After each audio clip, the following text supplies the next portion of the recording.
Hey y'all. Hey everybody. Happy Monday. How is every Happy Monday to you. Happy Monday to you. Listen, y'all. The gossip is gossiping, okay? The gossip is gossiping. I want to talk about this mess. I said I want to talk about this here mess.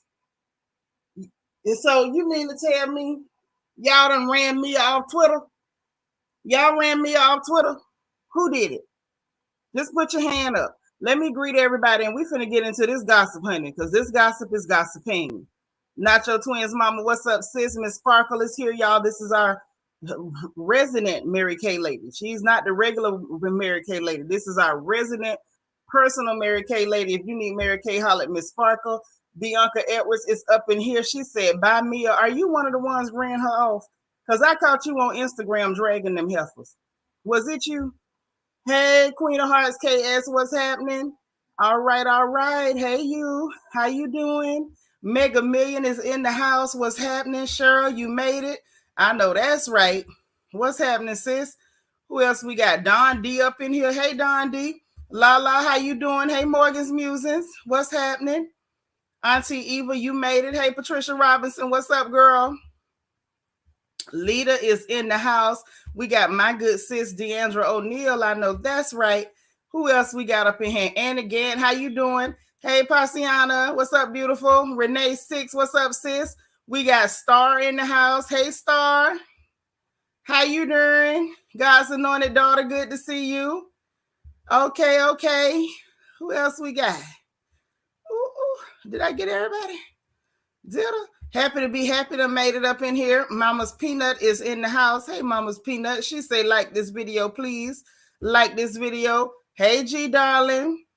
What's going on? Good to see you. Who else we got? Let me make sure I got everybody before we start this good gossiping. Rochelle. Hey, sis. Sunshine. What's happening? How you doing, pretty girl? I'm glad you up in here. Ellie from Miami is in the house. All right. Hey, girl. How you doing, girl? That's right, Star. Let's talk, sis. Hey, Catherine Bennett, what's going on? Good to see you.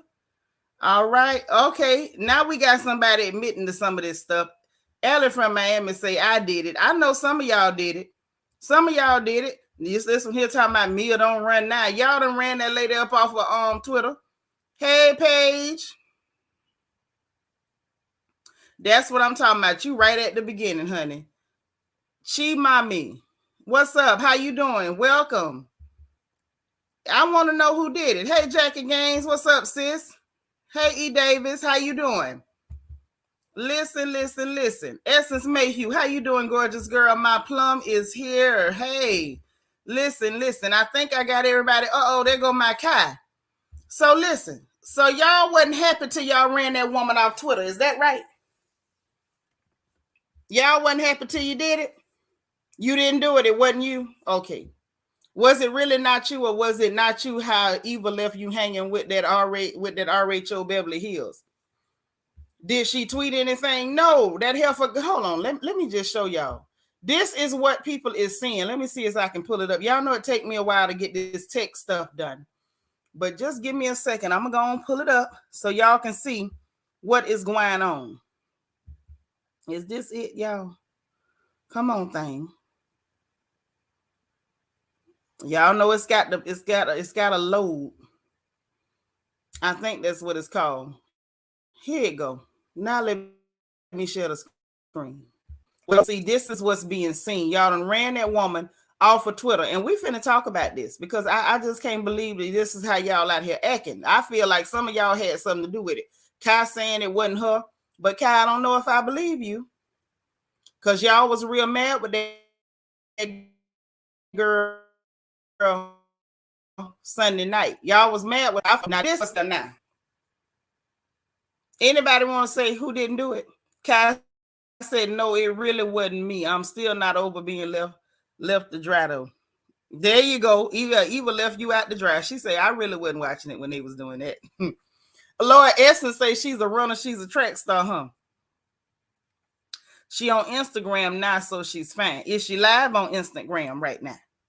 Because if so, we'll go see what the hell for talking about. Is that what it is? Hold on. Bianca,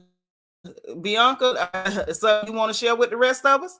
Bianca say, listen, I could resist this one. Greece went too far with this one, and I'm all in they A. I know that's right. Girl, when I was letting her have it after I finished, I tried to continue reading the comments and her page was gone. Baby, Twitter ate that lady alive. Look at her now, Kai. She talking about something. I didn't leave you. But you remember how quick she flipped that script now. Star says she gonna stop with the lies. Y'all won't let her lie on Twitter. What y'all want her to do? She got to lie somewhere. God's another daughter said it was only Twitter. It was these content creators as well. They got down and dirty. I said Mia going MIA. Child, look.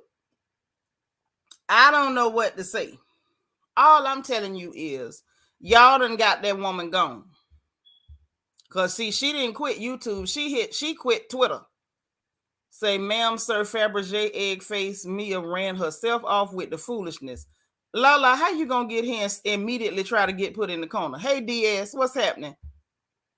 Hey, Latoya, what's up? I know you ain't caught alive in a minute. I'm glad to see you. What's up, Kia? You in bed watching. I know that's right. Get comfortable. Because we got to dig through social media. Okay, see, now she back with you, Kai. She say, I'm still guilty with you. Now she gonna go ahead and put her thumbprints back on it. Okay. Thumbprints back on the evidence. Rochelle say, it was me. I was working under orders from the RHOA family.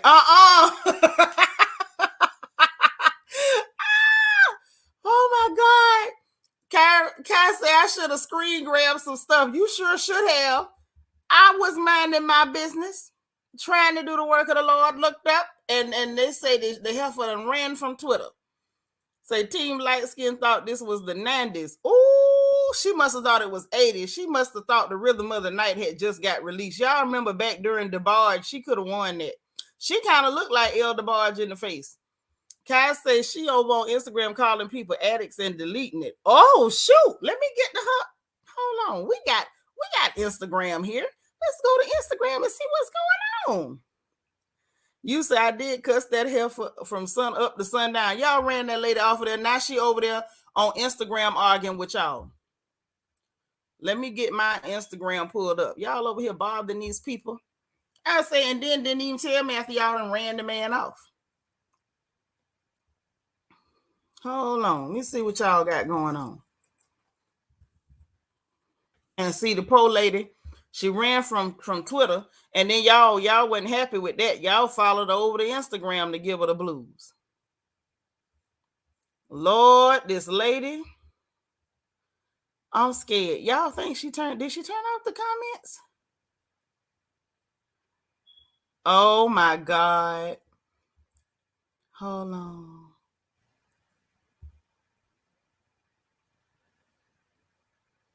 Baby, they roasting, and we finna pull it up because I can't take it.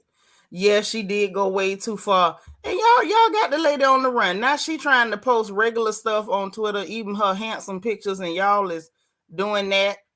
Lord, even say she called somebody an addict when the egg and sperm that created her are addicts. Well, maybe it was a term of endearment. You say, love the modern times we are in. Yeah, y'all ain't playing. What's up, nephew? Are you seeing this? They done ran Mia off Twitter and they dragging her on Instagram. Why didn't she just turn off the comments, Lord? Instead of, ooh, listen. You say, child, Andy gonna out Potomac, gonna put Potomac on pause. He gonna have to do something. I don't think this gonna go quietly. Oh my gosh. Bianca sending Peanut to the corner. All right. I can't help you. Yanni said go to the corner. So look, let me go and get this screen right. Because listen, this right here is about to be one of them social media crawl nights. Mia has left Twitter, but can we talk about why she left? Let's see if we can I get it to pull up? Yes. Before we go to her Instagram, you say she couldn't move fast enough to turn off the comments. They still on. You say, do she know how to turn off anything? Well, she sure turned the audience off because y'all seem to be pretty turned off at her. Y'all seem pretty turned off to me.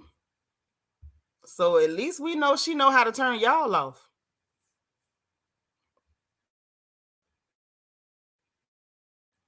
So this happened. This is I'm assuming Jackie's niece. Somebody by the name of Reese say it's actually ridiculous that Mia is dogging my Aunt Jacqueline like she did. Have to like she did have to come live with us for years. Hashtag RHOP. You had nothing of your own, sis. My mom has been nannying for Mia the last year or so, literally watching Mia's kids, cleaning Mia's home while Mia was plotting on my Aunt Jacqueline the whole time. Keep it cute, sister girl. We know the real you. I said, well, what is really going on here? What in the ghetto, what in the hood rat is going on here? Because I told y'all, them people is not her friends. They feel like because when she was down, they helped her, she owed them something. And see, she could have really kept her mouth shut and all her stuff wouldn't be spilled. So she called the niece's mom an addict. Oh, well then, there you go. Well, that must be why Risha said what she said. And next thing we know, she was gone off the Twitter. This is a mess. Talking about something, and now what you doing to Jackie, and you was plotting on Jackie. But my thing is, how is she plotting on Jackie? Because it looked like Jackie was using her pretty good. So what was she plotting on? You know what I think she was talking about? It was like, that my Aunt Jackie want to be on that show, and you doing stuff to make sure she don't get on that show. That's what that translated to me. That's right, Essence. God don't like ugly, and he ain't crazy about pretty. And you right, Andy. They wanted Wendy to get out of character, but honey, ain't no fun when the rabbit got the gun. It ain't. Kill, what you say? Why does Mia favor that mixed-ish girl who was one of the Cabo Hater 6? I don't know them. Maybe, I don't know. I ain't never looked at Mia and felt like she looked like no girl. If you really want to know the truth, if you really want to know, say not the family still watching the children. Yeah, because at the end of the day, guess what? She could have let her own mama watch them children instead of pretending like she was scared for her mama to watch the kids. Hey, Charm CC, pretty picture girl. Lala say, how is she calling someone an addict when she admitted herself that she was a pill popping animal? I'm confused. That corner getting closer and closer. Hey, Sin City from NOLA. Bigfoot she is a horrible person. Yeah, the way she treated her mama, she turned me off right then and there. Well, that's what they saying. They saying the girl Risha say that she called the grandma, the one that's watching Mia churn the addict, is the way I'm understanding it. Magaline Lamar, how you doing, sis? Say Candace is on Instagram Live now talking about Michael Darby crashed the party. Well, y'all want to go? If y'all want to go, we could go. Y'all know I ain't scared. It ain't nothing. Let's get on the Insta then. Shoot. Y'all, if y'all want to ride, I want to ride. Let's go. To the Twitter. We was gonna go to Mia page first, but if that's what Candace doing, then let's ride the Candace page, y'all. Let's go. In the words of Glorilla, let's go. So let's do this.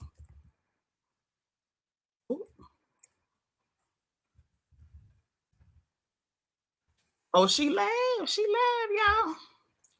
Let's get over there. Let's see what she say. That way we'll know firsthand. We ain't gotta try to copy back, repeat back, get it right. None of that.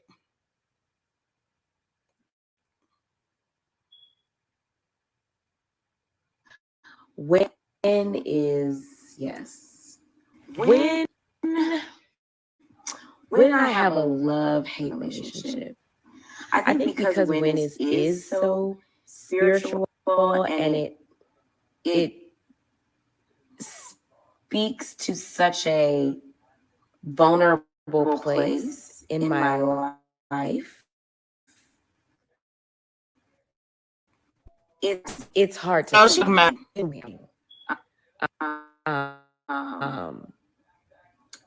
The remix, which is which is on on the the deluxe, deluxe, is is when I when I heard heard it it all all together, together, I I cried. cried. So So the the remix remix is is featuring featuring very vocal vocal wizard. wizard. It's This is free. Let his Win win 2.0. 2.0, And it it made me made me cry. cry. y'all. Honestly, I don't care nothing about your album. And people in the comments was like, "Girl, we don't care about your album. We want to hear about this episode." And the fact that she think that we want to hear about this little sad album, nothing against her. Follow your dreams, girl. But we here for some gossip tonight. We don't care nothing about your little album. I hope plenty of people buy it.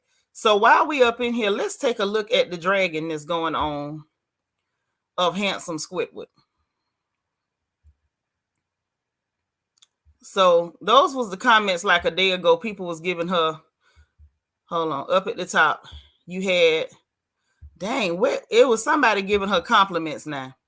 Carlos King was like, oh, Mother Mia, Cynthia Bailey hit her with a target. And I'm like, you such a kiss up. And TBD says yes. After that, everything is a drag. So let's see what they saying. This one say you was being messy and picked a fight about something that didn't involve you, then got mad and threw a drink when things got heated. No sympathy here. You was dead wrong.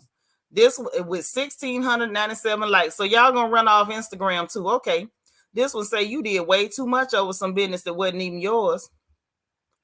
All right. This one say, hold on. I don't want to get all that. Say you sure you're not a man? Ooh. Wendy is that woman and y'all hate her. You want to click up with the green-eyed man that's so bad when last season they dragged you. You are messy. You knew Peter had an issue with Wendy before even making the reservations at that restaurant. Then gonna bring it up. It was none of your business in the first place. Hashtag crater face. This one says you played yourself on this episode. You don't know who told you to come for the professor. I don't know who told you to come from the professor like that, but you was on some clown-ish for real. This one say, girl, you showed out tonight. Low budget, lied and all, and Gizzard and Robert, they classless too. Oh, Lord. Listen, at this point, that's Robin's new name. Robin's new name is Robert, because everybody's calling this girl Robert, Roberto. I think somebody said Ramon. And what did they call this girl? Oh my gosh, it was something ridiculous. Anyway, this one say, you a darn lie. You will not use our forever first lady to co-sign your BS, and you lied to your husband on the phone about Wendy. The conversation did not start with her talking about y'all sex life. You brought her business to the table with a group of women that you know don't like her, and when she defended herself, you got physical. You of all people should know that Giselle and Robin are not your friends after how they treated you in the past. They only like you now because you don't like Wendy. They used you to do their dirty work while they sat back and watched. You want to be accepted by them so bad, but Wendy is the insecure one. Child, look, y'all, listen. This is just a tip of the iceberg. Yes, Leslie Love, somebody called that lady Ramon. I seen it. Hey, Tara Hill, I seen it. Not your twins, mama, what you say? We won't run you off the porch like they ran Mia off Twitter. But please be sure to like the video. Yeah, please like the video. Ain't nobody gonna do you like they did Mia on Twitter. Because y'all was wrong how y'all did that. You said Carlos play all sides. He was on Wendy's page calling her a queen. Carlos King is Carlos King. And by now, y'all should know that. By now, y'all should know that about Carlos. But this is, well, look at that picture. Lord. Oh, she's so handsome. Cricket say, hey, Seanitra and everyone in the chat. Hey, child, what's going on? Debbie Garcia, thank you so much for the super chat, girl. You say just stop working some overtime and popping in. Well, I'm glad you did. Yes, she's definitely cozy. She comfortable in her skin, honey. Lala say Mia and her strong chin and jawline can go to the trash where she belongs. See, that's what ran that lady off. I was tempted to write on his page. I'm scared to ask who. I'm scared because you was gonna write on his page. You was gonna write on his page, nephew. Okay, all right. Y'all, this is just too much for my mind. It beats my imagination. It truly beats my imagination that this is really what's going on. I want y'all to take a minute and see what's been happening. See, this is the power of voices, but it's a scary concept in a way because like literally the people made so much noise, like people ain't got no choice. You know, Bravo and the executives, they don't have a choice but to address it. Lord, Morgan's musings say the pectorals are popping. Pretty picture, sis. Not the pectorals. The holiday hearts biracial son. I'm through. Go to the corner. Run to the corner. Mia almost wishes this was her imagination. This is crazy. That's right. Try and stay out the corner. Tell them, D. Marie, how you doing? Write your paper. Do well. Even say if Mia had surgery just to look like a trans when she's a biological woman, she should be mad every day. I think she is. Y'all. Lala say Mia is not a gentleman. Maybe she can take some etiquette classes. Men shouldn't behave this way. I can't with y'all. I don't know what to say. Wait now. I thought you meant Carlos at King Sankara. Please don't. He was referring to Mia. That fool said holiday hearts biracial son. And I love Holiday. Right, Drando, 1989. Much as I love Holiday, he gonna bring Holiday into this. Hey, Dora. Oh, my goodness. Oh, my goodness. I have no words. Yes, Charm CC, all of them trying to go to the corner. So this is what happened under one picture. Let's just see if they let her live on the other picture. Let's see. Because on that picture, they went for her throat. So let's see if she survived this one. Nope, she did not survive it. Okay. This one said, can't stand her nor Robin. That's simple and to the point. This one says, you don't like people talking about your husband, but you was talking about Chris, Candace's husband, and that was okay. The hypocrisy, laughable. Remember you talked about Candace's girl? Y'all, this is crazy. This is crazy. So this is what y'all really do on social media. Y'all really do this on social media. These people make y'all mad and y'all go in. Lord, Sunshine say it's giving MJ realness, very handsome and ladylike. I'm not strong enough for this. Handsome and ladylike. Yeah, her Adam's apple be appling. The Adam's apple be appling. Child, I don't know. I don't know. I'm trying to look and see if Candace saying anything worth hearing. You are getting new cover art for the deluxe. No, she talking about that album. We don't want to hear that. She ain't saying nothing. You say you got Twitter just to light them up. This is what y'all do on social media. So don't worry. We're gonna talk about everything. Since we're talking about it, we're gonna talk about it. So now there's one more thing. We're going straight to the Twitter. We're going to the source. You wonder what's going on with Rob's social media? Nothing. She's smart enough to stay the hell off of there. Mia the one dumb enough to be on there. Mia is an idiot. Mia Thornton is a doggone idiot. I ain't gonna play no sounds or nothing because I don't want no trouble. Y'all understand that, right? I don't need the smoke. So now we up in Twitter. This is just under the RHOP hashtag, just under that. This one is Maya, just getting off watching RHOP, and I'm not liking Mia, a storyline, and now you're embarrassed. Yep, me looking at that train wreck known as Sharice's makeup. Lord, would y'all look at this? I swear she looked like a character off the PJs. She does. With the old Chanel necklace. Have mercy. This one's okay. It's not so bad yet. I hate the way they're treating Wendy. I can work with that. Can we agree we don't need Sharice to come back? I hate Wendy. She loves telling people to shut up, then antagonize. I believe that's Mia's backup account or something. Say not the note at the end saying the university got no affiliation. And can we talk about that? I feel like that was an act of violence from Bravo, because they could have put a note at the end saying we don't support violence, but y'all took y'all's time to say that to make it look like, like the girl's in some kind of trouble or like she did something wrong. Oh, and we can't show none of their footage. I don't want no problems out them people. Bravo condones filming violence. Now I'm disgusted. Robin needs to be fired. Oh my God. Listen, this is why Robin is staying off from there, y'all. They say Robin Dixon is a foul, miserable, low budget, disgusting, racist clown. I'm done letting her cling to her 0.005% blackness. She is a nasty Karen and will always be a Karen. Jesus, 0.005? Can we give her 0.05? 0.00? Whew. This is bad.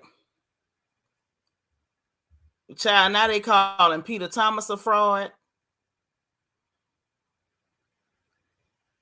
Say Giselle always ready to pop crap off. Can y'all completely order the food first? Y'all see this? Some of this stuff I can't say because they cussing too bad. Wendy level like Mia and always talk to her in a condescending tone. In my opinion, Wendy had it coming. Yeah, that's one of your accounts. The colorism is just jumping off my TV screen. I cannot believe how many people are blind to that. Y'all realize there are microaggressions in colorism too, right? We need Nina Parker to co-host with Andy Cohen. This one say, hold on. Mia, this is sad. RHOP losing his class because of her. Also, I can't stand when people pick on other people that they know are not fighters, because me, and then she got Kaya up here acting crazy. I'm through. Mia is unnecessary. She could go next season. She's doing the most to secure a contract, but ma'am, you're not interested enough. Oh, and why was she talking about her sister so freely with them? This dude say, why is Robin asking Karen to defuse the situation when she pulled her phone out to record and laugh? Everyone was rooting for her after defending Chris, but this is indefensible. And this lady say, Mia, how you break your nails? You ain't even do nothing. This lady, Key 2 times, say, Gizzard and Rob so messy, they really have hate for Wendy for no reason. Rob need to be slapped. And you know what else? Let me point something else that y'all was doing. Y'all was all on Twitter advocating for beating the hell out of Robin. Y'all was on there. Let me put this StreamYard, because some of y'all need to come to the witness stand. If you know you did it, just come to the witness stand. Tell on yourself. Because if I see you tweet, I'm going to screenshot it. It's only fair that I let you know. If I find your tweet and I know you, I'm going to screenshot it. So if you know you guilty, come on to the witness stand. Let's get this over with. Just come on up and let's get this over with. Who did it? Hey, yet. I just pinned the StreamYard. Wait a minute. Let me make sure I ain't missing y'all comments. Say, it appears the women with husbands are targets, excluding Mia for now. Well, that's because that's her financier. Say, Robin, who deserved a real beating, got a beat who's the culprit. Yeah, that's true. I guess that's why y'all want to whoop her. She threw that purse on the ground trifling. Yes. Yes, come on up. Just grab the link and let us know what you did, because this lady left. She left. Hey, Leslie Love said they want everything that Candace and Wendy have, a loving, supportive husband. Mm-hmm. You said, wasn't you? Yeah, come on in the room. Who did it? Who did it? Debbie said, I'm glad I'm not on Twitter. Say, me in that red dress with the knock in the front. Is you trying to hide or enhance something, ma'am, sir? Ooh, that's the kind of stuff y'all was saying to this lady on Twitter. Hey, little sister, what's going on? I was supposed to be sleeping and you got me up here. Listen, I couldn't believe that. I say, y'all real live ran this lady off Twitter and I'm about to run her off Instagram. She took down. I mean, she's not new to it. She didn't. She deleted her whole Instagram last year. I understand, but it wasn't this bad. It wasn't this bad. Y'all have showed y'all's tail. This is crazy. I will stand by. It wasn't me though. Okay. It wasn't me. I might have liked something, but it wasn't me. Listen, ice pick face. They done call that lady everything. Someone calls her English muffin face.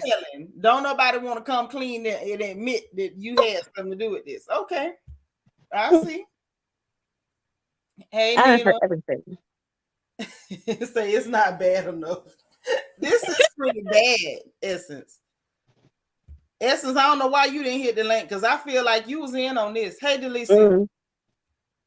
I know for a fact we was an hour and a half after the show and y'all was still mad. Hey, it was deserved. I didn't say it wasn't deserved. I'm just saying, based on how mad y'all was, I'm not thoroughly convinced that y'all ain't have something to do with this. Oh my God, you don't believe me? I don't know. I don't know. You and Eva tried to fool me that time. I don't know. Okay, no. Because even while we were talking yesterday, that woman was deleting things. She was.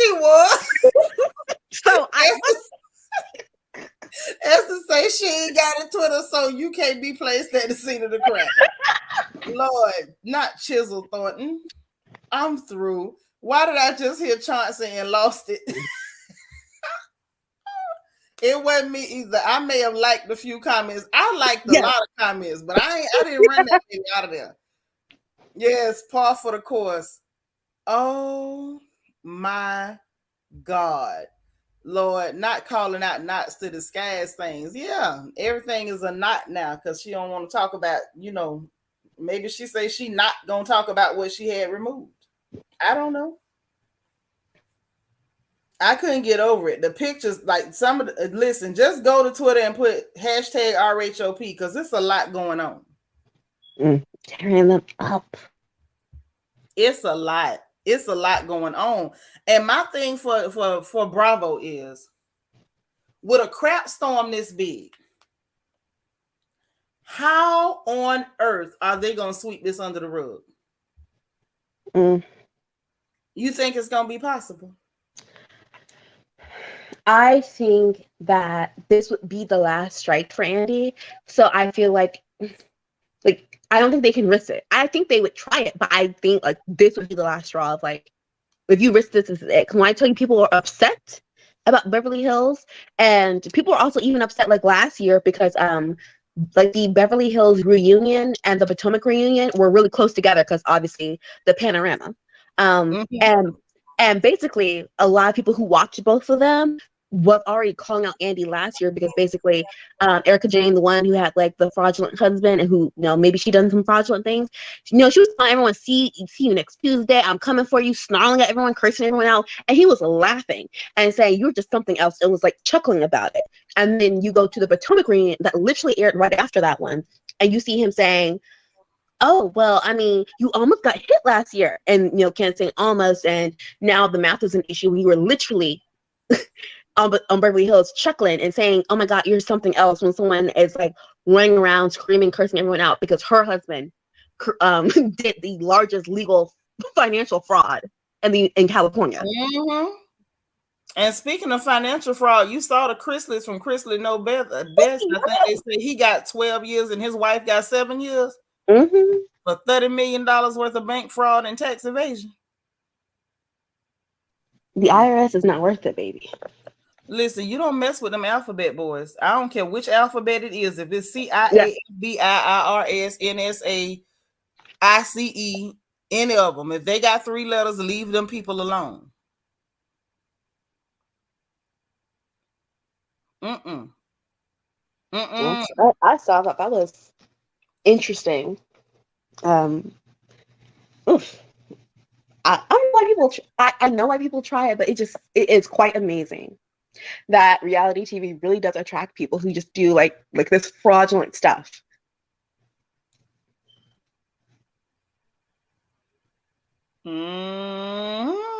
I feel like, I've been had this theory when it came to Bravo, and I feel like, if I'm gonna be honest, I feel like Bravo is doing this on purpose, and other networks as well. They get these people, but Bravo for sure, they get these people who are lawbreakers because they want it to blow up on the show because it's guaranteed ratings. In the case, I think they're doing it on purpose. But with this right here, I don't think that Andy was prepared for these people to jump like they jump. Which I don't know, because I was like, I'm trying to figure out why. Because from a psychological standpoint, I'm trying to understand why this is the moment that really set them off. Which is wonderful that people are having more discourse and all that kind of stuff. And I was like, well, maybe people think Wendy's the perfect victim, but obviously they don't, because I've seen a lot of things about how she should not responded, and oh my God, she went too far when she said this, and oh, she needs to watch herself because she's on this show and she needs to watch her job. Someone commented that, and I'm just like, Potomac was literally supposed to be about people like in the political sphere, and Jack and Jill and the Divine Nine. Like, it was supposed to be about that. Mia is not supposed to be on this show at all. It's not supposed to be on this, like, at all. They don't. At least Giselle got her, her father's, pedigree, and Robin, has, Juan, he is big around the DMV, but like that's like that. This show is supposed to be about that, and so to me, it's like these are society types. Yeah, so Bravo is putting, to me, Bravo is putting this flavor in jeopardy because, I feel like some people say like Housewives is kind of lacking because each city used to have its own kind of flavor to it. But nowadays, everyone's playing a role, so you can really just watch any city and just feel like you're watching all of the same. And so I did like that Potomac. They have their little own things. I don't like, the colorism on it. But like that is something true to what that area is, and you are putting it in jeopardy because you're putting people who don't really have anything to lose on the show with people who have a lot to lose. Like, people complain about Wendy talking about her accomplishments. That woman does not talk about all of them.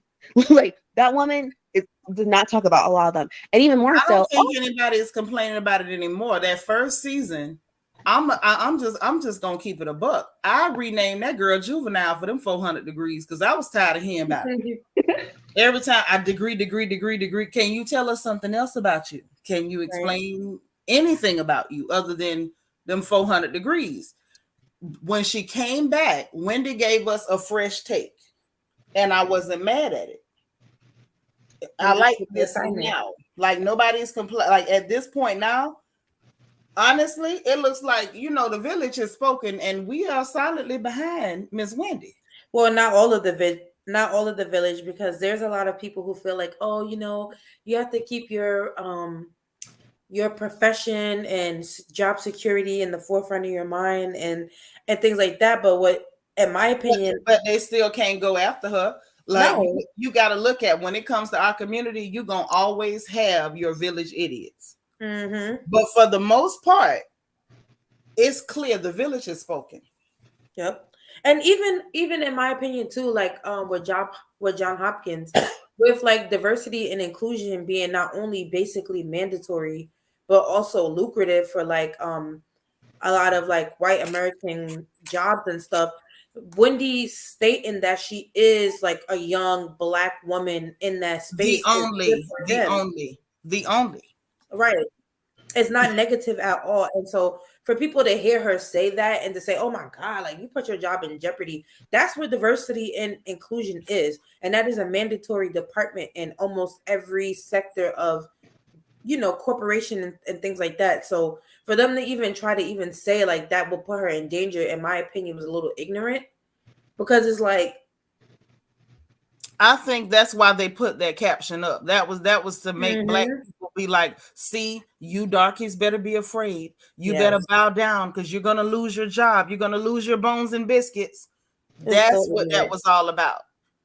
That was another dog whistle. That's why I said, like, I'm don't get me wrong, even though I am calling y'all to the witness stand to know who ran that White House, Not me. I am also No, in it wasn't me support. either. I'm also in support of all of the chicanery because they ask for it. And like, so I forgot who said it in the chat. Hey, Yolanda, the microaggressions involved in colorism, they're able to pretend because there are so many subtle nuances. They're able to pretend that it's not happening. They're able to say, we don't know what you're talking about. We don't know what you're talking about.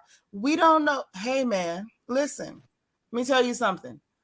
I believe that Wendy may be their Waterloo. This may be their moment of reckoning. Oh, absolutely. Because she's actually bright enough to hold their feet to the fire. I don't believe her job is in danger in the least little bit, but they know that we do have a subset that love their bone and biscuits. And the minute they think it's even a possibility, they start saying, oh no, y'all better not be reading them books. Master gonna catch y'all reading them books.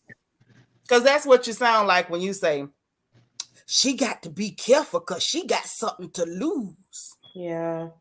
Just say your name is Steven and you're in that movie. And where was the disclaimer for John Hopkins when Giselle cancer, not cancer, Mia? Like, let's not forget Oh, the that. cancer, yeah. Yeah, let's not forget that John Hopkins, I believe it was John Hopkins, was specifically stated in the speculation that she may or may not have cancer. And the fact that Giselle would even say, is this what cancer not? Where was the disclaimer? Oh, Bravo does not. Because when Lisa Rinna said that she would get cancer for not speaking her mind, that was a whole hoopla. So where is the accountability as far as the disclaimers in regards to John Hopkins when you're questioning someone's their diagnosis and stuff like that. So that was the first inconsistency that I saw with Bravo. Secondly, the way they even edited Robin's TMZ moment or whatever in the Matrix. Yeah, like they were enjoying her saying instead of TMZ, what was it, RMZ? Mm-hmm. And that's how like that's not cute. There was nothing cute about that. That's why I said they are complicit because y'all the ones put that caption up. And what I remember after the mess with Candace and Monique clearly was the caption saying Bravo does not support violence. Where the hell was your Bravo does not support violence? What was that? And Amber S, thank you for being honest. See, I've been on the campaign to get Bravo. See, I knew some of y'all was out there participating. Okay, maybe I'm a surveyor, liking things. I didn't make the tweets, but I did like. So maybe I would say a surveyor or something. A volunteer. Okay. A volunteer. Okay. Yeah, they said they're canceling embellish orders and all kinds of stuff. Good. That's what I'm talking about. Y'all listen, pull up Adidas and a Nike. Okay, what they did for Kanye, that's what y'all need to do for this colorist gentleman known as Jake from State Farm. Because you up here with, according to the young lady on the tweet, your 0.005% of African ancestry on here attacking Black women, antagonizing them while you're screaming the word antagonizing like you have some strange form of Tourette's, and then taunting her with the light from your phone on her, videoing her, telling her to fight.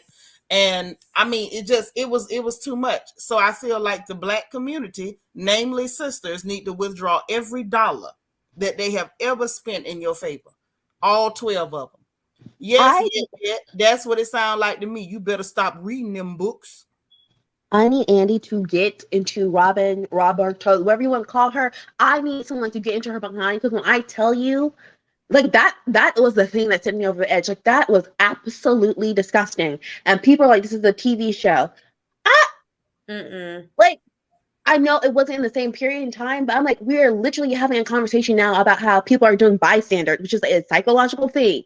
People are bystanders, and because we have the internet now, they want to whip out their phones. Yep. And you are sitting here, 40 plus something, whipping out your phone, sitting down with the flash on, pointing it at one person who got a drink thrown on her, talking about you're antagonizing because you were hoping she was going to do something for you to capture and keep on your phone for when y'all bring this up later. Like That's right. that was so like when I tell you evil, nasty, disgusting, scallywag behavior. That's that hard 40. Hey, Janice. That's that hard 40. I see why Karen calls her hard 40.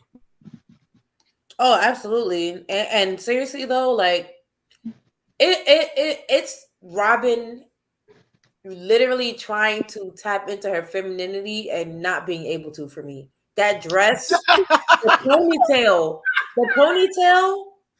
really, the dollar store scrunchie, and it was a low ponytail with the dress.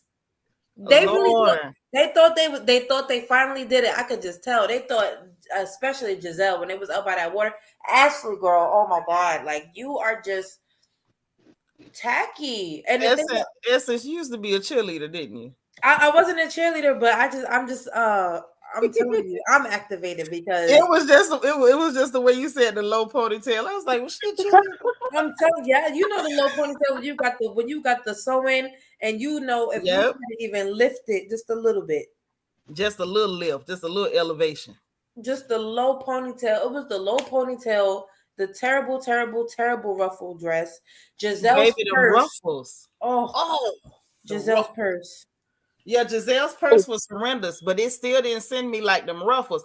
And Nacho Twins mama, thank you so much for that cash app. I appreciate you, sis. Hey, Faith Jones said, I know that little wannabe TMZ moment was stank. It was so stank. It was so classless. And see, that's why I say production is getting themselves out of the woods by exposing them lies because they don't want to be a party to that. But they are definitely a party to a lot of the shenanigans. They were hoping that Peter was going to bring some mess to that table. And when he didn't, Mia went to go get it. And the rest was history. But go ahead, baby. I believe Peter's coming to the reunion. Ugh. You think so? Yes. I believe Peter. I think Andy is in such a pickle that he's going to bring Peter onto the reunion. Do you know Peter's going to demand his money? That's a problem. All I can say, I hope Andy got his wallet out because Peter gonna demand his money. I think they're gonna bring him. I think they're gonna bring him because this was such a pivotal occasion on the show, and the fact of the matter is that a lot of the tension. Just thinking about Andy's what do you call it? Like his track record. Whenever he has to deflect, he gonna figure it out, and I feel like he might use Peter's presence at the reunion to try and like stack it in a way where it's against whoever he needs it to be against. And no matter what he does, Team Yellow is they down one. You ain't lying. Personally, if I'm gonna be honest, I don't see how Andy's gonna be able to salvage Mia and not tank the whole franchise. I don't know. Lord, not cancel them ugly hats. And Auntie, you would say cancel the podcast. Now, girl, you know she was in that lawyer's office bragging about her hats in the podcast. So then what is she gonna do? Where is the disclaimer? All of these businesses. We would. Where all these businesses, all these quote unquote lucrative businesses, where are the disclaimers? Okay. Where are they? Janice, thank you for the super chat, sis. Happy Thanksgiving to you too. I hope all of y'all got y'all turkeys out the freezer and put them in the refrigerator so they can start thawing out. My Thanksgiving's sad. You know, I'm not with my grandma, my Mississippi grandma. I'm with my parents. You know, they don't cook no American Thanksgiving. We done got the turkey from Honey Baked Ham. I'm like, ugh. Oh Lord. I'm very sad. I miss her brown sugar pineapple ham. Oh Lord. That's all I'm gonna say. But for the rest of y'all, there's gotta be cooking. For the rest of y'all, there's gotta be cooking. I hope them turkeys are out of the freezer. You do not want your turkey with a big hunk of ice in its belly when you gotta put him in the oven. God's anointed daughter say Robin got that dress from Kmart. You know what? It looked like it. She thought she was doing. I really and truly believe that Robin and Giselle thought they finally did it. They And really thought they did it. Did you see how disappointed they looked when Giselle was sitting there? First of all, did y'all see the preview for next week when Giselle sat her tail down there eating that dessert? Mm-hmm. I didn't see it yet. I don't have Twitter. You ain't gotta go on Twitter, girl. Go on Instagram. Go on Instagram to the Peach Report. They got them. Oh, okay. It's like 2 of them. Well, it's the what? Because they do these 8-minute or 7-minute clips now, and then there's the clip of when Candace is there and she's sharing about what happened with Wendy. Right, they both on Peach Report has them. I don't know who else has them. I'm sure it's somebody else. So what happened? Oh, child, tell her, Kai, because I'm running my mouth. Okay, the 8-minute clip. Obviously, it's still kind of like the turning down of the fight situation. Mia's upset with Karen about all that kind of stuff, and she's talking about my husband. And Karen's like, you threw water on her, and obviously she does two wrongs don't make a right situation. They sitting. I didn't even realize the food had not come yet. They were eating appetizers, so they eating food and dessert, and Giselle is laughing, having a great time. Gotten her red velvet Oreos, her and Ashley sharing them and stuff like that. And Wendy stays true to her word and goes to that home and packs her ish up. The ladies sit in the basement or whatever, and they're having a chat with Karen about how she could have done something. I'm like, all Karen's neutral, even though I'm looking back at it, like, really, obviously you have the people who are egging it on, and I do feel like Ashley and Karen weren't really doing anything, but I guess but the fact that y'all are sitting here having a whole conversation about it when Robin pulled a phone and said, fight if you're gonna fight, you can have no conversation with me. So they're having this whole conversation with Karen and all that kind of stuff, and I'm sorry, I don't trust Ashley. Ashley's knocking on Wendy's door, talking about let me come in, and Wendy's not letting her in until she's fully dressed and all her issues packed up. You ain't gonna get me in this house sitting here talking with you. All my issues about to be packed up and I'm about to leave. So she left at the end, and didn't stay. She was true to her word, unlike other people. She got out there. And the clip with Candace, I don't show when Candace is there, but she's in her swimsuit and everything like that, and she's crying about it. And I guess Ashley FaceTime Wendy, and Candace grabs Ashley's phone. It's like, you better come here. You deserve to be here. Don't let them run you off like that. And Karen wants her to come to the beach for her birthday because it's actually her birthday. So Karen goes to ask Mia if Wendy can come, and Mia's getting them cheap $25 acrylics put on her, looking like it's with the illegal monomer. Oh, her nails disgusting. Did you call her out for the illegal monomer? The kind that burn when they mix it together. Yeah, that's the one that's got the what is it in the MMA? Yes. I was surprised you didn't talk about it because I was like, I'm like, girl, them nails look real chunky and thick. No wonder they broke. Oh my god. Yeah. No wonder you bleeding. When I looked at them, what I saw was they didn't lay that acrylic right.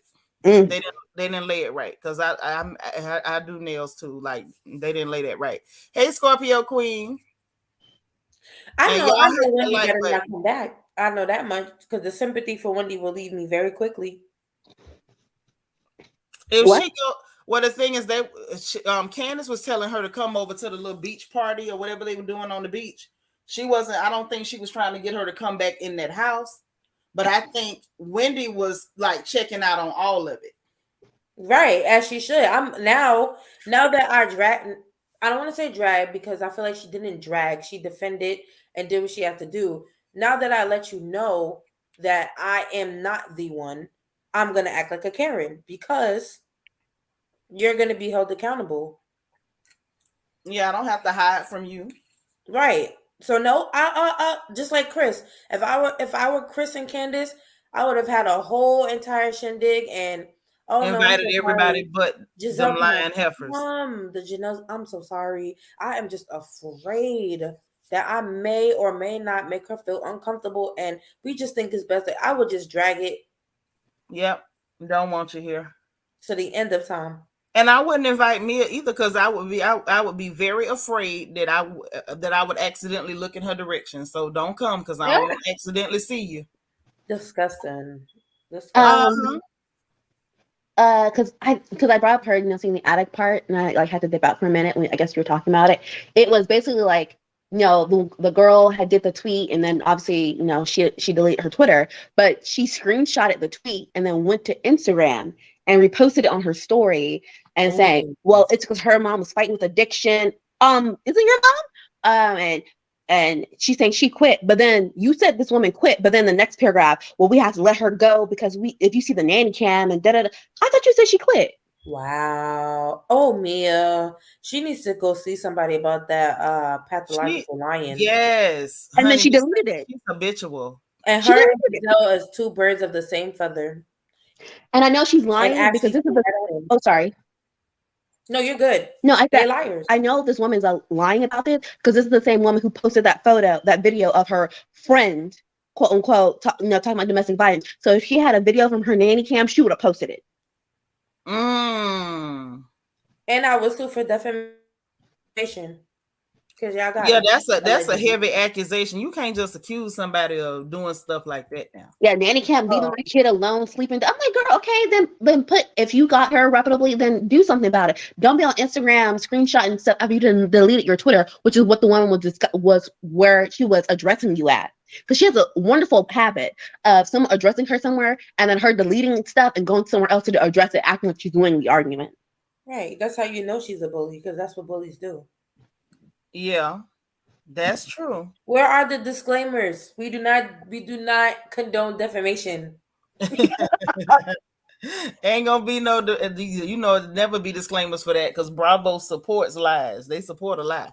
But this is the thing for me with the whole nanny cam situation, right? The issue with the nanny cam situation is, Mia, we know you're a very violent fellow. So you mean to tell me you saw footage of somebody beating your kid, or who you say is your kid, and you didn't whoop the hell out that woman? I don't believe you. Disgusting. We have seen you get violent. We saw you last season threaten to jump on and attack Candace. That was going to be like watching a Rottweiler attack a Chihuahua.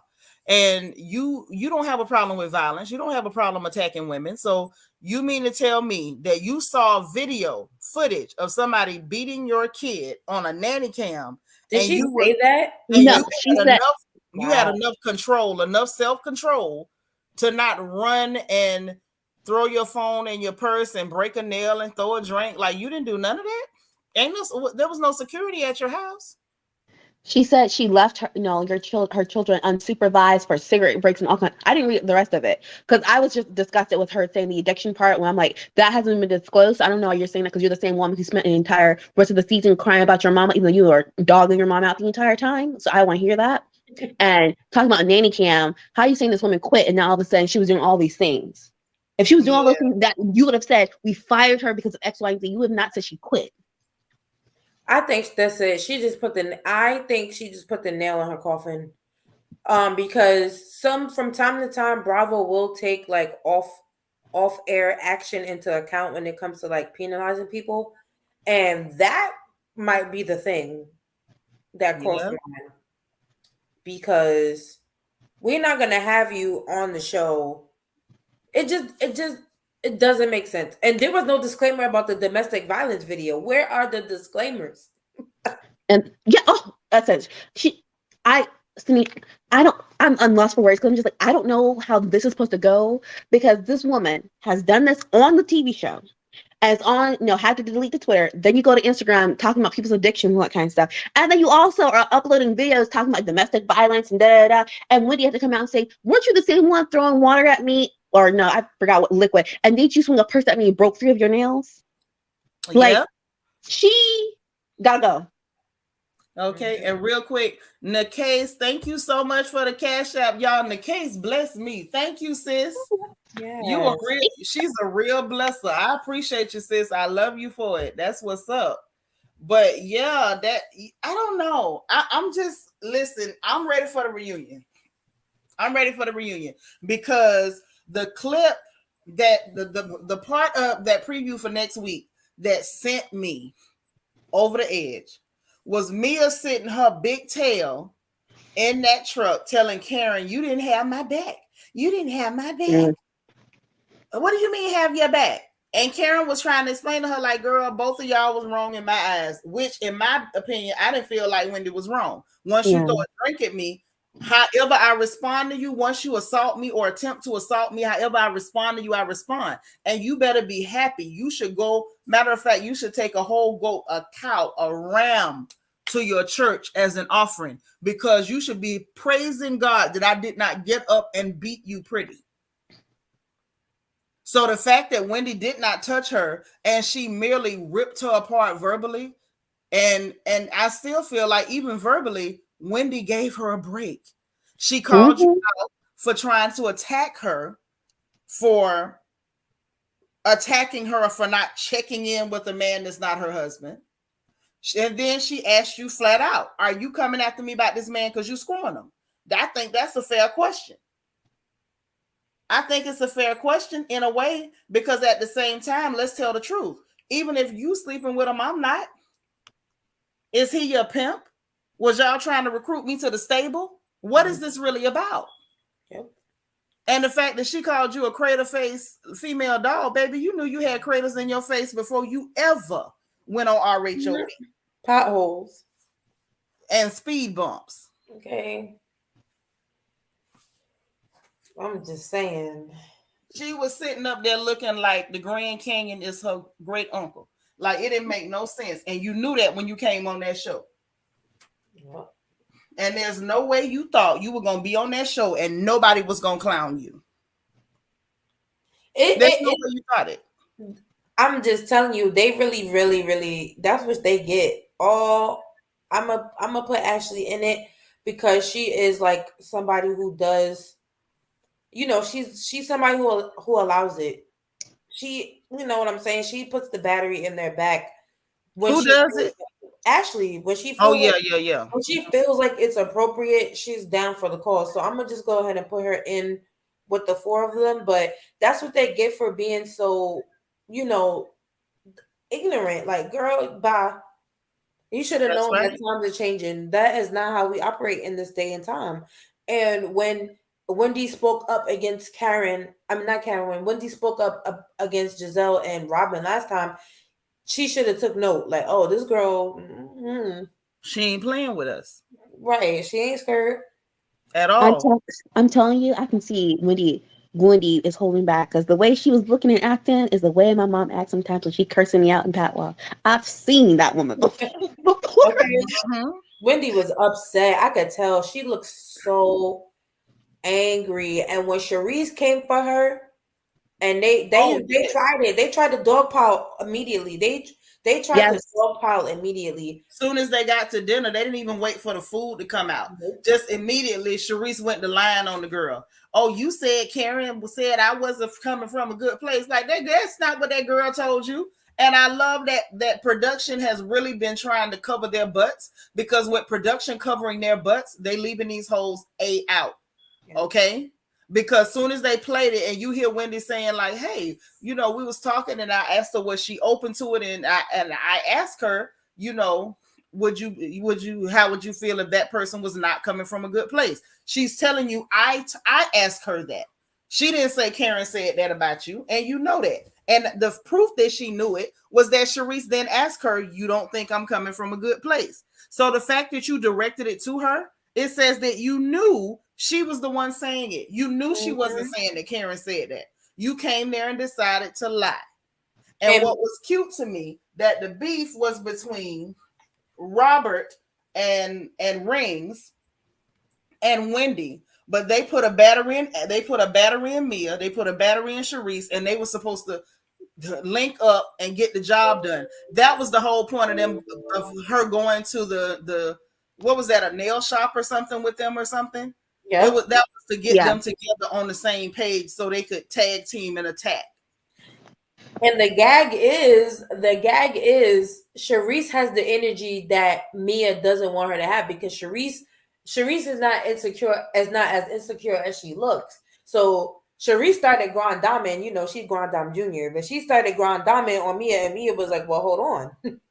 How dare you try to embarrass me? So you know how quickly the tides have turned, and Mia better tread lightly, because at the end of the day, Sharice Giselle and Robin, Ashley and Karen, they're gonna stick together on that accord, in my opinion. Well, you have to look at whether they stick together or not, and I think they may to a certain degree. All of those women there have history. The only people that don't have no history with them people is Wendy and Mia. Yep. And of course Candace, because Candace don't really have no history with them either. And you can always kind of tell that core group of people that start a show out together. Mm-hmm. Yep. I see it. I see exactly what you're saying. This is what I'm saying. Like, and not only that, they had a connection before the show started. Mm-hmm. Everyone except Ashley. Except Ashley, yeah. Ashley was just one of them that started the show with them, and so they have built history. But the rest of them, the rest of that crew, Robert, Rings, Rasputia, and Karen, they knew each other before the show started. I saw it. I saw the shift real fast. They said, Amia, you said what about Charisse? They're about to take me a head off at the table. So Wendy did what she had to do. She said, I'm telling. But get this though. Now, I don't know if y'all peeped this because we didn't talk about it too much. But it was the fact that when Mia started doing that to Charisse, Giselle started laughing, and they literally waited. Robin waited until Giselle laughed, and then she started laughing. Now, these are your so-called friends, but they laughing at you, Charisse. All right, Rasputia, they laughing at you. Now, Karen and Wendy and them, they didn't laugh at you, but your friends laughed at you. What did they laugh about? Her imitation? Yeah, when Mia did her Rasputia rendition. I'm going to the Four Seasons. And she was. Yeah. Because they was fanning. Everybody was fanning. Everybody was hot. Yes. Yep. Like, can we talk about Mia, Miss 5-star, $450,000 salary? This is low budget. This is low budget. Oh my God, where's the concierge? All this kind of stuff. You done got this house with not industrial, nice looking beams. It's a part of the art, the look, it's the vibe. That was Airbnb. And what I know about Airbnb, and some of the sisters here was at our August meeting. And literally the house that they ended up grabbing for the Airbnb, it looked nice from the pictures. We got there, them people had nothing. Like, we had to bring stuff. Like, it's a good thing I'm local, because I was able to go and make sure they had detergents, and it was food there, and it was this and it was that, because a lot of those houses do not have amenities. They do not have amenities. I feel like Mia saw some pictures. The person who listed it probably was like, oh, it's listed at this much money, and it was in a decent neighborhood, and she went to, talking grand, putting 20 on 10. That's why when they got there, they saw one side of the street look like money, and the other side of the street looked like Meemaw house. And people want to say it's like production, and to a point, but like people have come out and said like Bravo does not pay that much for like you doing your own things. I believe it was on Real Housewives Dallas when I told you the doctor Tiffany Moon. She said that like she like lost money that season because she was hosting events and stuff like that. You have to pay for all of that. Like Bravo's not writing checks for this kind of stuff. So Miss Mia Big Boss did really like. You could have done better than this. This was in your grasp, in your hands, Miss 5-star. Well, can we tell the truth? Mia, the boss. I guess because she looked like Al Capone in the face, she gangster and whatnot. This is what you went and got. But when Marlo went and got that house up there in the Georgia mountains, that was a nice house. It wasn't no pipes where people flushed toilets and it was running over their heads. There was none of that. People had bathrooms. Their rooms didn't look like shoeboxes. Meemaw and them wasn't living across the street. The yard was spacious and grand. See, that's one thing. I don't care what nobody say about that darn Marlo. Marlo talk grand and then deliver grand. Yep. And dress grand. And dress grand. All her labels are grand. And then there's Mia. In the words of Beyonce, Uncle Johnny made my dress. That cheap spandex, she looks a mess. Because Mia wears a lot of spandex, and I want her to own up to that. I have questions. Oh my God. But also Mia's a lot. She all up in Pretty Little Things and Fashion Nova for, again, Miss Boss Woman. Yeah. Absolutely. I haven't seen not one elegant, professional-esque attire worn from Mia. Girl, she be wearing them twins, Polly and Esther. Terrible. It's a lot of. I seen a lot of lycra blend. I seen a lot of jersey knit. I saw a lot of cheap spandex. I saw. Mm-hmm. I know my fashion. I can listen. I can eyeball fabrics like Yo got in them be eyeballing other stuff. I'm just saying. I know when your fabrics is raggedy. Yes, all spandex. Yeah. She All be spandex. up on the sales for fashion and the Pretty Little Things. I was Like, does she even work? Like, let's just be honest, because I mean, the practice is not practicing anymore. She's not really. She's like, oh, I sit at the table, like I'm the only woman in the boardroom. How when your husband is like a partner, like, how does that work? Who hired her? Like, what is her actual position? That I don't understand. I like the idea of it, but I don't understand the logistics. because it's not. It's not right. It's a family-owned business that they let them come on the show saying he was the sole proprietor and she the CEO about. And she has her little boutique, which is wonderful and great. But that's not what she was talking about when she was on the show. She was talking Everything about is about joint the joint. chiropractic. Thank But you. now, hold on. She didn't. Okay. She didn't exactly say it like that. Now I don't like that line, heifer, but she didn't exactly say it like that. What she did was try to talk in circles and hope people didn't catch what she said. Mm-hmm. Yes. Gordon had the business. He brought her on and put her in charge, and then she was opening up the other offices, and they was paying her a salary working for her husband. It was supposed to be his and hers thing that I guess he started off with the brother or however it went like that. But right now it was his. He brought them people in because apparently he didn't want to put her name on it. He brought them into it as partners to make it a family business. Mm-hmm. Okay. And then the dispute came in because some of the nieces and nephews was wanting to work there, but she claimed they wasn't doing nothing but sitting around. Like she was shuffling pamphlets. Basically. And so that's what turned into the whole argument. Yes, and Mia does exude project basement junkie behavior. She does. Oh, Lord. Because the business is not businessing. Yeah, Mia and Ashley do give Fashion Nova, hey boo, hey stylish looks. But if I'm gonna be honest, a lot of times Ashley be 3 or 4 steps below Fashion Nova. Ashley be giving me wish lists on them dresses. Girl, pretty girl. Rainbow. Yeah, not pretty girl, but that's just back in the day, honey. Just look, that ain't even 579 or rave she be wearing. That look like something that came from like Rose Wholesale or one of them China shops. Ooh, Rose Wholesale. Yeah. Yeah, that man has that woman on a tight leash.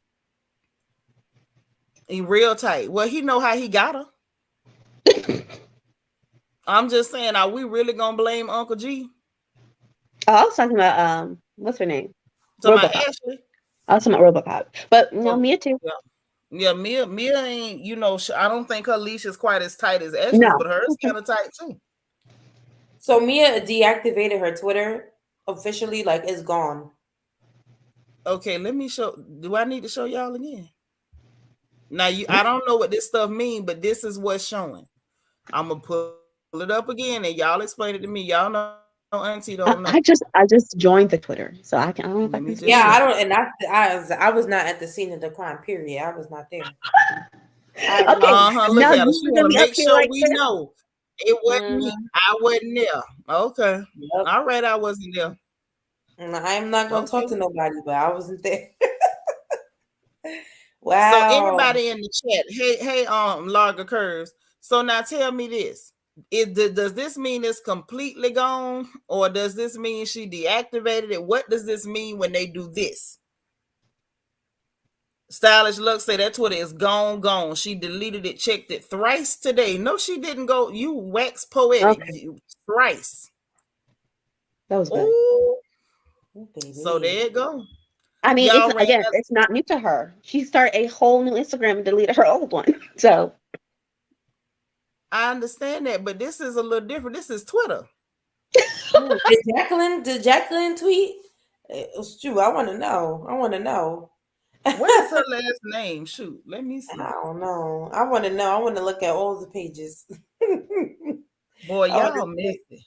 Subliminal tweets from Jacqueline, just a hot mess. Like, Well, Jacqueline's niece was tweeting, so that's what I guess tipped her over the edge.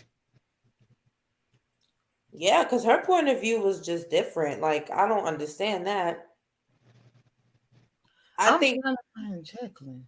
Go ahead, babe. I'm sorry. Oh no, I was just saying. Like, I don't know. I think that I don't understand how she feels like she was being set up, but Oh, this is what I heard allegedly. Is that like, because Mia be saying like her mom be watching the kid. That's what she says on the show, but it has actually been one of what's her name? What's the girl's name? Mia's friend's name? I can't remember. Starts with a J. Jacqueline's family member, and she's been babysitting for years. And I think Jacqueline's sister, her elder sister. yeah, and it apparently like she vlogs and stuff like before Mia was on the show, anything like that. And basically, what she was saying is that she can't talk right now because she's on an NDA. But she was saying it was plotting because her, Jacqueline, and Mia were in communications while they were in Miami. So it's strange to see what Mia is saying in the confessional when we were talking in real time. You had no issues, is what she was saying from her perspective. in regards to what though, like her not bringing her own stuff. I think I honestly, I feel like that is the crux of their issue. They felt like we did for you when you didn't have nothing. Now that you on your way up or you coming up, you need to make sure Jacqueline have the same stuff you have. That's the energy that these people are giving. Let me tell you something. Wow. The sister has I think a YouTube channel, and somebody had messaged me, and I never talked about it. I never shared her channel. I'm still not going to, because let me tell you something. As much as I don't like Mia, I also don't like opportunists. You help somebody, you help them because you want to. You don't help people looking to see when their story changes so that you can take advantage of whatever God give them or however they got it. I don't like that kind of behavior. And I feel like that's exactly what they're doing. And I think that's exactly why they throwing a fit. Because what the hell could Denise Breacher mean by talking about plotting on Jacqueline? Hell, she don't on the show, so how is she plotting on Jacqueline? And what I had to say about her on the show, but did they bother to address Jacqueline sitting up at that table talking trash about her homegirl with people she don't even know? Yeah. Because when she did that, she didn't know that Mia had said anything. I feel like they're both pretty lousy friends. I feel like Mia thinks she better than people, and she says little slick stuff. And that's usually what happens when hood boogers get more than change for dollars. That's normal. You ain't used to nothing. She's part of in my opinion, she's part of the scuff shoe crew. You know, the girls that think they cute, but they got a scuff on the toe of their heels. And that's what's going on with her. And I think Jacqueline really don't like her, but I'm gonna hang up under you because we helped you, my people helped you, and now you got a man with some bread and you on national television. You gonna bring me up with you. Then, in my opinion, the niece kind of took it the wrong way because Mia, I don't think she plotted on her, but she just embarrassed her. She embarrassed her, and you know what else? I feel like Mia saw what she was trying to do because I think Mia's kind of the same type of person. And so Mia started sabotaging her like, nope, you will not be climbing up on people behind my back, building relationships behind my back, turning on me and clowning me, to asking me, do I want to sleep with the chef and all this stuff. You won't be getting on here like that, not on me. Yeah. It'll be interesting to see where it goes. Like that. Huh? I say it'll be interesting to see where it goes because obviously this is not like the tipping point of their fallout. So I do want to see where it goes from there. You know what I'm thinking? Y'all know Ashley can't hold water.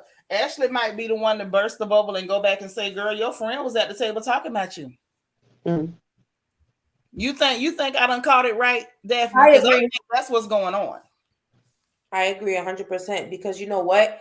I think Giselle, not really much so Robin. I think Giselle is so skilled at being like on Potomac and just being messy in this particular kind of way that she had her eyes set on Jacqueline and Mia as an alternative storyline in general. Which is why I think that's why she's so like, she's always there when the shade is being thrown between the two of them. Yep. So she can bring it up. And Yep. remember they did that with what was Giselle's boyfriend that one time? Sherman. Sure, remember they did that with Sherman's ex-wife? Yep. But don't figure out, man, they tried it with Sherman's ex-wife and it fell so flat. And that's what it's giving with Mia and Jacqueline. Like, oh, ain't nothing to talk about, but we could talk about that one time that Mia threw shade and Jacqueline threw it back. Like, what's going on with y'all? Y'all dynamic is a little weird. You know what I'm saying? Yeah. I think that's what Giselle does for a living, literally. Well, literally, yeah, because she ain't doing nothing else. That's the facts.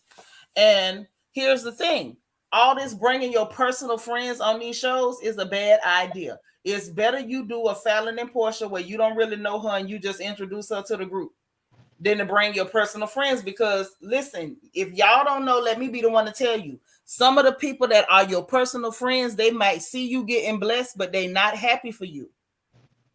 And I know that doesn't sound nice, but it's just the truth. Mm-hmm.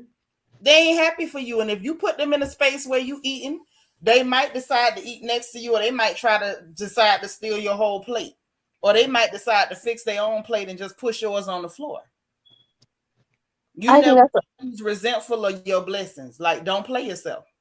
That's kind of like, okay, story time, right? Y'all know I love story time. I learned the hard way. Don't bring your relatives and people you think are your friends on your job. Guess how I learned that? Ooh. I was working out at the prison. This was like, I maybe hadn't been there, but like maybe 2 or 3 years at that point. And so my sister, same mama, same daddy, out of work. I said, hey, you can come out here and work in medical. She didn't have a nursing license, but you can work in the waiting room. You know what I mean? You can do triage and like kind of like an MA. You know what I'm saying? So I'm like, well, that'll work. And at that time, I was not working anywhere near her. So I was like, listen, it's a lot of people don't like your sis. So make sure you don't tell them I'm your sister and you'll be fine. Mm-hmm. Because, you know, y'all know the sweet Nitra. Y'all know Auntie. Y'all don't know Nurse Locker. So I'm trying to let her know, like, look, the people who want to hurt me and can't touch me, they're going to touch you. Did she listen? No.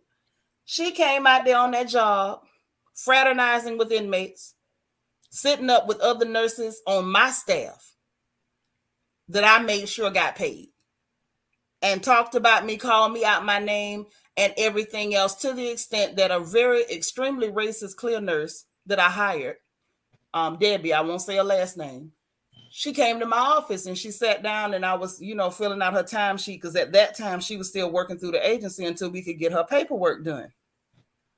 And she said, that new lady, Miss Smith, you know her? I said, yes. And she said, can I ask you something personal? I said, sure, shoot. She said, are y'all related? And I kind of smiled. I said right then in my head, she didn't listen to me. So I'm thinking she's going to try to tell me something bad about her, or like, oh, so-and-so reported her. But baby, I wasn't ready. She said, well, she says she's your sister. And she said, you're a B. And you, I mean, she, baby, ran me down to this clear woman. But what she did not know was this clear woman, I hired her after she had been so racist to me at another facility. This lady had been such a foaming at the mouth racist that when she saw me in the interview, she gave up. She did everything but just get up and walk out. Because she thought for sure I was going to throw some dirt on her and she wasn't getting in. I ended up telling my boss lady, shout out to Miss Gaskins, I said, Gaskin. She was like, you know her? She's like, she looking at you like you know her. I said, yeah, I say, actually, she's a strong nurse. I said, now she a little problematic, but I don't think she going to be stupid enough to be slinging no N-words out here with all these black folks. I say, get her. She's a good nurse. She work hard. I wasn't going to lie on the lady. Y'all know me. Even if I don't like you, I'm going to tell the truth. So the fact that I let her get in the door, even after she knew she had did me dirty at a nursing home some years before when I was first starting out in nursing, she thought for sure I was going to throw dirt on her. And because I didn't, me and that lady was real cool. After that. Like, she changed her attitude a lot. It was like a whole 180. I was shocked. And she tried to apologize for it or whatever like that. And then I was like, this was before my sister got there. And I had been told her, like, girl, the past is the past. Let's make this money. Let's get these whores up in and up out of here. That's all we got to do. Don't worry about it. Show up for work and we even. So to her, she felt like she owed me something. So she came back to let me know that my sister was out there talking trash, calling me out my name. Telling people, like, why don't y'all write her up? She's so mean. She's so nasty. Yes. People that I made sure they had jobs and hours to feed their children. That's what she did to me. And so when it was time to start cutting back and they brought her across the desk, I'm like, hell, I can't save you because, by the way, you told everybody that I'm your sister. So if I try to save you, they're going to say nepotism. So, I let her go on and chop her. Straight like that. I learned the hard way. You can't bring everybody to your table. You think you blessing them, and baby, some people is pissed off because you in a position to bless them. Don't play with that. Mia played herself bringing that girl there, but she deserved it because Mia's the nasty character, right? And then like entourage. She want an entourage. Yep, she want an entourage. She want to feel like people are impressed with her and fawning over her. Ain't nobody impressed with you, baby. Nobody. Either they happy for you or you not. Charm Sissy say you did like Nene, may not like a person, but if you good for something, she won't stop your bag. Yeah, I ain't gonna mess with nobody money. You got kids to feed, and I can't feed your children. And I'm not gonna lie on nobody. I don't care what you did. Now, years before, I worked with her at a nursing home, and that's like I said, when I was just starting out, I had just got a little CNA license at that point because I was still trying to get my training done. And she yelled at me for something, like she was real nasty. And that day when she yelled at me, like I stood up because I'm 5'10", I'm standing over her head looking down, deciding whether I was gonna break her neck or not. And I just walked away. I didn't touch her, but I walked away. And she, as soon as she saw me, she remembered me. And she thought for sure I was gonna pay her back. But you just never know. Miss Parker said it's so true. I had a similar experience, except it was my cousin. I'm telling you, Mia should have asked questions. You just get to show yourself. You barely been there 2 years, and you bringing in this girl, and y'all not even real friends. Nope. Where is the disclaimer about the domestic violence video? Where is the disclaimer? Where is it? I want to know, where is the disclaimer? If like literally, I'm gonna go on my Instagram and post where is the disclaimer. Because like if we could just make a list at this point of all the disclaimers to make with the with the dramatic ending of the episode with the floating words, you pick that one. Yeah. I'm still waiting for Bravo does not condone violence, because you did that for Monique. And when they did that for Monique, we pointed out at that time, where was this disclaimer for Teresa when she shoved your funky behind down in that chair at that reunion? And we do not condone accusing people of false diagnosis. Yeah, we don't. An SA. We don't. How about? God, with the butt. How about we don't condone accusing people of assault? Yes. Or sexual misconduct. Like what? That could have been a disclaimer. That could have been a disclaimer. Please. Where is the disclaimer? They went too far. That was not funny. That was not funny. And then they all laughing and cackling and stuff. And Giselle acting like she's not the one who came on that bus. And because like Carrie came on that bus and said football head said, Chris was like flirting with her friend. Robin literally said, well, she's specific. She said, no, she didn't give any details. How all of a sudden now Robin and the rest of them acting like Ashley didn't give any details, but now everyone's going with the story that he didn't proposition this woman and then grabbed the behind. I don't think they all went with the details. I think that what happened was they were saying that this is the story that's now making the rounds. Or do you think they were really pretending like they didn't hear that? I feel like they were pretending, because to me it's very strange that the people who sat there and heard what Ashley said are now sitting there saying, well, I heard he touched her butt too. Well, right. You also actually there when yeah, you were actually there when Ashley said and did the little motion. So now all of a sudden, I mean, I feel like I feel like at least y'all could have played a little more confused for me. It was just the way in which they just accepted that. And it's like, oh yeah, I heard it too. But y'all all know y'all didn't hear it from Ashley. And see, I didn't like when Wendy was talking. I clearly felt like Wendy was saying, "Oh, it was said." Like she was trying to say, "Yeah, Giselle, you said that." I didn't take it like Wendy was saying, "Oh yeah, yeah, that's what." No, I didn't think it Wendy. No, she was dry snitching. Yeah, that's what I. Thank you, baby. Dry snitching. That's what Wendy was doing. Look, a little good old fashioned dry snitching is what Wendy was doing. Yeah, Wendy messy. She is. She Potomac. She's Potomac seasoned now. She is seasoned at the Potomac shade. She is messy, and she is letting them have it, and is underhanded, and is disguised, and they hate it. They're like, dang, how is she so shady and accurate, but is disguised so well? They can't figure it out. And I see it. Yeah, real sisters see it. The fact that they don't says a lot more about them than her. I'm just saying. I think every sister watching be seeing what Wendy be doing to them. Like she be serving them up. She said it was said. It was said. She's like, oh yeah, it was said. It was said. She said someone did say it. Someone did say but.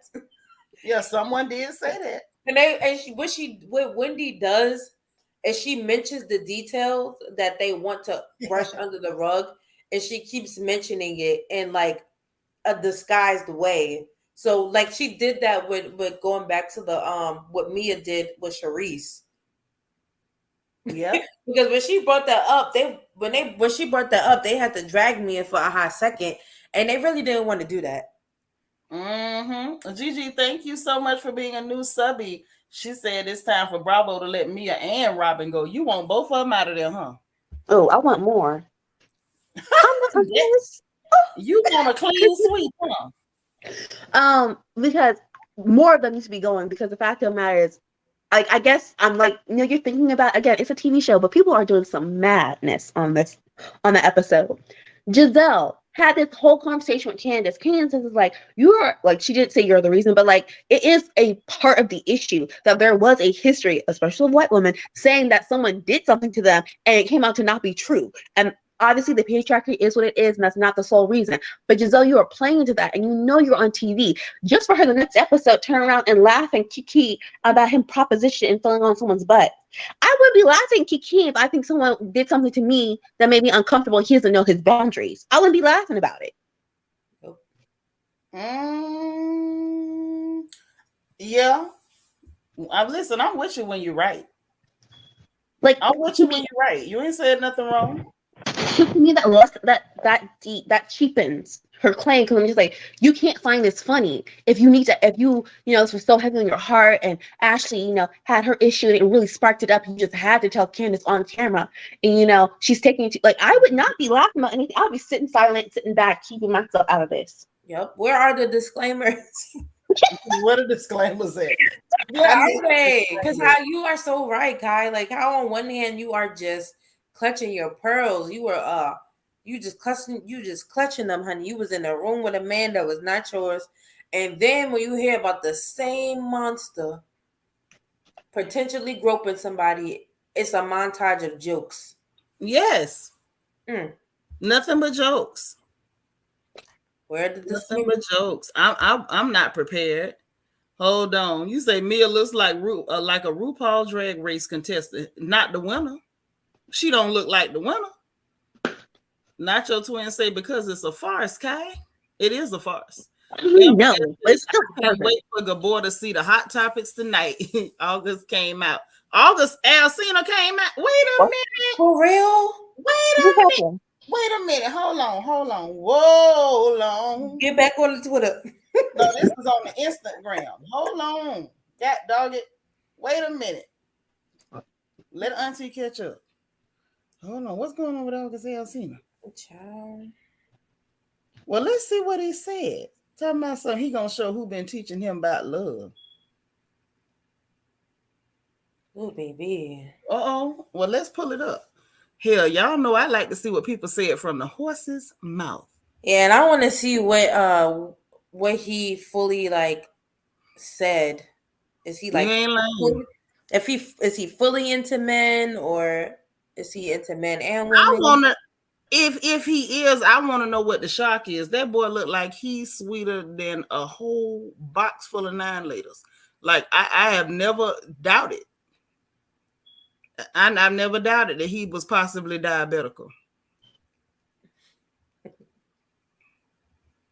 I didn't doubt it. Here you go. Let's hear what he had to say for himself. Now, maybe it's just me, but he looks diabetical. Mariana, is that Calfigurvey? Welcome. You say I knew Jada was pegging him. Y'all crazy. Hold on. Oh, they said he came. Now he up out the closet. Please don't let August round Michael Darby. He didn't clarify though. Well, we finna hear what he said, and I'm gonna let y'all tell me what y'all think. I am not here to decide. We're gonna let this man talk for himself. Is what we gonna do. Hold on, I'm getting it, y'all. I'm getting it. Let me hit it. Bang. Oh. That's what that dude told him. Here we go. Here we go. This experience has taught me love in so many different forms and facets. I love that feels limitless. And then, what do you know? Love showed up, but in a new way.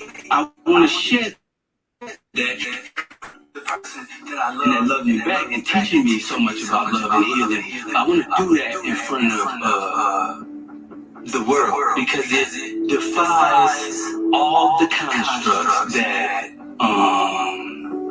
one would say love is supposed to be or love should look like.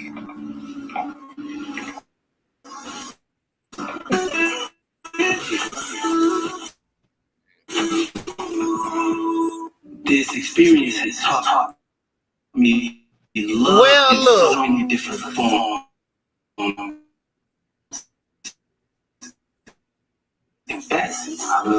Let's hear him one more time. In a new way.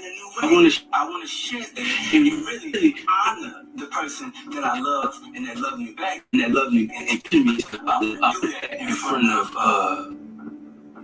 the world, because it defies all the constructs that one would say love is supposed to be or love should look like.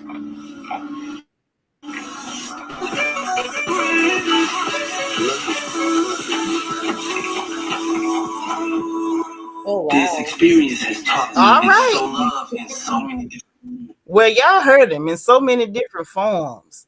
Lord, now this girl here, I love her. She's a nail tech. She said it's given in living color when Damon Wayans was brother man in jail. That show what he sound like. He did sound like Bruh Man, the dude, the one that remember the one that was like, a man is a terrible thing to waste. That guy. Oh yeah, he sounded like that. Love, it come in different forms. You know, I want to show the world the person that showed me how to love in a different way, and not the way that it normally would come, and the way that it would normally look like. Here, come here, I love you. He sounded crazy as hell, but y'all like that little boy. I remember everybody telling me, ooh, I can say Alsina. Ooh, I can say Alsina. Yes, Oswaldo Bates. Yes, thank you. I was sure waiting on it. Now he done came out to tell y'all that y'all is not going to be disinfecting the person that he loved. Okay? What's up, DT? That's right, y'all. Hit that button as you walk in. Yes, honey. But what is the nature of the relationship, though? That's what I want to know. Are y'all just friends and he's telling you more about life, or friends? How many of us have them? Friends. Hey, listen, I don't care if he try to flip it later. I feel like he testing the waters to see if y'all can stand it. He want to see if y'all heart can take it. I don't care. Yes, we just played his video, and he's like, I want to show you that love Whoa. came in a different form, honey. It's 2022. Like, people are not gonna, Ain't nobody, right. We ain't gonna catch the vapors. I'm not gonna shame you. Thank you. If you out there catching or pitching, we don't care. Protect yourself, please, because we heard you already sickly. We don't want nothing to happen to you. Just protect yourself. Don D, get your butt in the corner. So he was a pass around for the Smith family. No wonder Will wasn't mad, huh? But get in the corner. I ain't going with you. I ain't going. See, I just found out I'm cackling. Listen, it was the way he was talking for me. Like he was trying so hard to project that, that faux masculinity that a lot of girls put out. Like he was trying to capture it and convey it to you all. Like, even if I'm pitching or catching, I'm such a man. Like, you can still be a man. You ain't got to give us Oswaldo Bates. Don't give us Oswaldo. You say he don't care who give it to him. Listen, if that's how you love, baby, get your love on. Just please protect yourself, because we don't want you to get sick. That's all. And that goes for you laying up with a bunch of little nasty girls too. Protect yourself. Don't go catch nothing. The soap don't wash off. Definitely say, yep, he testing the waters to see how we would react. Like we ain't used to this by now. Hell, most of us been expecting this. I've been waiting on Usher for the last 20, 30 years now. So come on, August, don't drag it out. And Drake, oh Lord have mercy. Child, Drake came out doing everything but, twerking like we seen in that cartoon on Geisha. Yeah. Hey, Divinely. Oh my God. That cartoon, I had to share it. I'm like, this is exactly what it's giving. That's right. Go on, do your thing. Lord Sin City say Dennis Rodman got him on that show, Surreal Life. Child, we all know about Worm. Kevin Gates, it's your time. Are you calling Kevin Gates up to the altar? Sounds like it. Kevin Gates is a weirdo. I mean, that why we at it, Robin. Let's go. Yeah. Something ain't right. Robin. Listen, some of y'all that's in the Discord saw what I had put in there about Robin Child. People are bringing up all the old dirt and the old receipts, and I would not be Nitra if I didn't put them out. Oh, Discord. Yes, ma'am. All that proof about her when she was actually a mod on Lipstick Alley.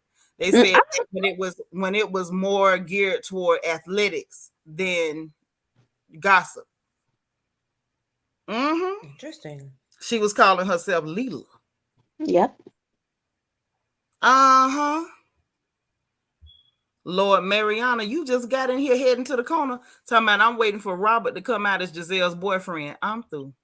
Yes, she's just burly, like just a burly, just wide easy and big fella. Yes. Snow White said, "What would you do for money?" That's Hollywood. Yes. I posted it in the Discord, honey. So anyway, if y'all in the Discord, go to the gossip tab. It's there. Listen, I don't mind. It's over there. If you a RHOA family member, listen, let me go ahead and paste that Discord link on the community tab. That way you can see what's going on and you ain't gotta ask me. You think Juan is coming to the reunion? No. Oh no. Absolutely not. Especially with that lawsuit. Especially with that lawsuit now. He coming Oh no. Yeah, no. Juan got enough heat of his own. He do not have time for Robin and her mess. That's a shame. That's like what, reunion number 5? Child, it's gonna be reunion number infinity. He said, "Look, homeboy, you on your own. You're on your own, homeboy." Oh no.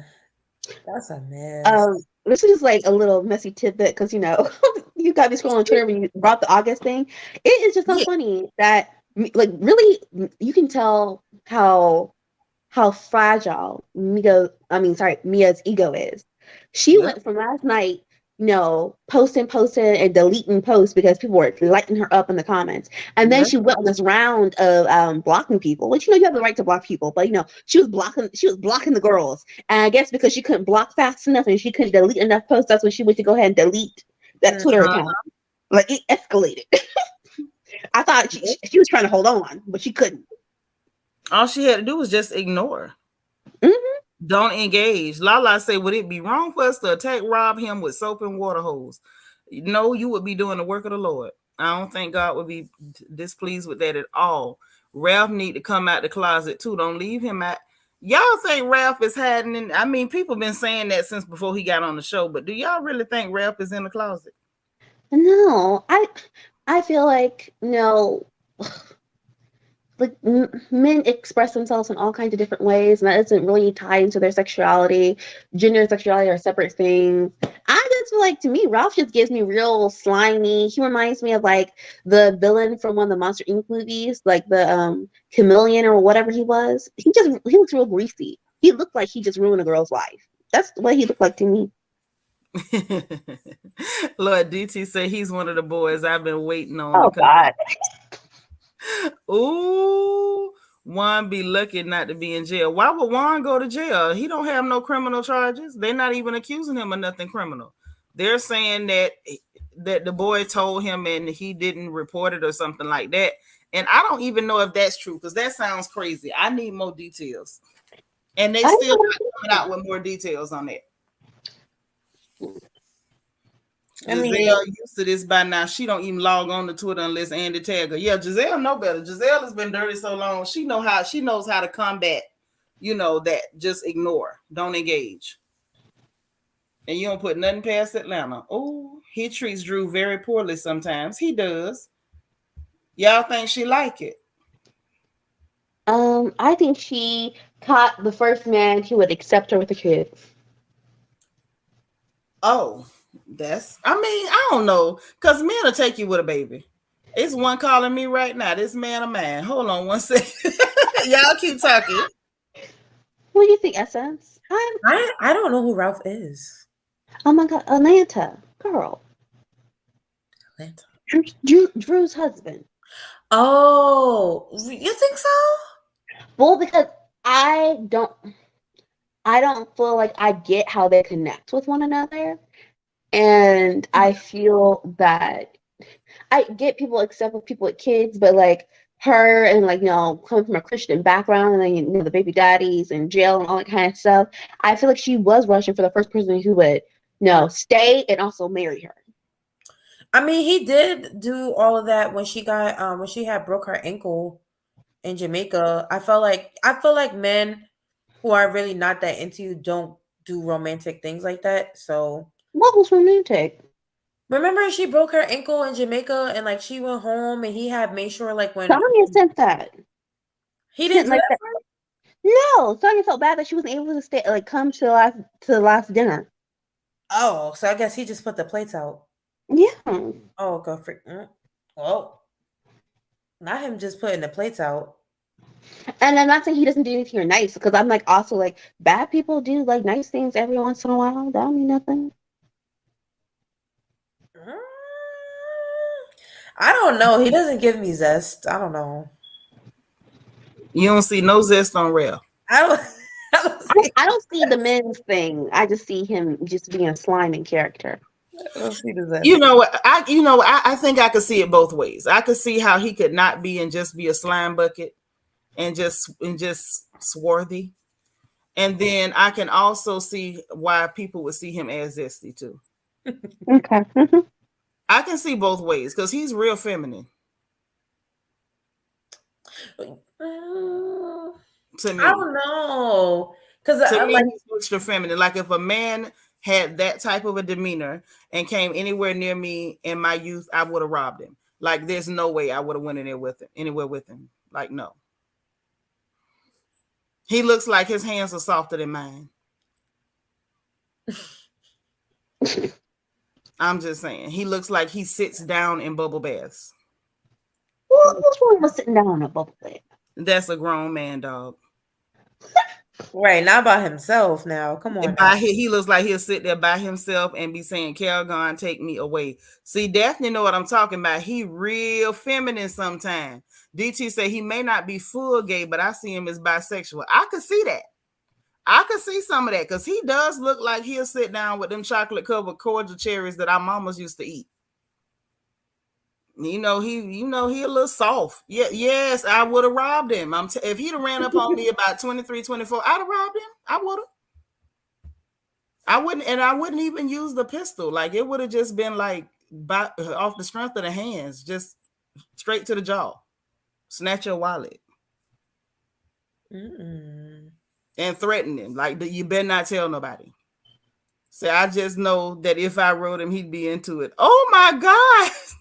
Oh, that's a spicy corner. Oh, get in that corner. Snow White say, if the money's right, people move, men or women. Let's keep it real.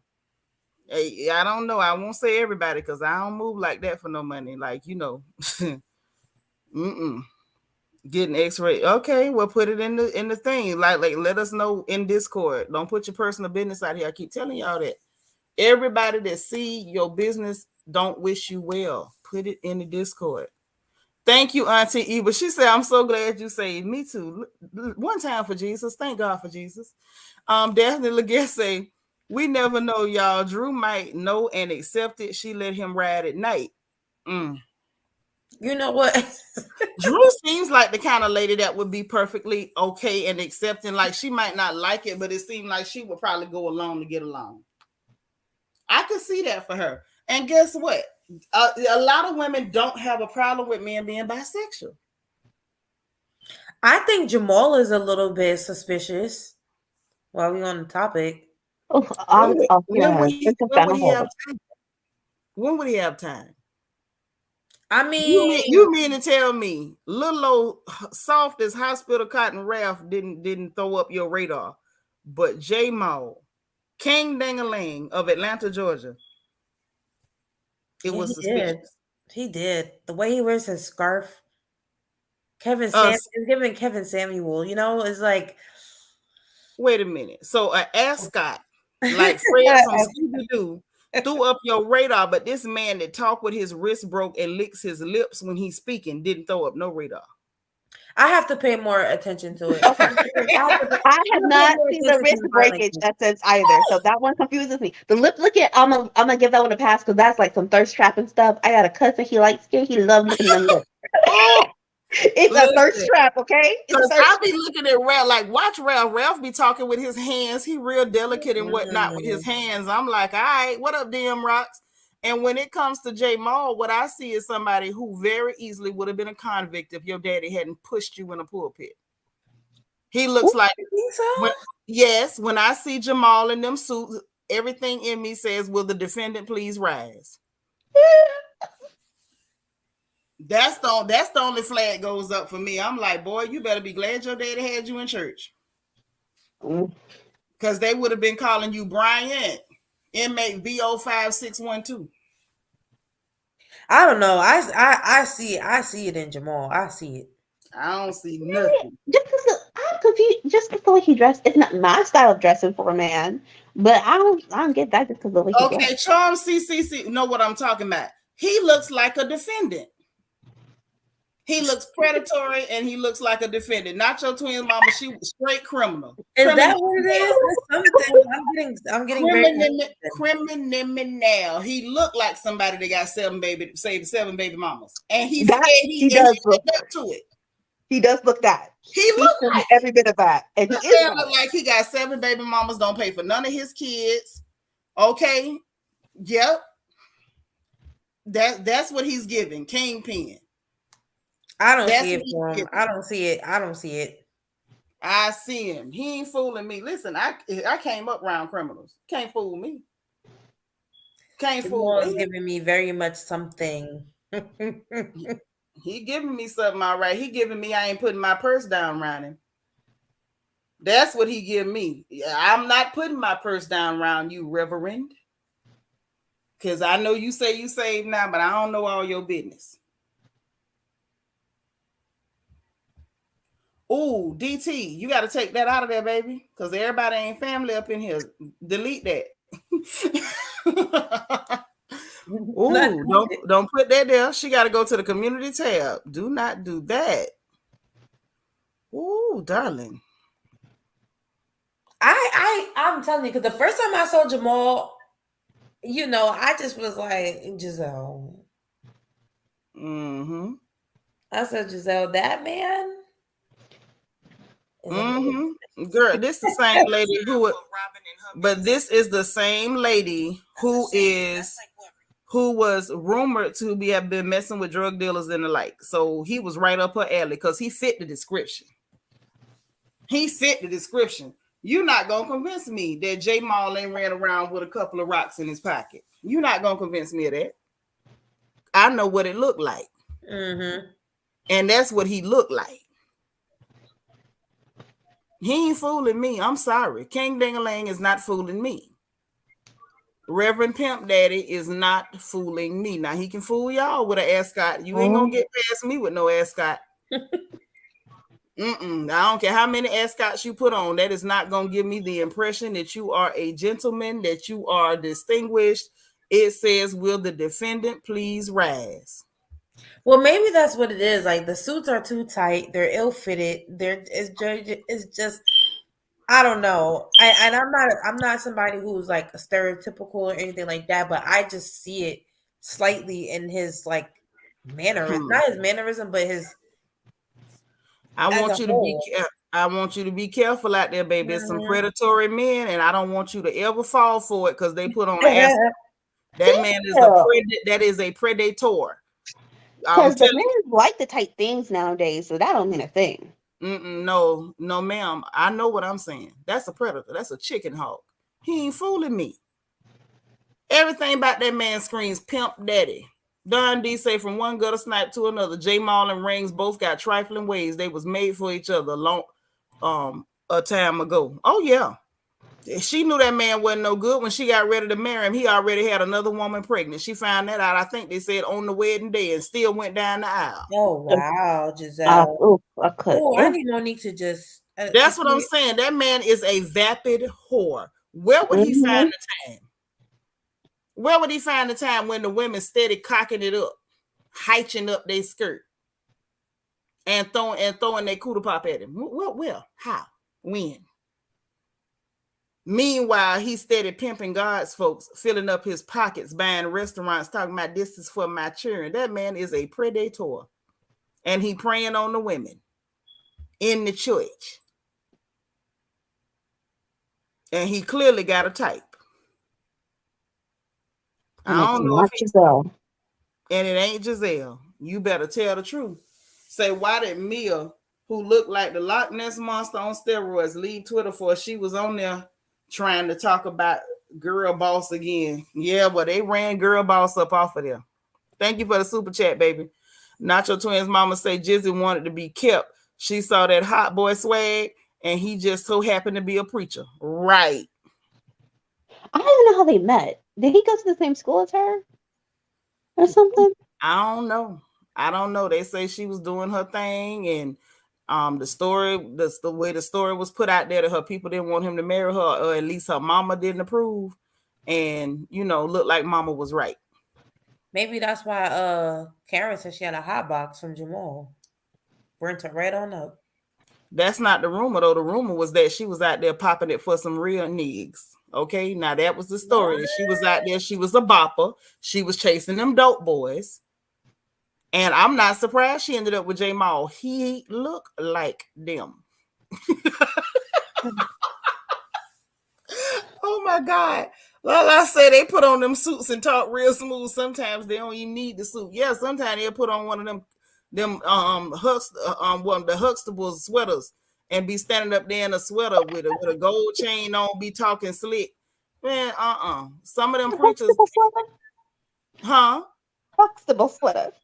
Them Huxtable sweaters, they put on them big sweaters and stuff, and them slacks, and come out there. And the Lord said, "Negro, you not fooling me. I know what the Lord said, and He didn't talk like that." Mariana say Mia announced that she's a boss in such a cringy way. She's overcompensating. Yeah, she overcompensating from that group home. Yes, he's a predator. Yeah, that group home spirit, it's all over Mia. That group home, she can't wash it off. A therapist, please. That's no shade. It's very serious because you watch her in arguments, and like you trying to run down Wendy about, well, I need to get back to him so he can mentor you and teach you. Girl, you came on this show acting like you just like popped out of the womb with all these businesses. Yeah, you popped out all right. You popped out that group home and got adopted, and you stayed with your friend girl, and they still mad at you because you came up and they didn't. Don D said, your honest opinion, do you think he was with her on their wedding night? I don't think so.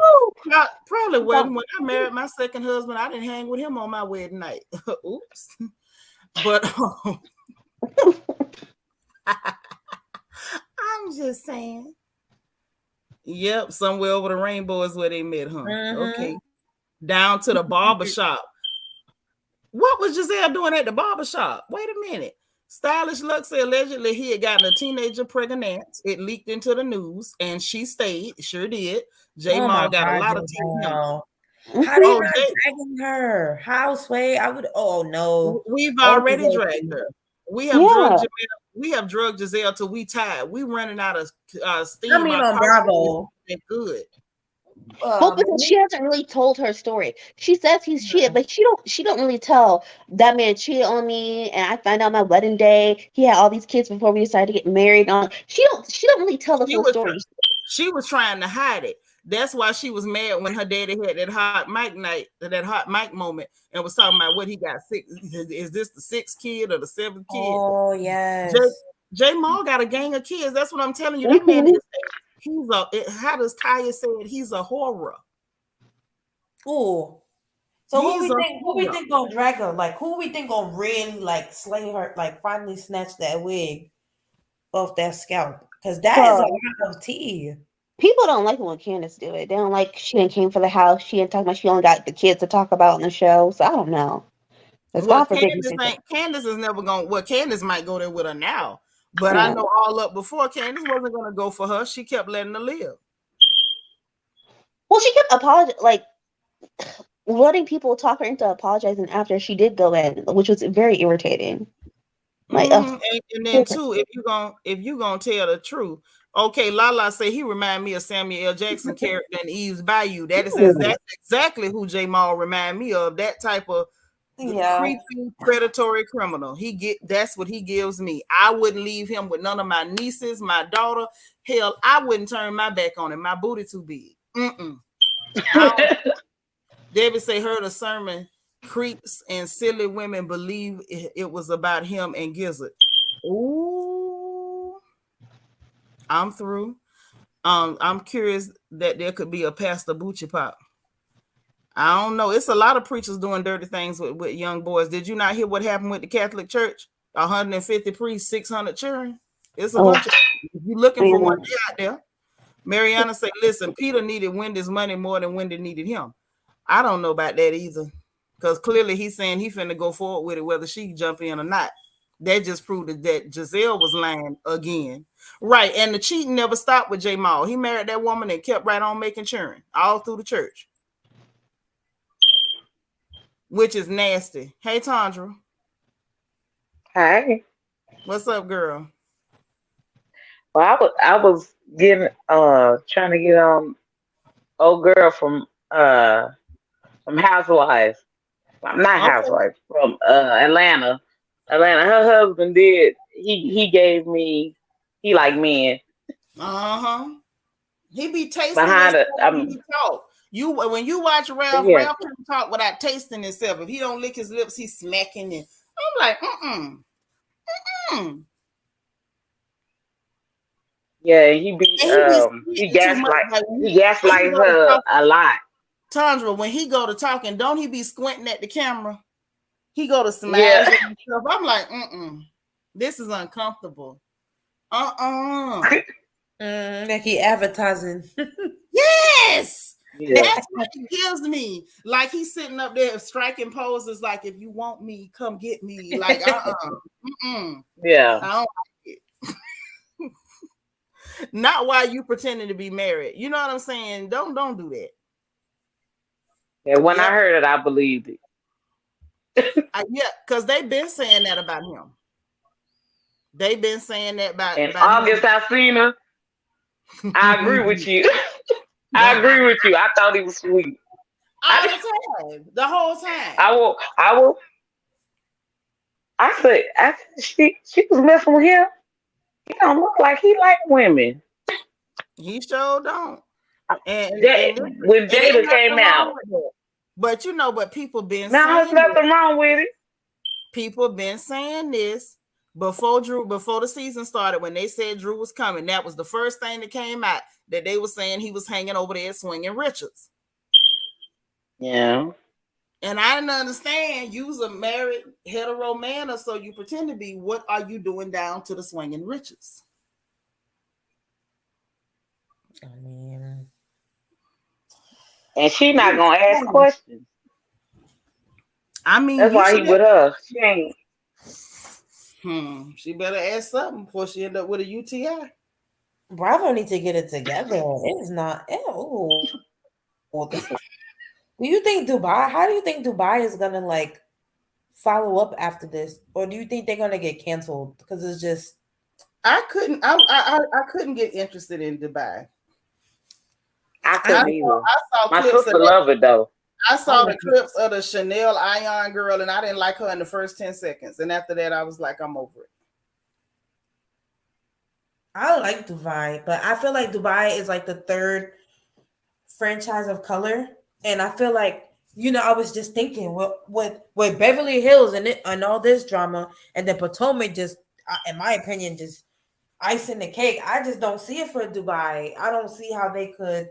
They don't raise the bar on Housewives. From what I could see, they seem real generic. Like they have been watched. Like they seem like Housewife fans who watch Housewives, and now they came on to Bravo to imitate Housewives, and I wasn't feeling it. It just didn't seem authentic. It seemed contrived as hell, and we already got enough contrived stuff, so I couldn't get into it.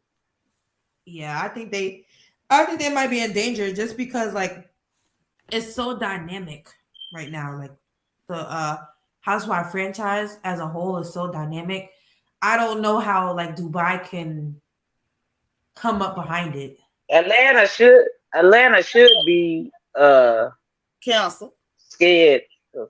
Yeah, because this is like, not good. This point, like I can see Dubai surviving, I can see Salt Lake surviving. Being honest, Atlanta is crap and they still on the air. So, you know, anything's possible. Yeah. Even when I look at the members of the cast now, they all look so generic and plain. Even their pictures have no personality. Yeah. And why they bring Sheree back? It's to try to bore us to death. She born. It's yeah. We survived Carnival 19. They say we know what to do. Sheree, come on back. They trying to bore us to death. But I will survive. They won't get me. Yeah. Because I can't promise I'm gonna watch next time. I can't. Candy is candy for me. Candy is molasses. Just and they brought a bunch of people to play off of her molasses. They all just dry. Yeah. I like Marlo though. I'm here for Marlo. Marlo got more energy than the rest of them, and they got Marlo there just so they can come about her. Oh, Marlo said we hoes, girl. We all knew you was a hoe. This ain't new. And I'm ready to die on that hill. Y'all have been calling Marlo a hoe since day one. Y'all have called her every brand of hoe that you could think of. And then when she started bringing up your hoe facts, everybody want to scream like scalded dogs. When people can point to the people that you was popping for. Right.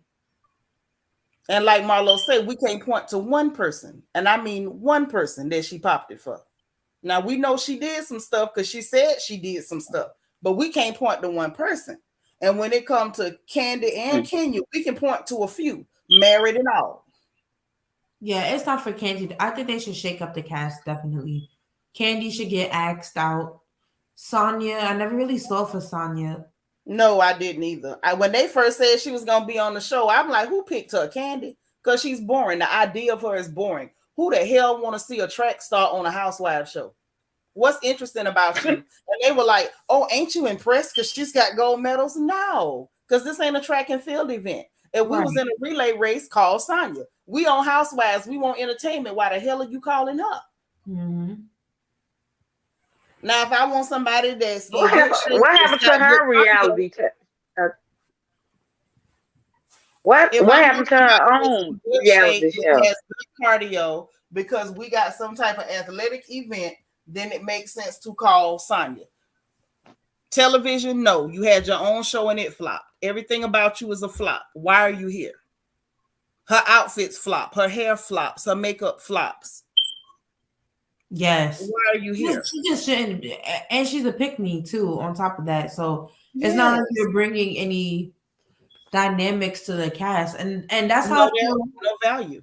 Yeah, and that's how I feel a little bit about Potomac. I feel like now is like someone said, like it plateaus a little bit, like it plateaued, like Potomac is plateauing, and that's not good because I feel like Potomac is still like a hidden gem a little bit.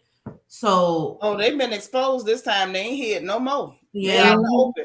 Because see, a lot of us for a long time been talking about their colorism. If you go back on my channel to I think like my very first video, I was talking about the colorism and racism on Bravo. A lot of us have been complaining about it. Now, because they tried to do it to Wendy with the microaggressions, she blew it up, put a magnifying glass on it, put them under the sun, burning them like ants. They not hidden no more. You ain't got to worry about it. Alice say, what flavor chip Sheree gonna eat next season? I don't know, because I was real sick of her with I like the right thickness of the chip. I like a good chip. Girl, really? You like a good chip? Yeah, I have all-time favorite housewife, Nene Leakes. Yep. The housewife, Nene Leakes. And after her, I would say, after Nene, I would have to say, y'all probably gonna think I'm crazy, but I would say Bethany came after her. Because Bethany delivered too. Whether I like the heifer or not, she delivered. I like Lisa Vanderpump. Hmm. Cause I'm just here for the opulence. I'm sorry. Like I'm also into fashion and Aviance and stuff like that. So I like Lisa Vanderpump, but obviously Nene is number one. And just as far as like things to see and just making the show interesting to look at, I did like Lisa Vanderpump. And from Potomac, I definitely like Karen. Yes. And from Dubai, I like Brooks, Caroline Brooks, as odd of a character as she is. Oh, she's a character. I see it for her. I like Brooks. Maybe I need to try Dubai again because I saw Dubai and said bye-bye. I was not interested. Oh, and Monique. Definitely Monique. Monique, I love Monique, but I feel like Monique was not a good fit for Housewives. She wasn't. She wasn't. Why? No, okay. If I got to qualify that answer, I feel like it's because she was absolutely a housewife. I love her family. I like how she takes care of her children, her home. All of that is beautiful. I see her more like on a HGTV channel or something, like where she's doing like her oils and home and family. I would prefer to watch something like that with her than to see her on Housewives. She doesn't give me messy, gossipy, like she really doesn't fit into that dynamic. I feel like we got the best out of her with her home, her family, her husband, her kids, working on her business. Because Monique is fabulous. She is what these other ladies would like to be, but I think that she's not Housewives material. She's just not entertaining in that way. And they were chewing her up on her own show, so I don't know. She's just not entertaining in that way. Right, Scorpio Queen. She can be a little dull, but she's beautiful. I like she's gorgeous.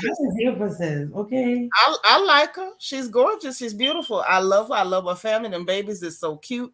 I like her husband. I love that he's very protective of her. Yes, she's absolutely a true housewife. But from what that franchise represents and what they are, I just feel like Monique is not. I feel like her level of class is a bit above what they need on that show. Oh, respectfully disagree. I think that Monique would, if Monique was still on the show, I think Potomac would not be in as much danger. I think she would be the perfect person. Well, that's a lot right now, because I feel like she's she's not problematic, but she's also like involved. But also she's like, We got Karen for that. We got Karen for that. I mean, and do we really have Karen for that? Because Karen is too much of a background. You know, she's too So chill. was Monique. She's too chill. Karen is too chill. Monique was really chill. And when she tried to get messy, she just got herself caught up in it. No, Yeah. if you want chill, I don't like Karen, but at least no, she can make me laugh, get funny clips. Monique can even do that. Yeah. Sis says Monique is good where she at. You with the married couples, yeah, but she's DC. She's not Huntsville.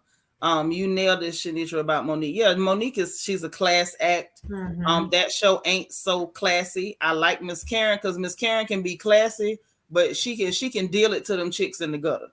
And Monique really wasn't able she to can. deal it. Yeah, she wasn't. She's not. She really wasn't able to deal it to them in the gutter. Like when she hit them above their heads, and it was cute to us because we enjoyed it. But it was like it really just to me it didn't flow.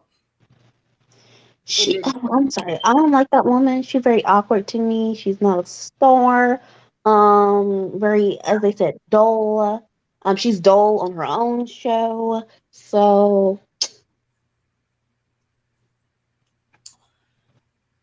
I don't like her trying to be messy. I just feel like I know that's the thing in reality TV right now. So I know she was trying to give it. I've heard she's trying to give that on her show. I just feel like that's not her, and she's trying to do that because she wants to do reality TV. And while I'm all for a sister, live your dreams, girl. Can we also be realistic? Everything ain't you. That's like you trying to put me on Def Comedy Jam and expecting me to tell jokes with 14 cuss words a minute. It's it's not me. The Binder was the bomb. Like, I'm not saying she didn't have great moments here and there. Like, you don't have a home. I have 4. Oh, that will live rent free in my head forever. But I just that's why Giselle was mad at her. She's a hidden gem to me. That's why like Giselle was mad, because Giselle was mad at that, but Giselle definitely has an issue because that man was cheating on her with girls that look like Monique. Just like, that old tea that got brought up that was in the Discord when Juan was cheating on Robin with Gabrielle Union. See, the men go get Yella Yella because Yella Yella is the trophy, is what's expected, but low key, you still craving chocolate. Right, effortless. And they cheating on these on Light Bright with Miss Chocolate. Like they said, Phaedra was talking to Mr. Chocolate. They over there talking to Miss Chocolate. And these girls are triggered. They saw Monique and got triggered. She represented everything that they hated. Monique has what they all want. She was established before she came on the show, unlike all of them. That's true. What's the worst franchise in y'all's opinion right now? Is Miami still on? Yeah, it's coming back. It's still on. It came back last year, and now the new season's coming on. So I would say it's probably a tie for me. I would say a tie between Miami and Dubai. Really? Yeah. I like Dubai. I was definitely into it. Scorpio Queen say the worst franchise for her is Dubai. I couldn't watch one complete episode. It was just like literally people that had sat around and watched episode and season after season of Housewives and said, "Oh, I can do that. I'll imitate Phaedra. I'll imitate Nene. I'll imitate Kim Zolciak." And it's bad acting. It's just too much. From who in particular though? Because I feel like Brooks, she is the Black Caroline, Lisa and Ayan. I felt like all those interactions were very authentic. They didn't sell it to me. I wasn't sold. I don't know. I hope they don't get canceled. I literally yawned. But Dubai's gonna run into the issue because Sarah, on the Twitter, speaking a little spicy, a little anti-black, and then you have what's her name? Caroline Stanberry, and her partner and his what's up in and all that kind of stuff. So they started off with a multicultural class, but like people were still kind of side-eyeing that there had to be white women on the show and that it was centered around a white woman, and really she kind of was faded into the background. Around her though? Yes, literally Dubai was only there because she moved there. That one, if the backstory is like Caroline, like I used to watch it. Ladies of London had like 3 seasons, and she was on it, and it ended because some people left or whatever, and her and her husband at the time they moved to Dubai. But she was not the show. But the reason why there is a Real Housewives of Dubai is because because of that lady is what she's saying. Yes. Don D said I wanted Dubai to be it, but it couldn't keep my attention. Yeah, they didn't keep my attention either, and even them bringing in Phaedra still couldn't force me to turn the channel to them. Oh. I tried. I really did. And I tried. I really tried because I wanted to, I needed something new. Atlanta was painful, and I still just couldn't do it. Did you? Oh, you didn't watch Beverly Hills either, did you? Oh, God forbid, no. I love Beverly Hills. Listen, you can't go back. Married to Medicare. I don't think. Oh hell no, we do not even mention Married to Medicare on this channel. But like Beverly Hills. Years ago, I watched Beverly Hills, but then I kind of got bored with it. So it's not like I just hate Beverly Hills, but it's literally like I lost interest. And that's the thing with me. When I lose interest, I just slowly forget to turn the channel to you. I can get with that because I think like Beverly Hills for a time, there were like quite a few seasons where I would start and I wouldn't finish because they had that really bad thing of like when they came to a point where they start like having one plot line that they were all harassing for the entire season. So for I think maybe 4 or 5 seasons, like I would start and like not really finish at some point sometimes. So that had been an issue there. But earlier seasons, I quite enjoyed, but also because those weren't like quite a few of those were going through things. Mm-hmm. Well, I've only ever seen Atlanta, Potomac, Dubai, and Beverly Hills. So you didn't see OC? Oh, I watched them all. Mm-hmm. Now, Crip, what you say? Am I the only one who's not a fan of Kenya? No, most of us don't like Kenya. I am Team Kenya and Marlo. I believe I don't like Kenya. It's like if you like Dubai, I can see why you would like Kenya because Kenya does a lot of bad acting too, and it irritates my nerves. I like a person who isn't afraid to be on their own island. I feel like Kenya doesn't mind being on her own island, and we want her to go to an island too and stay there. Jesus. She's annoying. She's rude. She's inauthentic. She needs to moisturize. I can't stress that enough, ladies. Moisturize. I just can't with Kenya. I can't because I feel like she has too many authentic opportunities to connect with the audience, and she doesn't. She doesn't connect. She's not relatable. And I think that's why, like, I don't join no hate trains because a lot of people really just can't stand that lady. It's not that deep for me. I just don't like the fakeness. She's just so fake. The context, I don't wear wigs and now you're forced to admit that you are the wig queen. I have long hair. I have this, like, girl, stop. When she came through with those fishnets and those butt pads. And to me, that was corny. It wasn't funny. It was whack. It was like such a child. I'm like, oh my God, somebody locked this hooker up. It was not it. She thought she served and she didn't. Did you like Phaedra? Were you a fan of Phaedra? And like, hell no. Mm-hmm. I was never a fan of Phaedra. I didn't like her either. I didn't like how she came on and anything else. Now, the truth of the matter is, whether I liked her or not, did Phaedra add value to the show? She did. Do I feel like Kenya adds value to the show? Not really. She just I feel like she gives the audience something to be mad at. Like, that's her value. I'm here so y'all have something to be mad at. And yes, Charm, she was better in the beginning. And it's like once we got away from like her first season or so on there, it was just overacting, fake, fake, fake. But then again, like Carlos King said, he loved her because they could tell her whatever to do and she would just do it. So she was acting. You know, they was like, hey, go in there and say this, go in here and do that. And she was willing to do it, but it's the bad acting for me. Like if you were a better actress, you would have actually been in some good films. Everybody knows you can't act. It's just too much. And then the way she behaved with Kim I didn't know she was in Waiting to Exhale until I seen it. Quit. But that's all she ever had was these cameo walk through roles. Like they dang near put her in roller skates.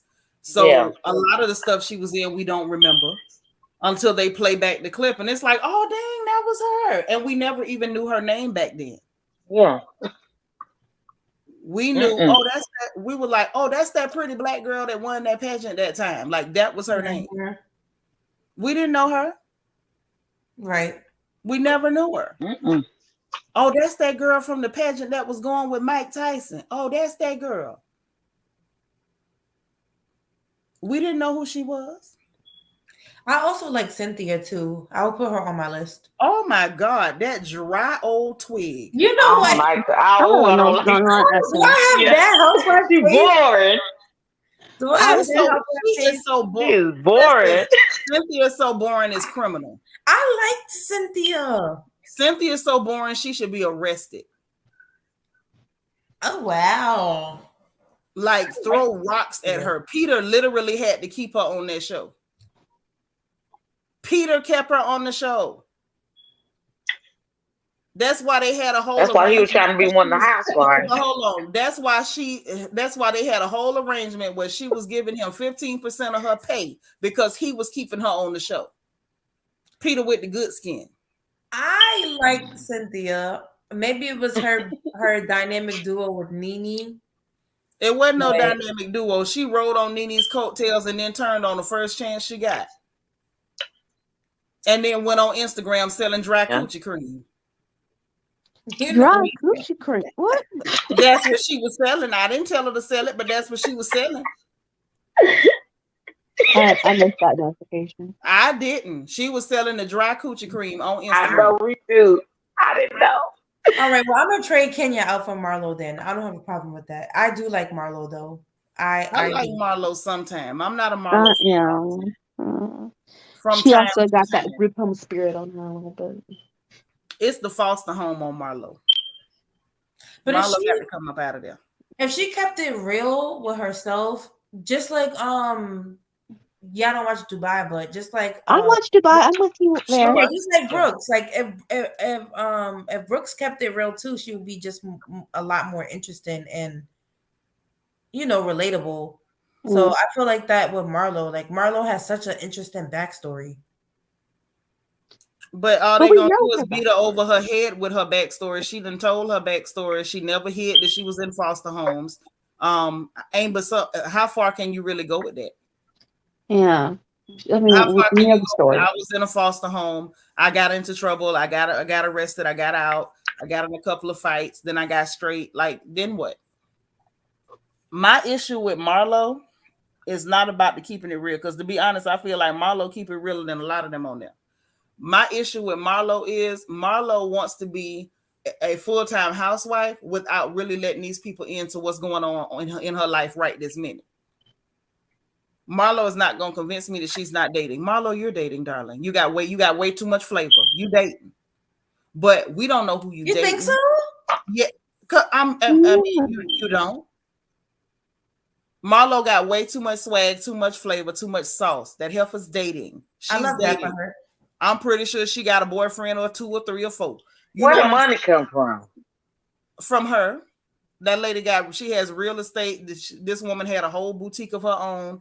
She has her own money. She's not out there with what did Kenya say, with a square card reader on her pocketbook? But of course Kenya would know. Okay.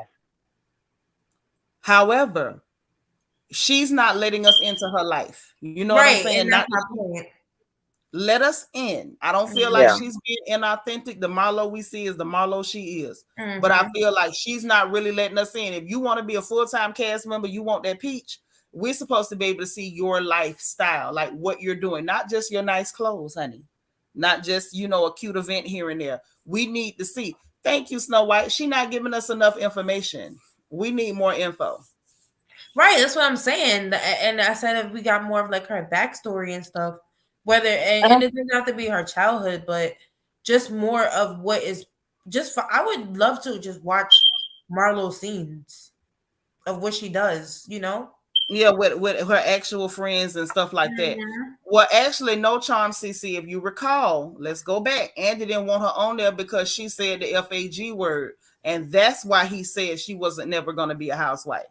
And the only reason he brought her on as a housewife now is because he's hoping that she can save that dry, dull behind show. But at the end of the day, you can't load up the cast with a bunch of dead weight and then hope one person can help you. Like, that's not even fair. That's not even realistic. When you had people on there with personalities that she could have legitimately played off of, you wouldn't give her a peach because you were still mad because she said FAG. Now you got a bunch of dead weight. You got fake Kenya. You got dry candy. You got Sheree who eats chips. You got Drew. We don't know what the hell you do. And your strange husband. We got Sonya. Unless we running races, what the hell is there to work with there? And then now you done brought in Monietta, or should we say, No, oh my God, don't get me started with that. She's boring as hell too. Or should I say Yanietta? Because she's a yawn. I don't know about that. You tried to bring her mom on there. Huh? What you say? I said, is that the one? You tried to bring her mama on there. Oh. Well, we ain't studying her mama. I don't care nothing about her mama. Her and her mammy can go. What you say, Essence? What were you saying? Oh, I said, is Monietta the one with the crazy hair? The one who steamed Sheree's vagina? No. That's Fat Toon. Oh, okay. Fat Toon can't come back because she actually stole Drew's purse. Now, when it comes to Mon or Yanietta, that's Candy's boring friend who's married to the clear dude who is Neo's baby mama. Oh, okay. They got the nerve to be talking about don't call her Neo's baby mama. Girl, we wouldn't know who the hell you were at all if you wasn't Neo's baby mama. How dreadfully embarrassing for you. Crip say this season of RHOA was so boring. It was. I stopped watching after a few episodes. I wish I could have. This coming from someone who watched every season of RHOA. Very. Snow White say, yes, she said the F word to Sheree. I already knew. Speaking from a feminine male myself, I can still see the tension Andy has with Marlo. He don't like her, but she brings something to the show. Right. He wants to use her. That's the issue when it comes to Andy and Marlo. He doesn't like her. I feel like he still hates her. I feel like Andy hates all black women, if you ask me. I feel like he hates us while trying to imitate us, while trying to emulate us. But he has a special hate for Marlo. That's why he said she would never get a peach and then had to put his words in the microwave, heat them up and eat them. And now he's hoping that one Marlo is enough to save a sinking ship, and he keep loading up boulders on there. All those women are just boulders. What the hell is she supposed to do? Light her dress on fire and dance the Tarantella? Like, what do you want her to do to save this? Yes, that's what Andy does. He will use black women, and it's sad because sisters will go on the show and not just get what they can get from the platform. They go on there, try to be his bosom buddy, and start stabbing other sisters in the back. Well, then Mia needs to go. She do. If that's how he is on Atlanta, then it seems like he don't mind slicing and dicing and shuffling the cast. He don't. But Mia is, Andy might look at her like, oh, this is wonderful. She's there attacking black ladies. This is great. I think Andy likes that. In the words of Nene, you old racist. I think he likes it. Yeah. The seat is getting what I want to know Nene and Mariah. Oh, yeah. But this is the thing. I want to know if the pressure from the public how is he going to handle it? Because it's not going to go away. And it's like everybody's going to be watching this reunion to see how they move, and everybody's going to be watching to see who gets a contract for next season. And what they do is going to make a big difference in what the people do. Mm-hmm.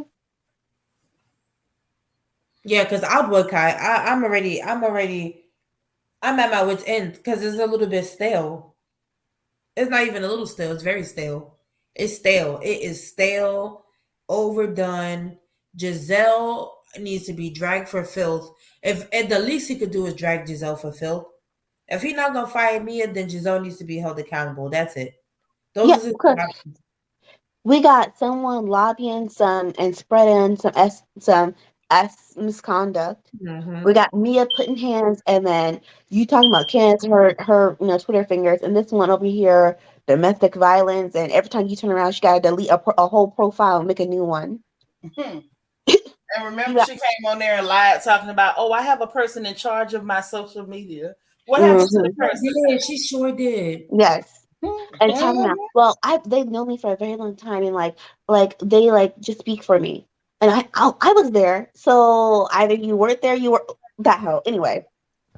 Then you got Ashley. She definitely had somebody who spoke for her. It was her. I Yes. speak for myself all the time too.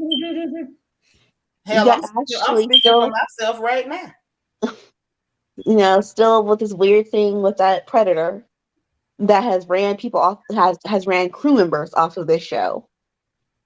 You got Robin over here. No, like I thought, like I would be the one. I thought maybe I overreacted a little bit. Remember when I told you, like my eyes kind of all watered when Robin called the phone. I'm running the YouTube streets. I'm not the only one who felt that way. Mm-hmm. And so I didn't see that going. I peeped that Robin was acting weird. People were peeping it, but that I think really that sent people over the edge with Robin. I just want to see what they're gonna do with Robin, with Mia the man, and everybody else that participated in this debacle, because I'm never gonna forget that they tried to nail that girl to Calvary's cross for saying your mama. I'm never gonna forget either. But that was another form of, I don't want to say colorism.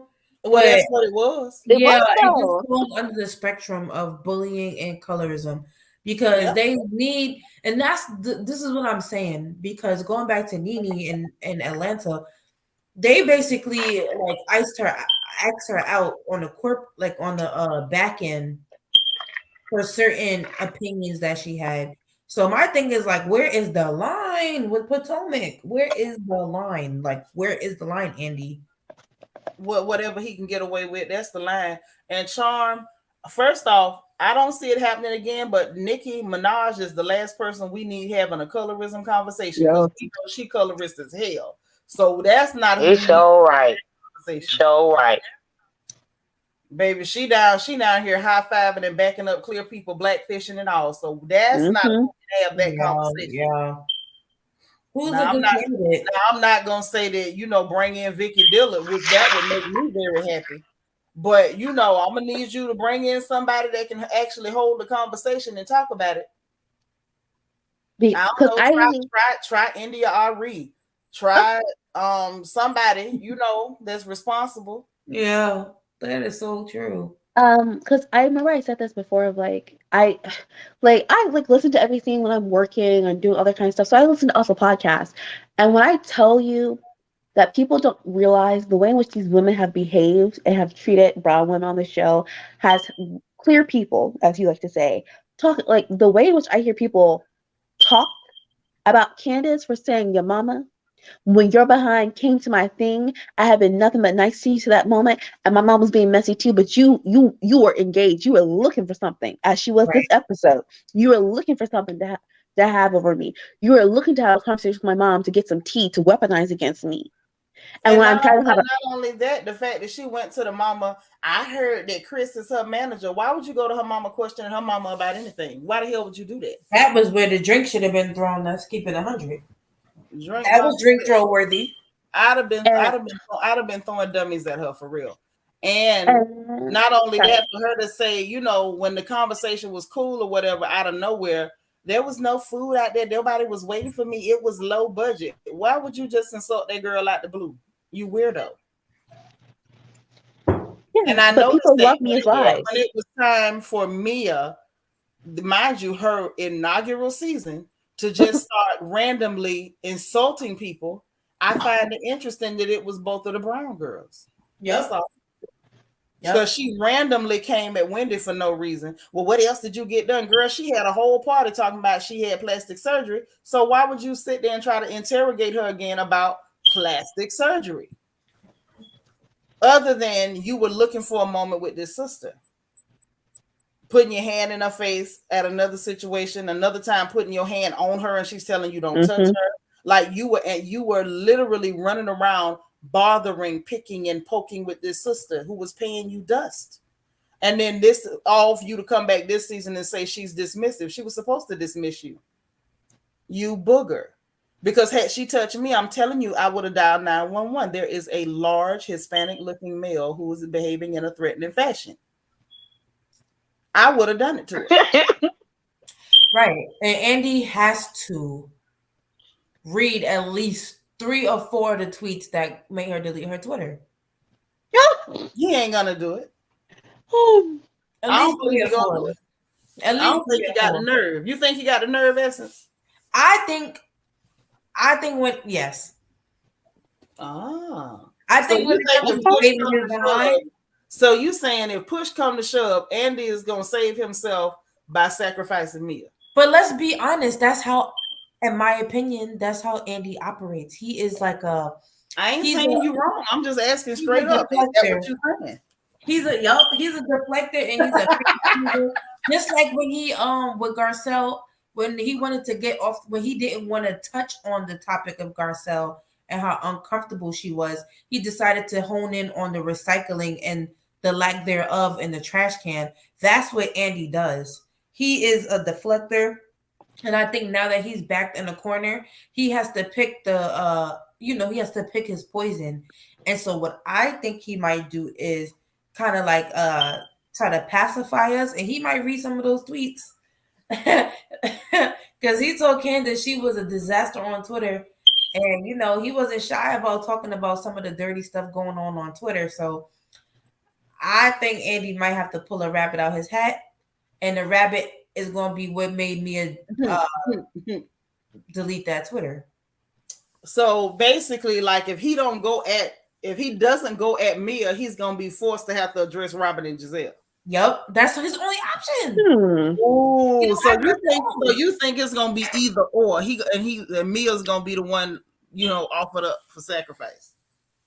Yeah, and honestly, I think we at a point where either Potomac is going to be axed or put on pause. He going to slide Giselle's wig back off that forehead, or he going to read them tweets. Like he only got because with Beverly Hills, it got too heated. It got too heated after they started personally writing him on Twitter and sending like professionally written letters and emails saying you are literally disregarding the microaggression of Garcelle. He put them on pause immediately thereafter. So yeah, because they're supposed to be filming. Yep. He put them on pause immediately thereafter. So I think with Potomac, either Potomac is going to get axed, put on pause, Giselle's getting dragged, or Mia's tweets are going to be brought up. But see, Essence, I feel like it's not either or, because what Giselle's doing is it's too big of an issue. What Mia,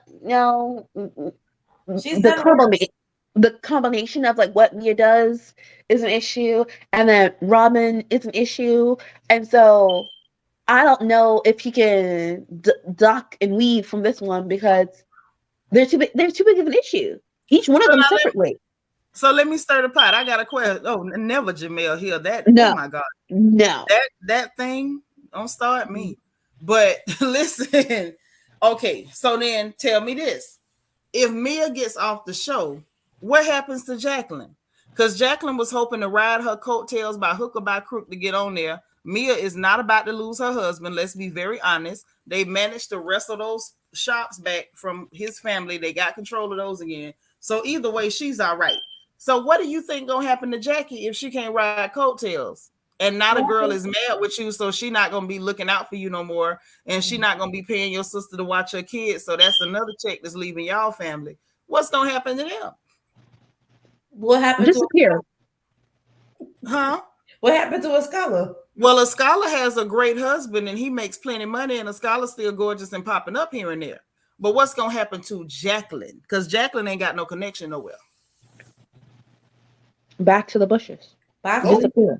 You're gonna have to go about our life. Yeah. Well, no Yes, one's you're gonna have to invested go right now. back to our life. Okay, so then here's another question. Let me stir some more.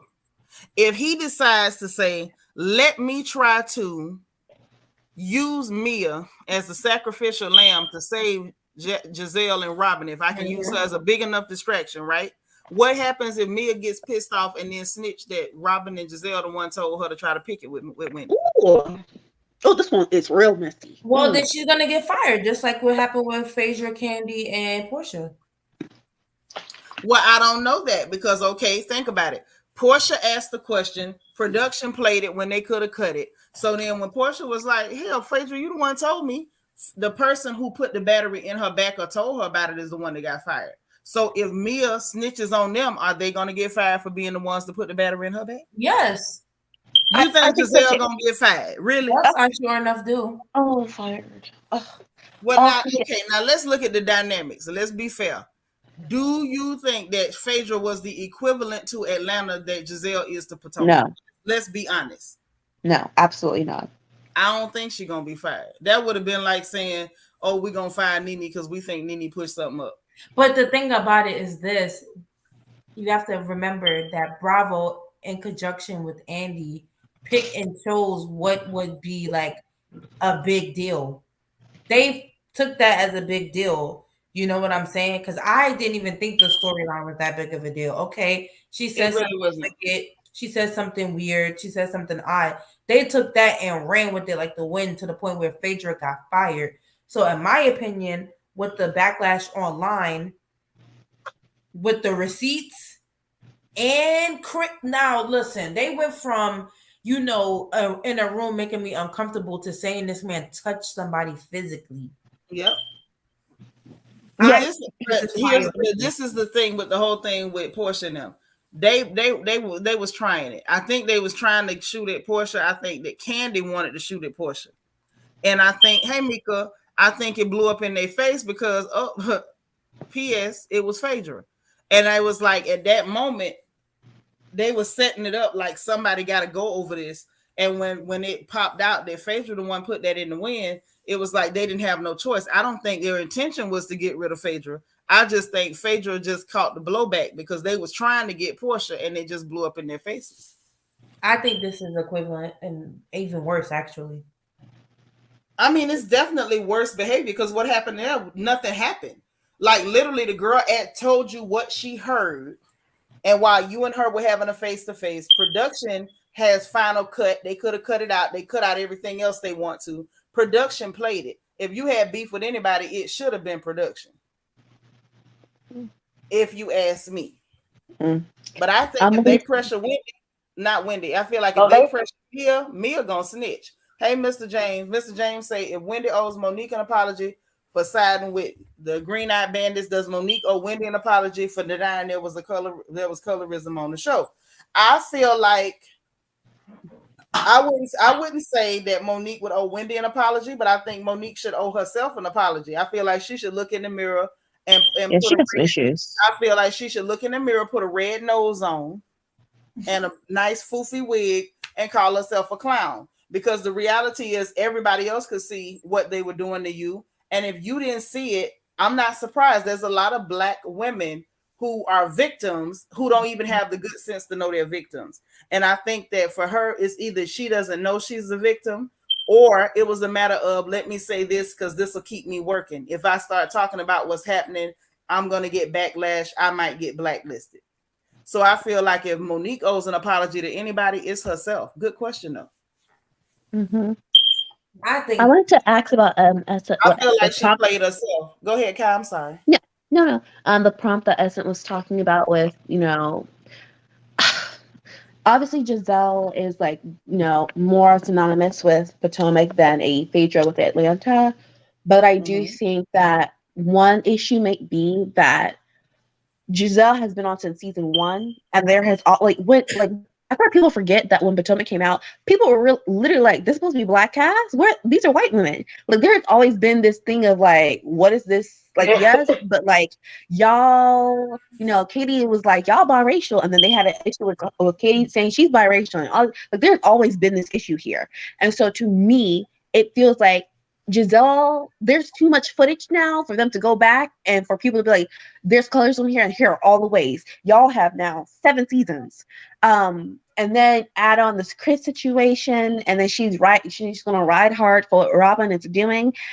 I think I do think the baggage is really heavy.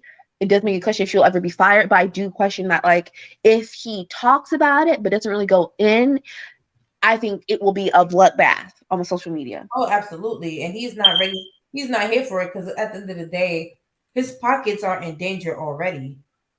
Let's be honest. Beverly Hills is underwater. Real Housewives of Atlanta is boring. Dubai is fresh and is new. This one girl just quit off of New York in the middle of the season. And she should have. His pockets are like, I mean, his empire is in danger. So I think if he got to axe 1 or 2 brown people, he's gonna do it. That's just my opinion. You might be on to something. I feel like, and at the end of the day, this is a no-win situation for Andy. It's a no-win situation for Bravo, because whether we like it or not, a lot of people like the green-eyed idiots. Well, namely Giselle. Most people tolerate Robin. Even the people who like Giselle just tolerating Robin. And we over here, barely tolerating Robin. Okay? And we're not even the ones who have to smell her, but that's neither here nor there. If they have to do something as dramatic as getting rid of Giselle, which I seriously doubt they would ever do, that's going to hurt the franchise. But I don't think it is. It would. It definitely would. It would be the same thing as if, even though Kenya doesn't have a lot of fans, she's got enough fans that if Bravo just did her real nasty and was like, "Girl, get up out of here," they would take a little bit of a hit for it. Who is a Giselle fan? A lot of you not looked online. A lot of people like that hooker.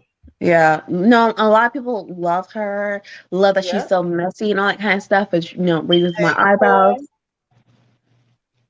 Hey, buddy. You cooking? Oh, I didn't know Giselle had a fan base.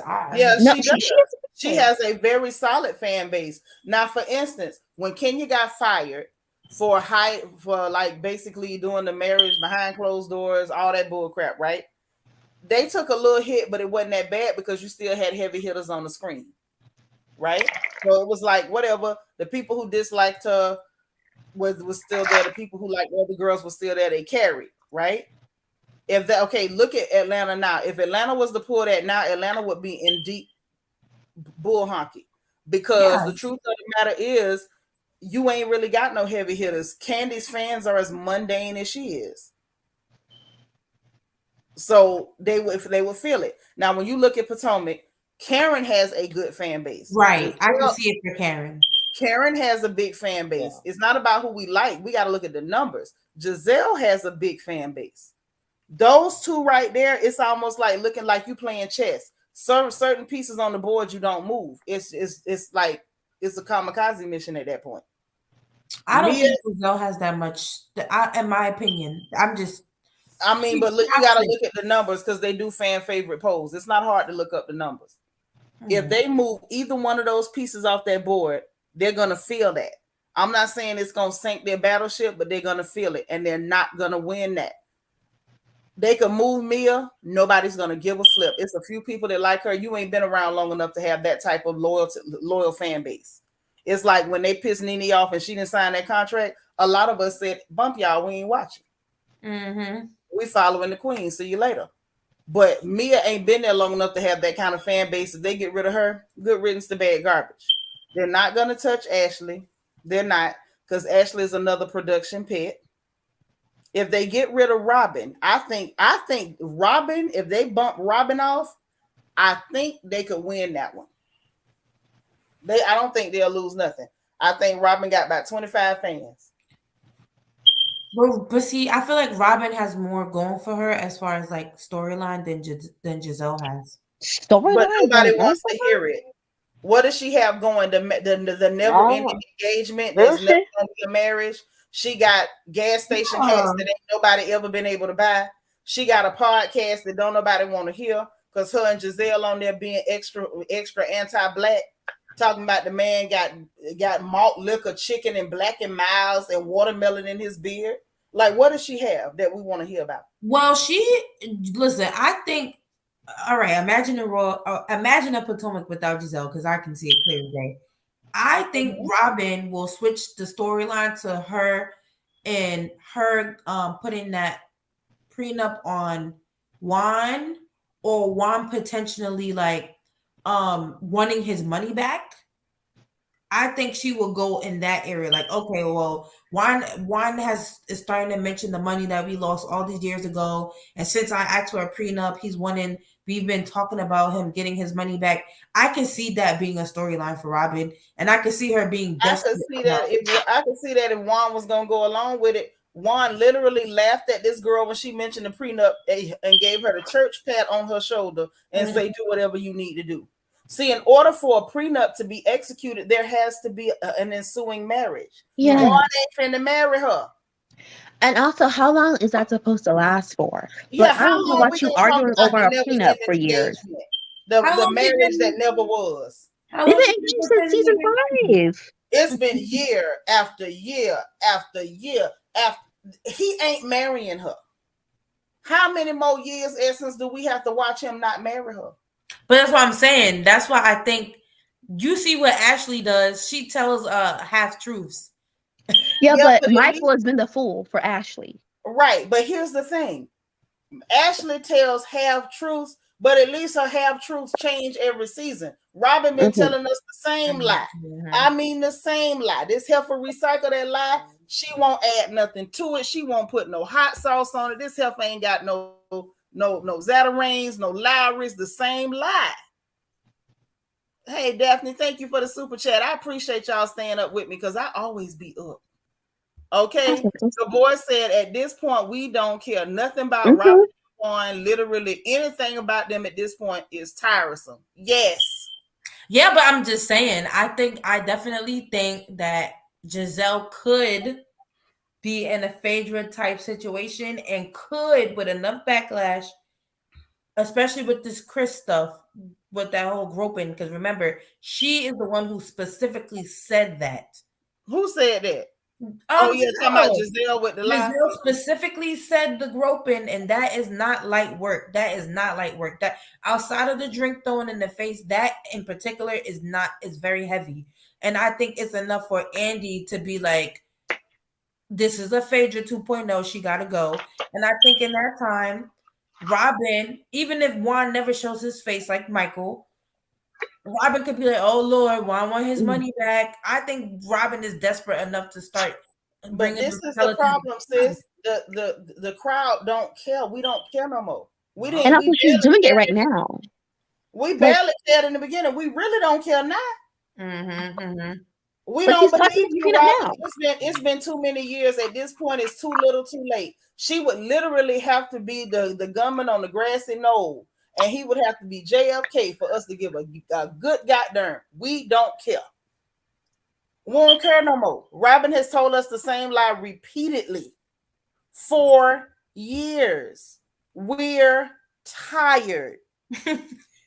And let me tell you something. And if y'all think Andy don't watch social media, y'all crazy. Hey, Connie Brazil, yeah, Robin really go and won't be missed at all.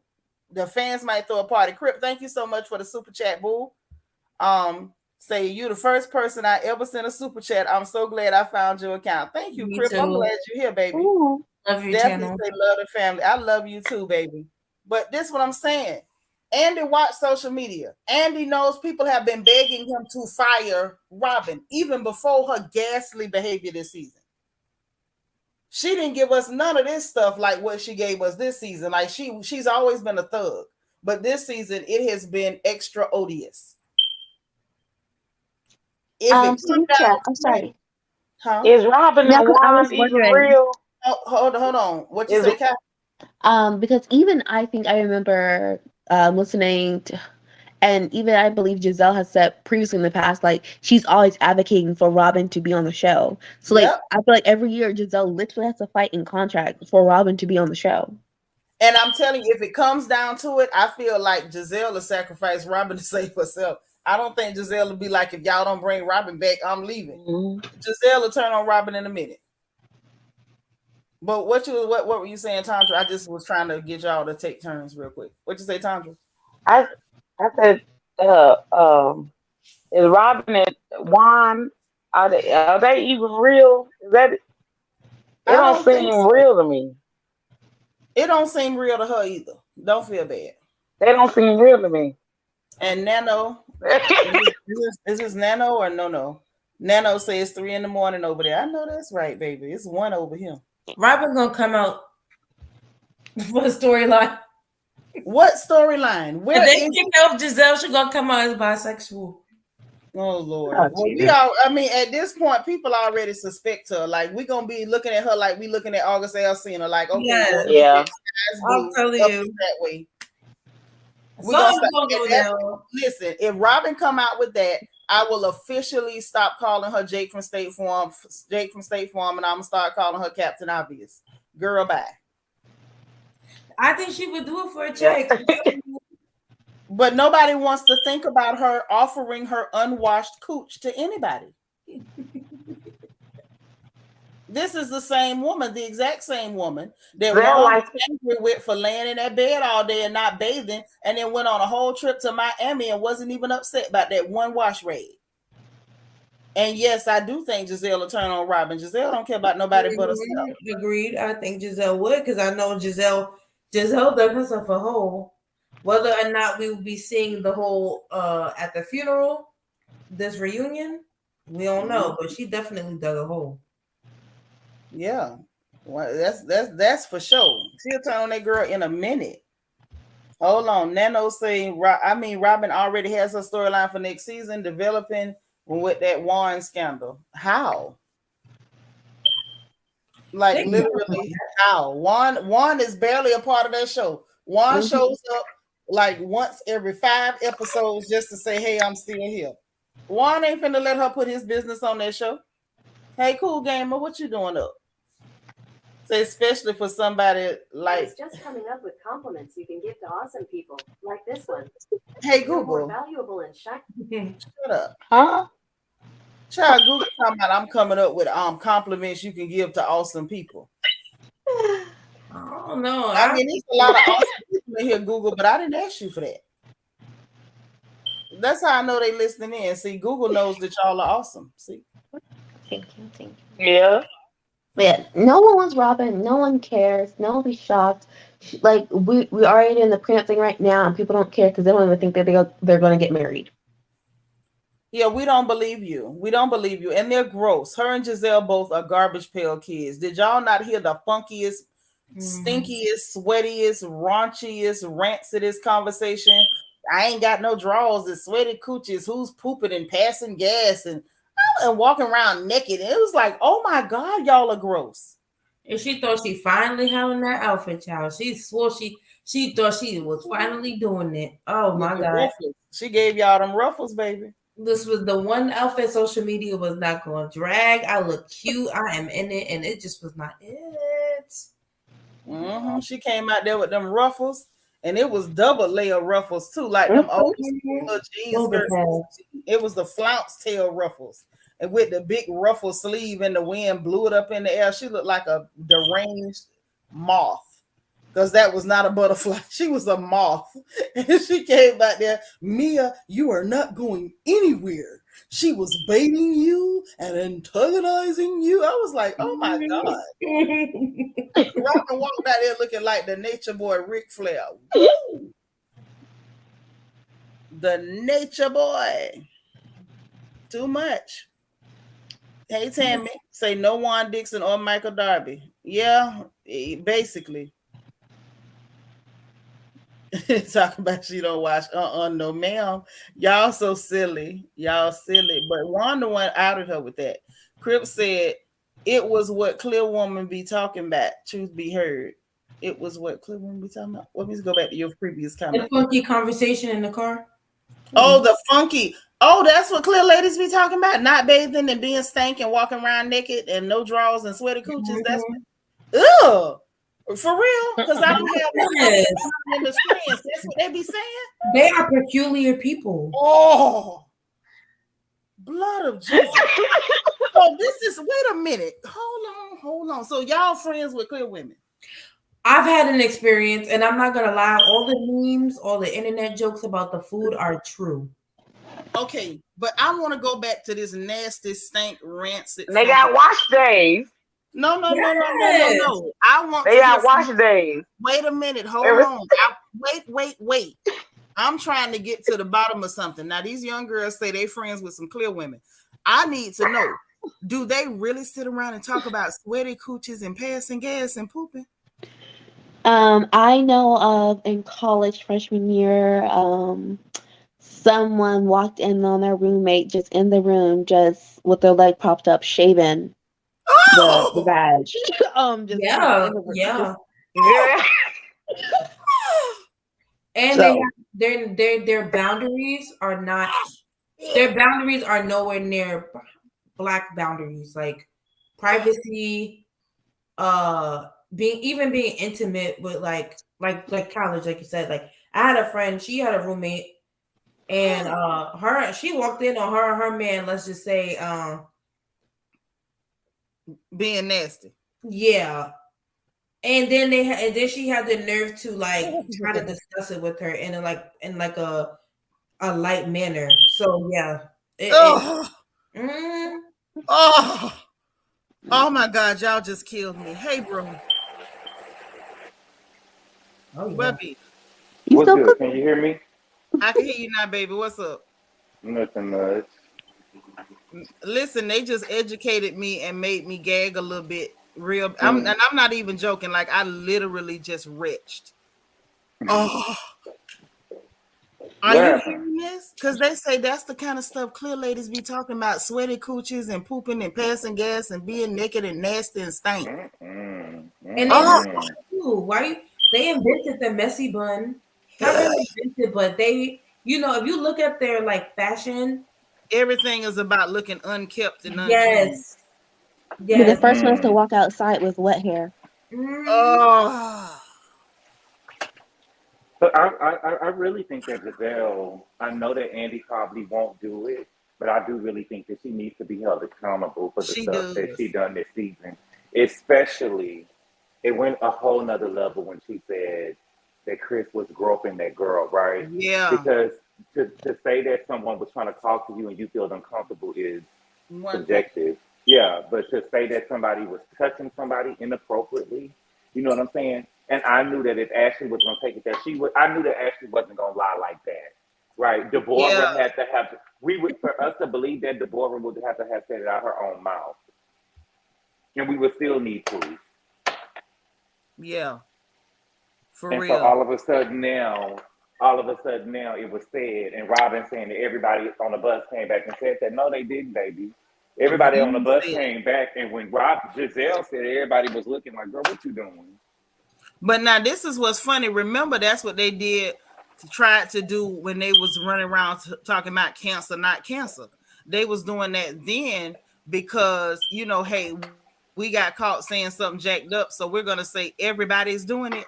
So that way you can't point at one person. And I think that's what Robin was trying to pull with that. Everybody said it, trying to take the heat off Giselle.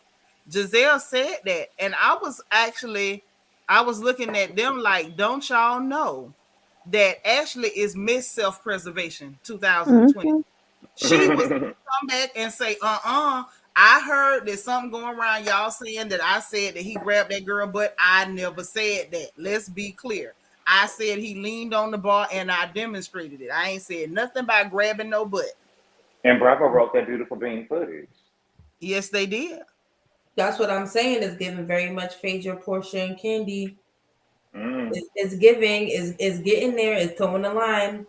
Because at any given moment, if the W or anyone takes any kind of action and repercussions to Chris, Giselle's getting fired. Yeah, it might go. But what I real want, what I want is, and it's hard for me because I saw the clip of the next episode. They was telling me to see the clip where Candace was crying, and it's like, at this point, Wendy, I don't want you to show up to Karen party. You was attacked. We're not going to Karen right. party if Mia's there. If we gonna say that somebody physically assaulted me, we are not friends. You tried to put my eye out. You know what I'm saying? Yeah, that part. We Hold on, need you to be Charm punished. CC, thank you for the super sticker and good night, sis. I know she said she checking out pretty late in NYC, always entertaining. We appreciate you. Go ahead, bro. Sorry about Good that. night. Oh, you good? I'm just saying, it's like now we got Ashley and Karen asking Wendy to come over here to this party, but no, I was assaulted. You know what I'm saying? And when I go to this party, what I'm saying is not going to be taken seriously anymore. Nope. That too, and I'm gonna say this from Candace's point of view. I can also see her feeling like y'all should have iced Mia out. Y'all did not ice Mia out, and instead y'all trying to flip it. So I think Candace, because Candace is not very long sighted. I think Candace is looking like if anybody should not be coming, it should be Mia. It should not be you. And so she's like, no, that's the hill she's trying to down. Like, no, you need to be here. You deserve, because you heard what she said, you deserve to be here. That thing don't deserve to be here. Mm-hmm. But the problem is Karen is never going to make a decision and say, you come, you can't. She's going to say, well, y'all just stay away from each other. But I get what you're saying too. I feel like, honestly, I think Wendy should be there. I think she should be lovely, as she always is. And I think that, Candace and them should hold her down. And I think that Mia should be left over there with Dumb and Dumber. I'm just saying, if the goal is to get these girls off the show and to, you know what I'm saying, and if we want any type of change, to see any type of change on the show, right? Mia needs to be held accountable for her action. Mia threw a drink, a purse, and a cell phone. And you showing up to an event because that Mia is gonna be there. It's like, oh girl, you wasn't really under attack then, because you still shut up, and that's the talking point they're gonna use at the reunion. Yeah, well, they're gonna try to use it. Let's see how it plays out, because remember now, we saw the preview of the altercation with the drink and the purse. Then when we get there at night, Wendy gave as good as she got. She made that heifer come on out. And then we see that it was a drink, a purse, and a cell phone. So let's see how it plays out, and then we'll know what happens, because it still might play out in her favor. Wendy seems to be very cunning, very sharp, and she's not letting these heifers get away with nothing. This is not the time to play with. This is not the atmosphere. Wendy needs to pull on my neck, my neck and my back, and act like she done slipped and fell and broke every single thing off of that one incident, because they tried it, and I would just drag it as far as dragging can be done. So I agree, she does not need to be there. I would play the victim until next season finale. But the thing is, the people in charge are not on her side, though. If she just fall into the background and just leave, they're gonna spin it however they want to spin it, and they're gonna finish painting her as the villain. I think in order for her to present herself to the public, because right now the public is who's got her back, she needs to be seen. I think so. I could be wrong though. What you were saying, bro? Well, I think you got a point to a certain extent, because what's going to happen is there really going to be a show with Mia and Candace on the side? Because the thing is, Ashley them is not going to start talking to her. You know what I'm saying? But like, they're not going to make Karen choose, right? Right. Like, well, who do you want at the party, me or her? Right? I'm not coming anywhere where I'm being assaulted. I come to your party, but I can't come if she's there, right? And so it's more numbers that's going to be on Mia's side. It will be more numbers on Mia's side. It's the same thing with how they made Karen do the thing with Monique, right? Yeah, like she had to come to the party beforehand, and then she left before everybody got there. And I'm looking at Karen like, okay, you didn't choose that time, and you still dealt with both. Is Mia going to be told to come early and leave, or what are we doing? Because I'm watching everybody at this point. I like Karen, but y'all know how I go on this porch. Everybody can get it. Everybody. And I'm watching her. Is Mia gonna be made to come in early, have a drink with you, and leave before the other girls get there? What we gonna do? Because Mia said that she didn't want the girl there, but it's your birthday. That's what she said when they asked her. Yeah, When I Karen asked don't her. want her there. You attacked her, you trollop. Okay. Yeah, you attacked her. Let's give And it I don't. And the thing with Karen is I don't like. What I don't like is the on the fence. You know what I'm saying? Baby, this girl threw a drink at me. I don't care what I said. She threw a drink at me. Yeah, it don't matter what I said, what I didn't say. And I'm gonna tell you what I didn't like about Karen in that moment. I like that Karen was still the adult, and I'm gonna respect the fact that she's 59. She's not gonna be out there throwing drinks, screaming, holding up cell phones, talking about fighter. She too grown. So I don't expect that from her. What I did not like was both of y'all was wrong. What the hell was Wendy wrong? Sitting there minding her business, eating her food, drinking her drink, and then responding to a hooligan, a large man-handed hooligan who threw a whole drink toward her face and her wet and wavy, and then slung a purse and a cell phone. So what did Wendy do wrong? Was she supposed to sit there and act like a Sunday school teacher while this huge manly beast was ferocious? Had it not been for Jacqueline over there trying to put a harness on this horse, what would have happened to poor Wendy? Wendy would have broke her whole hand trying to beat that dude. And women should not have to fight big horses just to be on television. I think because even the Karen thing, she's like, oh, it's not right because, they were asking Wendy, like, oh, what'd you say afterwards? And Karen's like, oh, that was a lie. I was like, Karen. And when he's like, oh, it's a rumor I heard, whatever. I'm like, Karen, you also you last season, you showed up saying, hot box and sing. I mean, it was a good chuckle or whatever for some people. If we in a fight of words and you don't throw a drink at me, I'm going to say whatever I want to say. There's no two wrongs don't make a right. I'm sitting here minding my business. She left, got up to go get some tea, came, sat back down and picked this fight with me. I feel like what's going on with Karen with that, okay, two wrongs don't make a right, both of y'all was kind of in the wrong, is because she is friends with G and she want to make sure he don't feel like, okay, I'm saying it was okay for her to say that. But if I'm having an issue, if I'm getting into an argument with somebody, I don't need somebody sitting at the table dissecting every little thing that I say. Right. You know what I'm saying? When you didn't tell me, or girl, this ain't got nothing to do with you. Exactly. Y'all dissecting every little thing I say, so it's like y'all trying to monitor what I say, but Mia can't openly talk free about whatever she wants to because I don't got to check in with nobody. Yeah. Apparently, bro, she can say whatever she wants. She can throw purses, cell phones. She can try to attack people. She can put her huge man hands in the girl's face. She can throw drinks. Hell, the only thing she didn't do was put her foot on the table and cock her coochie up at her. Where are the disclaimers? Where are the disclaimers? Like, that was not their business. I'm telling you, like, you asked for now more disclaimers. I'm telling you, y'all are infringing on contractual agreements on it. We do not condone outside opinions when it comes to business dealings. Bravo does not do it. Where I don't understand, it was inappropriate. Like, how is everybody's nose in Peter and Wendy's contract and business dealings? And you had no facts. And that wasn't even a contract. You had no facts to even go and bring that to her. If you was going to do it, which you shouldn't have.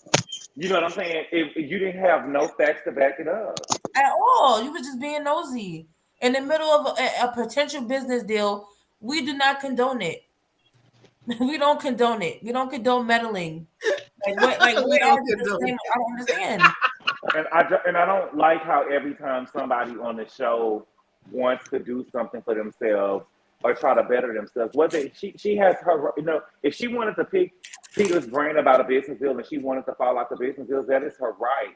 But it's like every time something happens with somebody trying to be a businesswoman on the show or get into business, Giselle and Robin got something to say about it. But when they got their businesses, you know what I'm saying, everybody's supposed to support. Right. But if anybody does, like when Karen was doing her Ladom, which actually took off, oh, she trying to do this. Oh, she trying to do that. Girl, why don't you try to do something, Giselle? Anything. It failed. I'm telling you, I'm not lying, baby. I went to Target and I seen every hue on the floor. I'm not gonna drop her name because I know how you feel about other YouTubers, but even another YouTuber, she's a light-skinned Black woman, and she said, I went there and she's saying every hue, a girl, and she's like, girl, I know I'm light-skinned and I couldn't even find my hue. She said it was just as orange as it wanted to be. And Giselle got some nerve because, child, if my ex-husband and then my pretend storyline boyfriend did all of that stuff, I would be quiet because somebody's gonna bring it up, and But I'm see, gonna that's bring it up. but see the girls. All of a sudden when Kylie said that she had became a billionaire with that Kylie Lip Kit stuff, now all of a sudden everybody want to do makeup and stuff, and it turned out she was a liar. Yeah, She was a liar. She wasn't a billionaire. She didn't make no $1 billion selling no makeup. But we also have to understand too, though, Kylie was a teenager at the time. You know what I'm saying? And a lot of parents do stuff to make their kids and stuff happy. People were not about to be going over there buying makeup off the shelves for Giselle. No. right. And not only that, Kylie and them got a bunch of rich friends. That's not Giselle's story. Mm-mm. Well, they say Kylie self-made, child. We gotta look up that. We gotta look up the definition of. We gotta look up the definition of self-made again, child. Because to me, self-made means getting it out the mud. And baby, you seen you over there 10 years old on stripper poles and stuff. Okay, right. For leisure. Thank you. Sport. Thank you. Let the church say amen. Well, we got 2 Birkin bag Wendy over there. Whatever she got going on, she got the goods to show for it.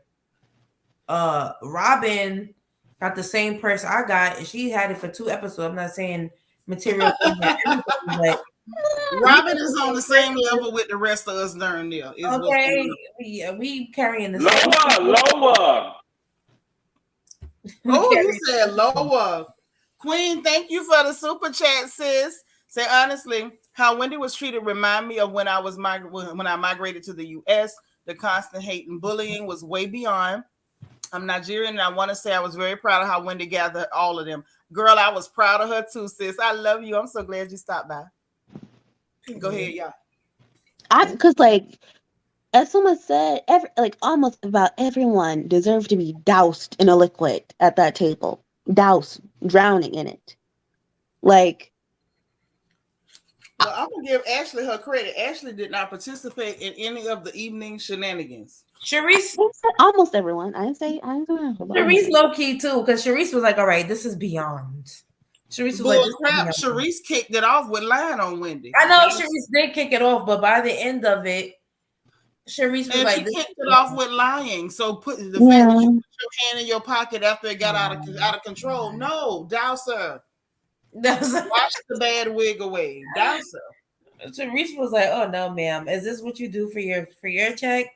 Sharice is stuck in 2000. Wait, was it 16? Sharice thought that she was going to get an in with Karen by trying to ice out Wendy, right? Mm-hmm. So let me make an enemy with Wendy. Let me make it seem like it's a miscommunication with Wendy now, so I can have a better way of getting back in good graces with Karen. Exactly. But Karen needs to go ahead and tell her, this is something we need to break the fourth wall on. Baby, I'm not filming with you. You're going to get your champagne flute, but you won't get it over here. Mm-hmm. You won't get it with me. Karen pretty much let her know when. Karen pretty much let her know when she started singing "Happy Birthday" to her goddamn self when that girl was still trying to talk. I said, "Oh, Karen, a mess." And like she told her, she was like, "Girl, I moved on 5 years ago. People grow apart, and that's just it." I said, "Wow, Sharice, she ain't gonna help you, girl. You're gonna drown." I know. I wonder where because I feel like because obviously in the preview, you see the scene where Karen stands up and you will not talk about my mother or something like that. And so if Karen made a clear line like, girl, I'm not engaging with you, I'm like, are y'all still pushing that lady on her after this? I don't F for her, but we haven't talked in 5 years. That's the end of it. You're really trying to force this woman on her so she can be your lackey on the show. Yeah. That's what they're doing. That's how they're trying to produce the show to try to make good TV. let's bring Sharice on here, because if we listen to Giselle and Robin in their confessionals, right, within so many words, the reason why Sharice is there is to go at Karen. We're gonna try to play it seem like we cool with Karen. You know what I'm saying? But she really was trying to go at her, and Robin has been trying to help her. And what Queen said here, Queen, go back and watch the episode. Sharice did lie on Wendy. She lied on Wendy, and production played it back. Wendy literally told Sharice, "I asked Karen, what would she do if you came with if you did not come with good intentions?" Sharice took her big roly-poly behind to that table, looking like meat wad from Aquafina, and said, "You said that Karen said I had bad intentions, that I didn't have good intentions." She knew that's not what that girl said. She lied on Wendy. They all came there to gang up on Wendy. Giselle and Robin sat back. Robin told Sharice, go put Karen on Wendy. You go shoot at Wendy that way." And Wendy shut it down immediately and was like, "You're deflecting. Your energy is supposed to be with Karen. It's between y'all, not me." Okay. And I feel like Giselle told Mia Manhands, "You go at Wendy. You and Peter, you use Peter and go at Wendy." I'm telling you, that's what happened. I gotta go to the corner. Okay, I'm the only one. Yeah, meat wad. You said meat wad. That is hilarious. I'm sorry. Let me eat my bugles and be quiet. But that's what I saw. But also, we can't forget the fact of the matter is, Sharice has also been a part of adding on to the BS that Robin's trying to start at that winery, talking about, "No, I didn't have to touch you." Meanwhile, at the dance event, Sharice is confused why all this animosity was between them, talking about they need to go to therapy. Like, and now all of a sudden you just don't remember having to push her back, and she kept walking, so you had to get up. Now you don't remember. Yep. And yeah, Queen, Sharice admitted it later, but I feel like Sharice only admitted it because she knew that huge-handed hooligan had gone too far. That's the only reason she admitted it, and it was like she didn't want to be attached to it. But in the beginning, she was all in. Let me tell you something. When it comes to the law, once you are a part of the crime, even if that crime goes further than you think, you're still an accomplice. You are still complicit. She was part of the dog pile. She was a part of the gang up. If you get in the car and ride with me to rob a bank, it doesn't matter if I decide, well, I'm going to go ahead and just shoot 3 or 4 people while we in here. You on the hook for all of it because you was in it. That's all I'm saying. I also think Sharice is petty, and I think that, and I've noticed that about her throughout the years. I think she's petty, and when Wendy told her that Mia was talking about her in a bad way, I think that was another thing that made her like say, "Okay, well, all bets are off the table. I'm not helping you no more, because why would you even be talking about me?" So when it came down, that's why I feel like Sharice was like super duper quiet at dinner, because I feel like Sharice is petty. And she probably was like, "Oh." Well, can we even really put that on Wendy? Mia really took it to the max when she went to acting out. "Oh, darling, I'm calling the 4 seasons." Like, Mia didn't have to do all that. Mia put a lot on that. But she was it was giving me colorism, right? Yeah. Like, girl, you dark skin, you don't need to be acting snooty like that. You can stay in here. Especially after she told this woman, "Oh, you can pick your room, you can get the best room," and now I come here, I don't have a bathroom, and I'm asking too much. When she, like, I don't really go for Sharice, but she really caused a fit. She was like, "Oh, I need a bathroom," and she was on the phone. Now all of a sudden she's doing too much after you are the one who said, "Oh, there's only 6 rooms, 9 girls, but don't worry, you have a room." Okay, but see, Todd, you remember when? But see, it's an issue for her to say, "Okay, well, I need to call the 4 seasons." But Diana was able to leave. Diana never stayed at the hotel with the girls. Okay. Diana always went and got her own room and sent the people before she got there. You know what I'm saying? But since Sharice is a black, darker skinned woman, because I don't think that she's just dark. You know what I'm saying? Now all of a sudden she's being theatrical. Girl, no, I need a I'm restroom. agreeing with you. I'm saying that added on to the fact is you're saying she's theatrical. When you're the one saying you won't give her a good room in the first place. And the thing is, they literally, they were sunning her. Like, "We'll let you hang along with us as long as you're a good little darky." And that's what I got from it. Like, you get to hang with us, but you don't get a good room. You know, just be happy we let you be here. Just use somebody else's bathrooms. You know what I'm saying? And I didn't like it for her, but that's what she signed up to do because she wanted to be down. So now go ahead and get your mammy on. As soon as Sharice gets her foot in the door, if she ever does, Mia is on the outs. I'm telling you, she's gonna turn on Mia. Sharice is I know I don't know her personality, but I've observed it. And I think that Sharice is very petty and she doesn't like the game that Mia is trying to play. But because of the position that she's in, she's taking it. But if she ever gets back on her feet, I think that Mia's out. Well, this is the thing. The problem is I don't think that heifer is ever getting back on this show full time because she was counting on Karen, and Karen has let it be known that she can't count on her. Mm-hmm. I see it for Sharice. I don't. Nobody else does either. Have you seen what people saying about Rasputia online? Now everybody know Rasputia let them more fine, but don't nobody want Rasputia back on that show. She needs to get. I think that where Sharice messed up at was when she left the show for her divorce. Yeah, I think that she would have been able to garner a fan base had she stayed, and we would have seen her go through it. But now it's like, girl, you popping in and you leaving, you coming in with mess and you leaving, girl, we don't want it. And it'll be different if she was fabulous, but she ain't at all. Meet what? Quiet Storm said, I wish Wendy would walk around with bodyguards and bring her own security to the reunion. She say she in fear for her life like Jizzy did Monique. Queen say, does anybody remember when Candace called Sharice a granny?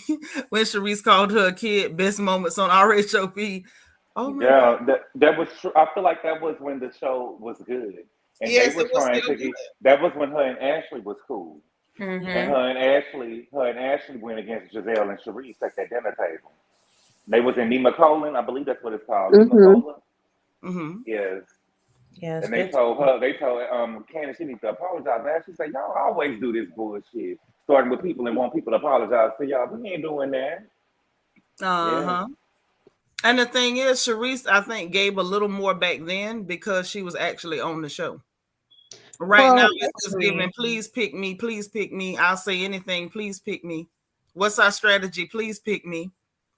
From what I understood, I'm sorry. I was saying, and even when she was giving something, Sharice was never entertaining. She was never fabulous. Like, I don't know too many people that was crazy about Sharice. I was Team Sharice. I never liked her from the first time I seen her. I didn't like her. I had no feelings. On that season 3, also, like, we got that scene because apparently, like, Sharice was a friend. Like, basically, it was like they didn't know who was going to be full time. It was between Candace and Sharice. And so, Sharice, Giselle and Rob and all of them, your mama paying for this, your mama paying for that. Okay, yeah. And so Sharice was like, okay, I'm going to take this and run with it. And, Candace actually, did her thing. And so then Candace ended up with the full-time role and Sharice ended up becoming a friend of.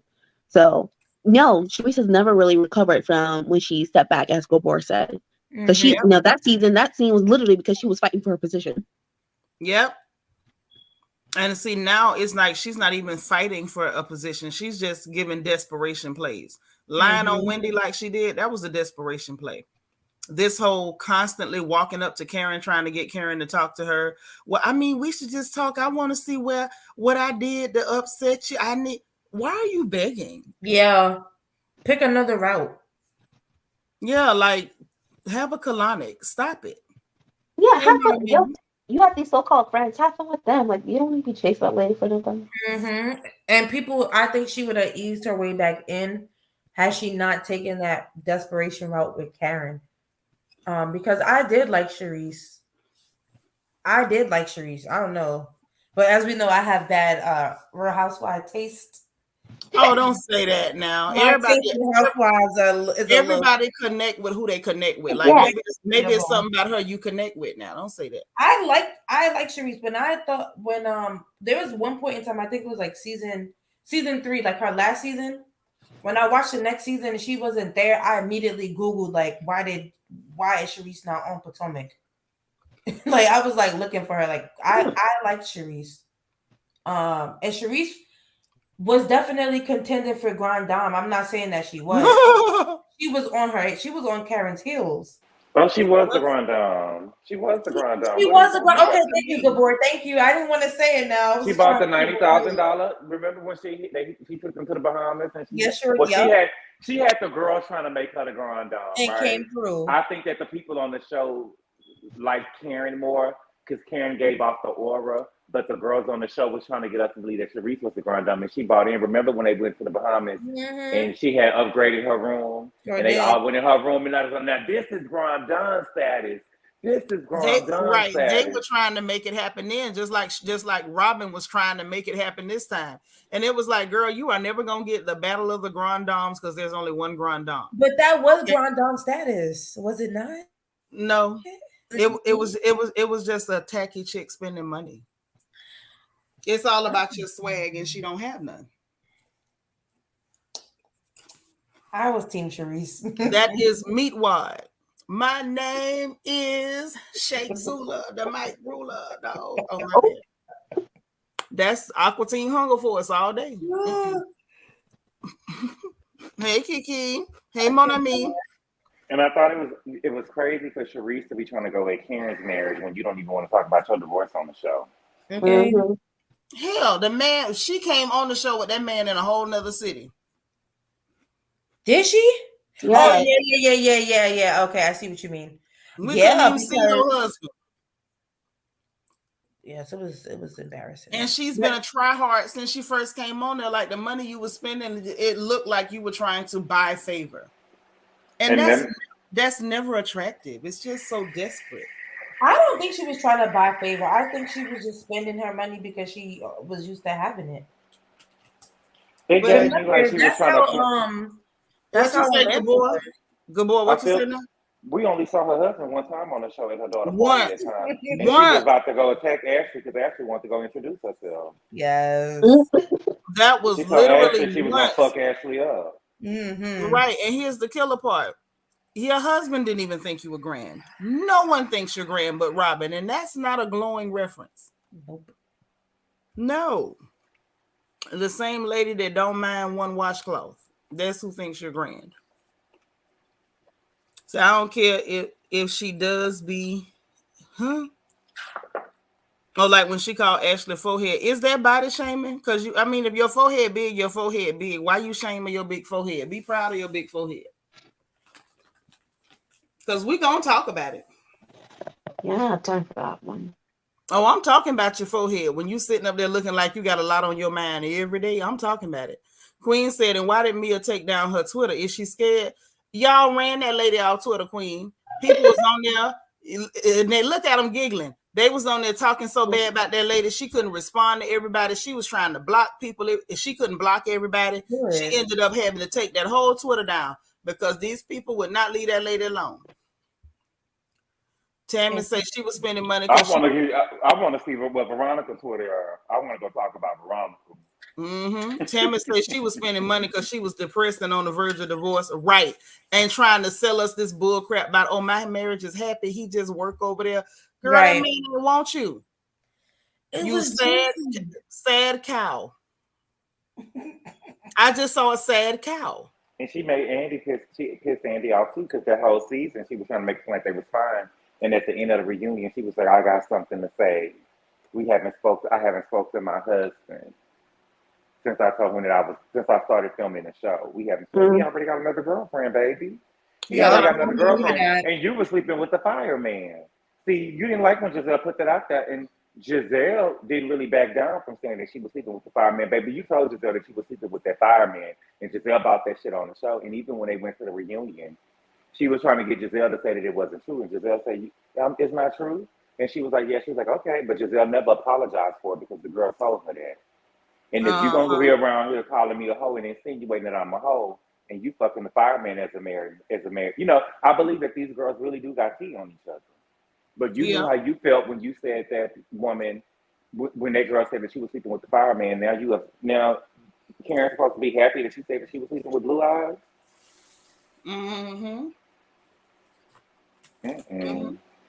But it's just the whole thing. I didn't like Sharice's thing there. I didn't like it. And I don't like this thing she doing now. You supposed to be representing for the big girls club. You didn't come in dressed right, looking good. Instead, you talking about your coochie sweating and you ain't got on drawers. Your wig is beat up. Your makeup is beat up. Your lashes is sliding. Let me tell you something.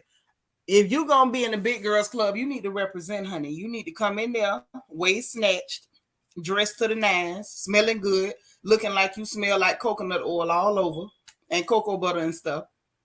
Sharice is not giving us that.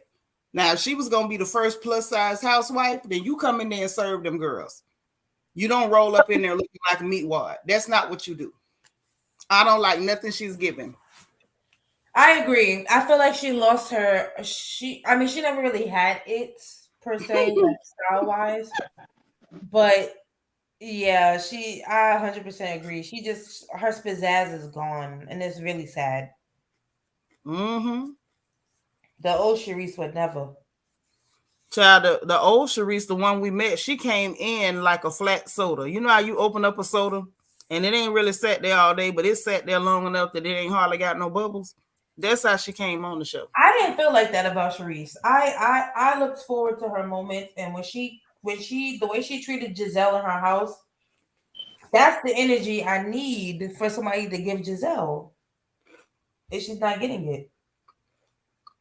Even that was flat for me. Queen said, I felt like Robin Hood was given an ultimatum to bring it. That's why she's so theatrical this season, LOL. Also, what kind of CE whore acts like that? Not a CE whore, Queen. I like that. That was a nice spell, and the way it's spelled too was real nice. Listen, Queen, flat mineral. She went and got mineral, and now it's flat. So nobody cared for Sharice as a main character. Nobody. I was indifferent. Main character. Yeah, she was a main cast member back in the day, and I liked her. Well, somebody got to like her essence. I think it's good that you liked her. That's how I feel about Giselle. Like, people like Giselle. She was okay. Well, yeah, she was okay. She was just okay. Mm-hmm. Nothing. And she was so sad. It was like, Lord, girl, we know that man don't want you. Stop but lying. It was authentic. It was authentic. What was authentic about lying about that man in another city with another woman? Lying. I think she was in denial at first. I think she truly was in denial. Crib said, do you think that Rob came up with that family day overnight? Yes, she did. And it looked like it with them Dollar Tree what are them things? Tablecloths.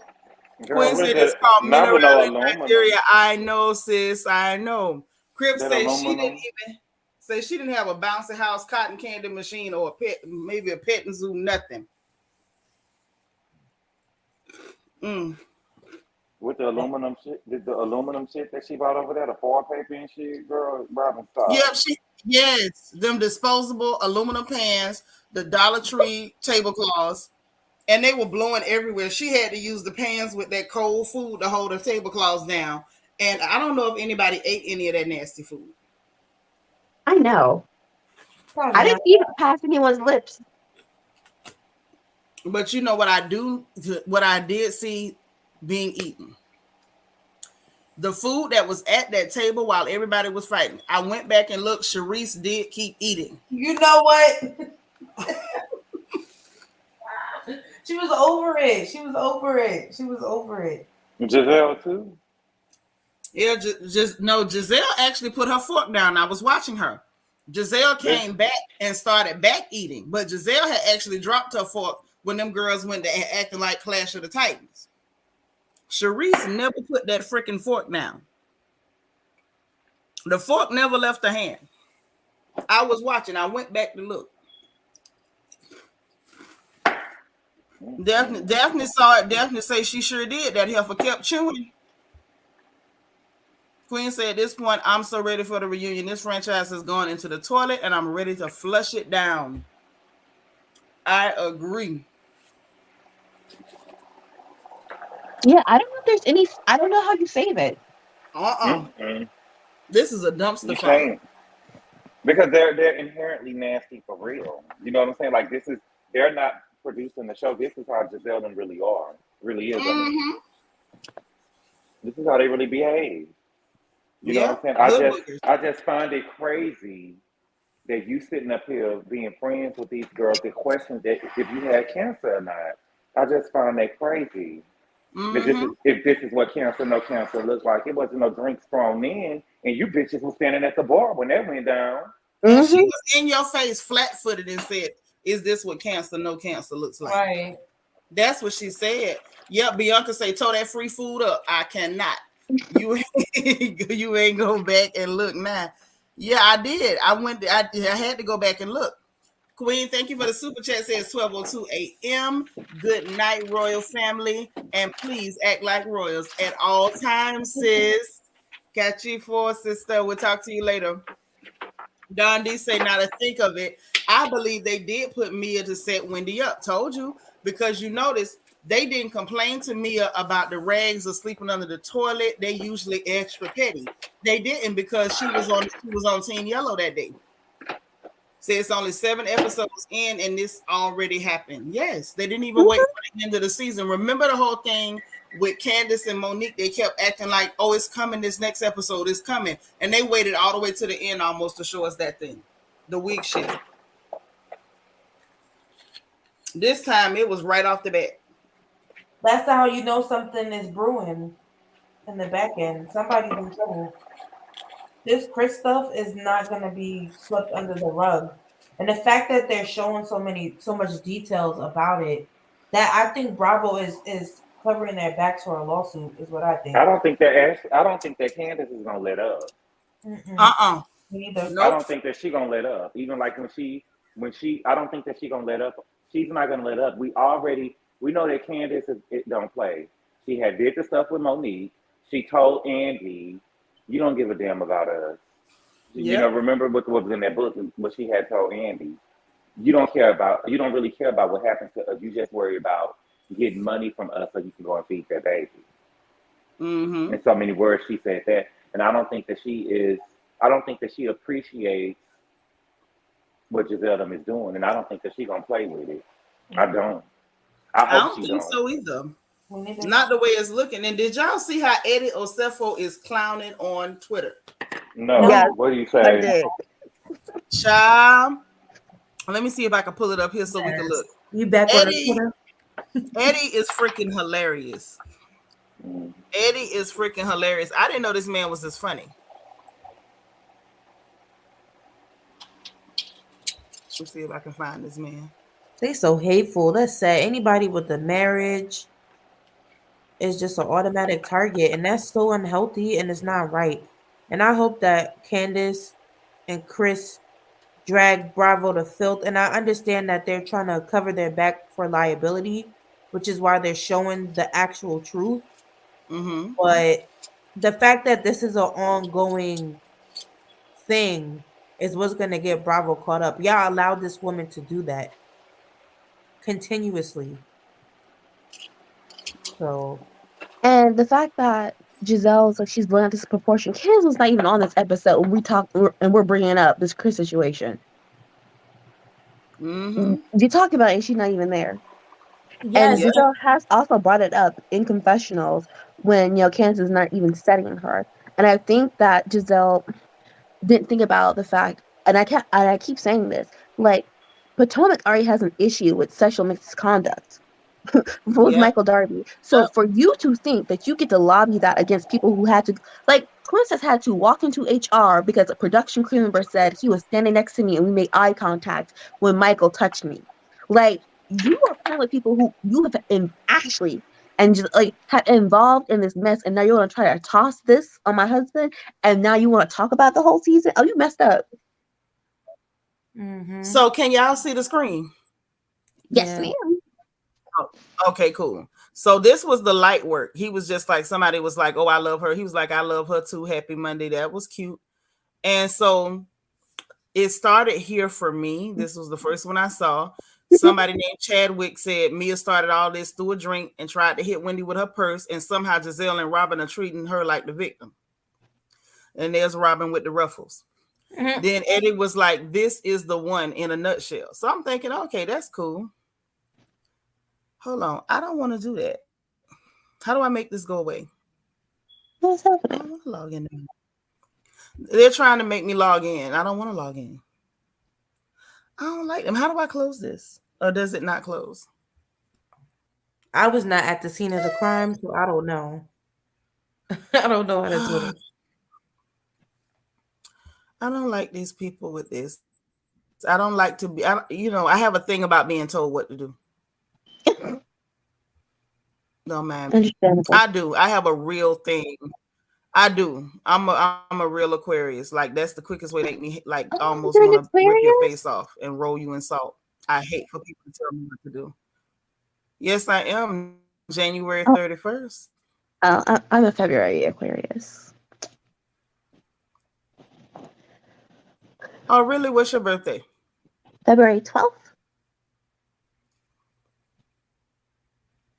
Okay, so you're a day before my best friend. My best friend is the 13th.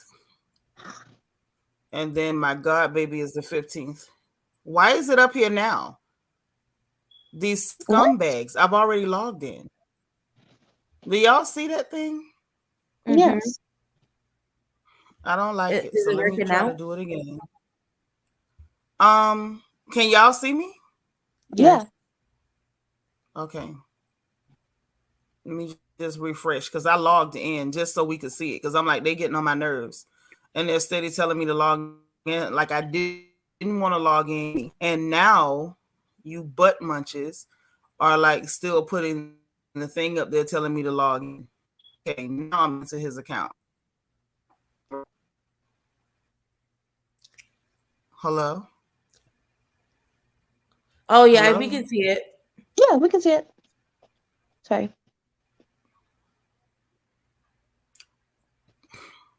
Okay, cool. Okay, I was just making sure. All right, so bet. This was the light work, the little nice stuff or whatever. So, okay, so this was the one where he was like, I love her too. That was like this one. Y'all saw this one, right? Mm-hmm. With Robin with the ruffles? Yes, with the ruffles. Then, and come on, with all these promoted things. All right, I don't want that. He's like, I couldn't agree more. That stuff was light, but he was on there all day. Oh, this is what he was responding to because this person, Andor Bo Johnson, was like, I am effing warm right now, and no one had Wendy's back. And he was like, I couldn't agree more, which is true. This is all the stuff he retweeted. This person said, so it's okay for Mia to throw a drink, but it wasn't okay for Monique to drag Candace. Robin and Giselle are whack. He retweeted. This is the Neiman Marcus Stan account said, if Robin doesn't shut the entire F up taunting Wendy, OMFG, he retweeted. This one said, Mia, Peter and Wendy's business deal is not your business. He's not your family. He retweeted. He then retweeted at Mia, how are you angry for starting something petty and getting dragged? Ooh, the privilege we want. Retweeted. Wendy ain't say anything negative about Mia's husband. LOL. I'm really trying to understand. Then not a real Karen behavior starts. Like he said that one. He didn't even retweet. He just said not a real Karen behavior starts. Then he retweeted the fact that Giselle and Robin was so scared with Monique, but egging Mia on to fight Wendy. What WTF? This person, Bam, whoever that is, Black Arts Matter, said, this episode is so embarrassing and not entertaining. The gaslighting they're doing to Wendy is abuse. He put 1,000%. I agree. He wasn't done. Eddie has been on his job. And then he retweeted this one. I do not like Robin or Mia. They're so gross. Wendy ain't do nothing wrong. He retweeted. And then these are his. Right is right, wrong is wrong. No one can excuse effed up behavior. He then said, throw stones, then hide your hands. He then said, the literal definition, I think, throwing a drink would be classified as antagonizing behavior. Went on to post the dictionary definition of antagonize because the heifer said it so much. Then he posted, My babe is the effing moment. I think we can all agree. Oh, that's So cute. listen, he proud of his wife, honey. He's been on the job. That wasn't all. Mia, you were selling candles, the amnesia shade. He said, this is the one with a candle emoji. The man been working. Then why does Mia care about Wendy and her business with Peter? He said, I was asking the same thing. Like, why? Eddie has been on it all day. This one was the funny one. Are y'all seeing this mess? Mm-hmm. What does it say? Who knew you gotta? It say, who knew you gotta check in with Peter when you touch down in Miami? He said this. It has been going on all day long. That's funny. It has really been And going notice, down. remember, and just, I'm not sitting in here thinking, remember how Robin caused that big old scene at the reunion. I am so glad Juan Dixon is not here right now. I am so glad Juan Dixon is not here right now, because it would be a problem. Because Chris had just asked her a question. But Yeah. when Wendy say, I don't have beef with no man, if he got beef with me, he could talk to my husband. Now it's weird. Oh, well, that's weird. It's weird that she don't argue with men, but a man asked you a simple question and you started screaming. Right. Robin needs to get on. Like, that didn't make any sense. Her interjection was just so random. I still can't understand it. I don't understand. She can't help herself. Look what Dr. Wendy tweeted that Eddie retweeted. She tweeted that manipulation is when they blame you for your reaction to their disrespect. Mm-hmm. And that says it all, because that's really what this is. And I think they're really pissed because that girl is good with her words. She's good. She's very good with her words. Team Wendy. Mm-hmm. I'm just team what's right. Connie, you here in Houston, girl. Me too. Go ahead. I'm sorry. No. I'm just like, because I know we ran the street. I was on Gabor, and I just I felt like the goalpost kept being moved on, like, what's an appropriate reaction for Wendy to have. I'm just like, what's right is right. You do not get to find a way to pick a fight with me over something that has nothing to do with you and throw a drink at me. And when I respond, it's, oh, you said something about my husband. She's talking about my family. What? But that's what people do when they need you to be the villain. They are never going to police what happens to you, but they will always police your response to it. And that's what they're doing. Hell, I know my family have done it to me 100 times. It's just like, to me, it felt like just like a humiliation ceremony of, like, you got the side monkeys taunting and recording and telling her to fight or be quiet if you're not going to. And you got, Jacqueline trying to wrangle me and all that kind of stuff. You got Karen and Ashley, just sitting there generally. It was just like, what is this? It was given high school Mean Girls. Like, we're going to pick at you in the locker room. That's what it was given. That's why Wendy ate them all the way up. She was very calm. She was slick with her mouth, but she was calm. She said, I don't have to check in with anyone but my husband. And that should have been the end of that conversation. Mm-hmm. And then she said, oh, that's family. You're not about to do that. That's family. Why are you getting... Don't do that, Wendy. Don't do what? All she said was, I don't beef with men. You told me he got beef, and I said he need to call my man. Right. Don't do that. That's family. And I don't care if it's your family or not. If it's your family, I should be beefing with a man just because he's your family. Thank you. And I saw some people like, oh, well, Wendy had the meeting with Peter alone. But I'm like, yeah, the meeting about business. I'm in Miami in a different state, sitting down, thinking I'm at a girl's vacation, and this girl comes up with me talking about this man got beef. Right. Okay. No, I'm not entertaining this. And I know that your mama didn't raise you. You was in a group home, and you just had your relationship with your mama, but that ain't no family if you met him 10 years ago. Okay. Right. How is he your family? I guess when you're astray and you've lived your life bouncing around like a rubber ball, Anybody you've known longer than 20 minutes is your family. Hell, Yeah. I'm her family at this point.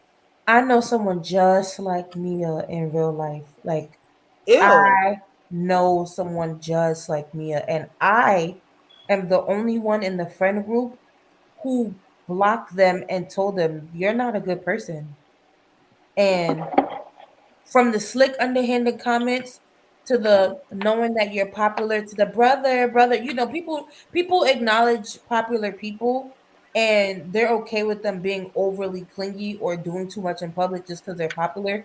But I'm not the one for all that fake stuff. So when she started acting like Jacqueline, because she speaks to the friend group in the way that Mia speaks to Jacqueline, and I had to tell her, like, girl, I am not the one. You're a bad friend, and I blocked her. And I'm the only. And to this day, her and the other girls are still struggling, and they hate her guts. No, I am so serious. They complain to this day. They are complaining about this one particular friend in the group, and I'm like, y'all are weak. You gotta let her go. Cut the dead weight. Yeah. So there are really people like that, and if you are desperate to be a part of the cool club, you'll put up with anything. Well, I don't know what's wrong with me. I must not have ever been desperate to be a part of anything. Same. Same. It's too much work. Like, oh my God, this is exhausting. Like I said, I am a typical Aquarius. I'm a nonconformist. I'm an activist. I'm a revolutionary. I am not interested in fitting in anywhere. You can try to fit in with me if you crazy enough, but I don't fit in with nobody. I ain't got your time. I will never have your time. And I like that Wendy is kind of, that she deviated from how she introduced herself to us in season 1. Because that introduction was a little raggedy. And I'm glad that she kind of let us see her. LEL, yes, you late to the gossip. Late. You are as late as Sharice's wig, honey. You are late. I think the funeral services for Sharice's wig will be held this Saturday at the Greater Missionary Baptist AME Church at the Pillar in the Ground of Truth at 11 a.m. Good boy, will you be bringing the greens to the repast? Somebody got to be in charge of the greens. I don't know how to cook no greens. Well, I'll fix the greens if you fry the chicken. No, I can do that. Okay, bet. I need Karen to hurry up with her YouTube video. Hurry up, Karen. Hurry up, girl, because I tune in. Auntie Karen been giving Twitter a fit. No, she has. Them thumbs have been activated this season. I don't know if she was on there this evening now, but I'm saying like ever since Sunday, I know she went on there. Let me see what she said. This season. Oh, the season. Oh, yes. Yeah, the season. Let me see what she might have said today. She launched the YouTube channel. She done launched the YouTube channel. She done launched it, and she's discussing some stuff and addressing it. And I wanted her to address why she was so Bianca. Yeah, Bianca knows she got to be to work at 8 o'clock, and she ain't here clowning with us. I don't do that shit. It only took 4 hours to get here. Sharice wig take 3 to 4 business days, even with overnight shipping. And you got to have a bag of ice and mothballs in the box with it. I'm done. Oh my God. Daphne say, what happened with that white man, Leslie something in jail? I don't know. Who Leslie? I don't know about that. Who that? Who they talking about, y'all? I don't know. I don't know about a white man named Leslie in jail. I don't know nothing about that. The only white man I know about is the white man that Sheila was under that bridge with. Oh, you know what? I'm not letting that go. Ever. Wait, we didn't talk about Ashley talking about the stupid stuff. I want to move out in June, and they said they can't leave till July. So I just took back my offer, even though I'm saying every house I like, I'm getting swept underneath with cash offers. What? That because she lying, she not moving nowhere. Get a hotel. Happening. A hotel, girl. The lies. That's a lie. Like, I feel like her and Robin found a way to be on the show with these spouses that don't have to film. So now she can say, I'm pretty sure Michael was like, I'm not going to continue to be attacked like this, you know? So she can come up with the story that we're getting a divorce, right? Yeah, to get And him she off can, from there, and they can still be together. just like Robin, it was manners from heaven when Warren got this coaching job. You know what I'm saying? Because now he don't have to participate in the show, even though there are sometimes he could be on the show, child. He could show up to some events with you on the show. No matter what's going on, he coming home with you at night. You come and support me. You know what I'm saying? Right. Like, come and support me. Show up with me with my friends. They already think you don't want me. They already know you don't want me. Or at least make it seem like it. Right. So I'm gonna let y'all see what Karen said for herself. Oh, She said something yesterday. Well, it's technically tomorrow. You know, I guess we Glorilla. It's tomorrow.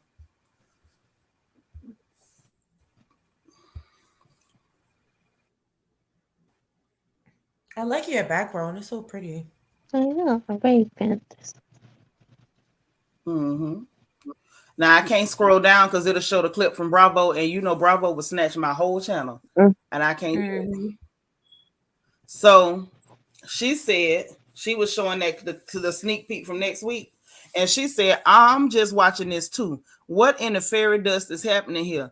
None of them diffuse anything, but I'm supposed to work a freaking miracle. I know that they're watching this playback and they don't believe themselves either. Get out of here." That's what she said.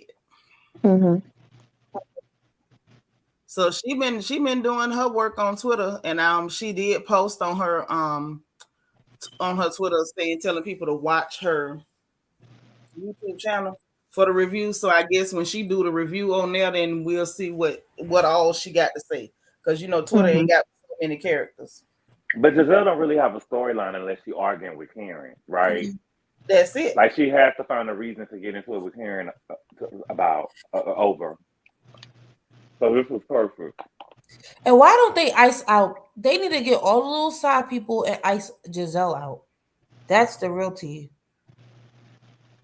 Well, you know they're not going to do that. Child, I would.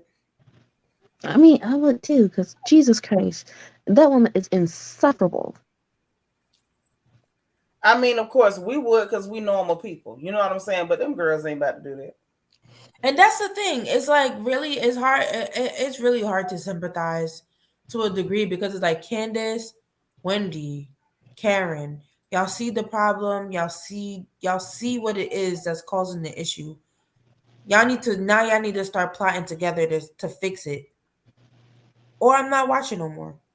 I think Karen and Candace is. Maybe when I seen Candace had some waterworks working when she found out what happened to Wendy, baby, I said, yes!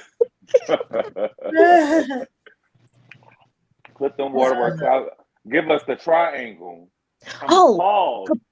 Gabor, you reminded me of something, because I was like, it was just so strange to me when Nia, when she did have a Twitter account, was doing all this. I'm sorry, I didn't mean it, when the whole Chris was looking at me thing, and like, that's my sad. She says, I was like, what is all this extra? What is all of this? I was like, oh girl, now I see why. Because you don't be tore up again, and also the fact is like, you and Mia, I'm sorry, you and Candace already had your thing last year. Oh, what were you doing? What happened? Giselle tweeted and they eating her alive. Oh, yes. Oh no, share please. Girl, tell us what happened. Girl, spill the tea. I'm going. Y'all know. No, I'm playing. I know you can't move fast. I'm going. Oh, somebody getting fired. Somebody from Look, y'all. Last night, me and Seanitra was on the phone, right? And so I was watching the trailer for the preview of the trailer from next episode. And I was, she was watching it and I was watching, but she watched it before me because I was washing dishes, right? And so as I was watching, I was like, and every time I would do like a she'd be like,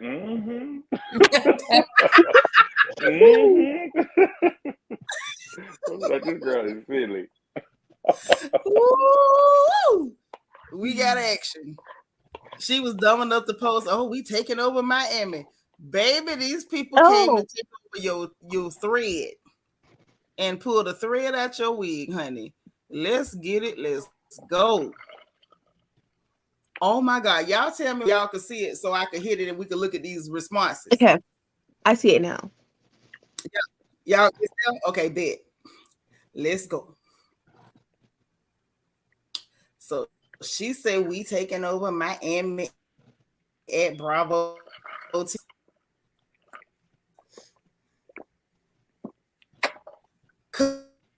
Color is color. Oh, you breaking up. Jesus. Yeah, you're buffering. Yeah. This was said, let's see, you had the same energy you had for. I'm breaking up. Okay, you're back now, and we see the screen. I see the text now. Oh my God. Ooh. What? Oh, she should have never did this. Ooh. Okay. So y'all can hear me, right? Yes.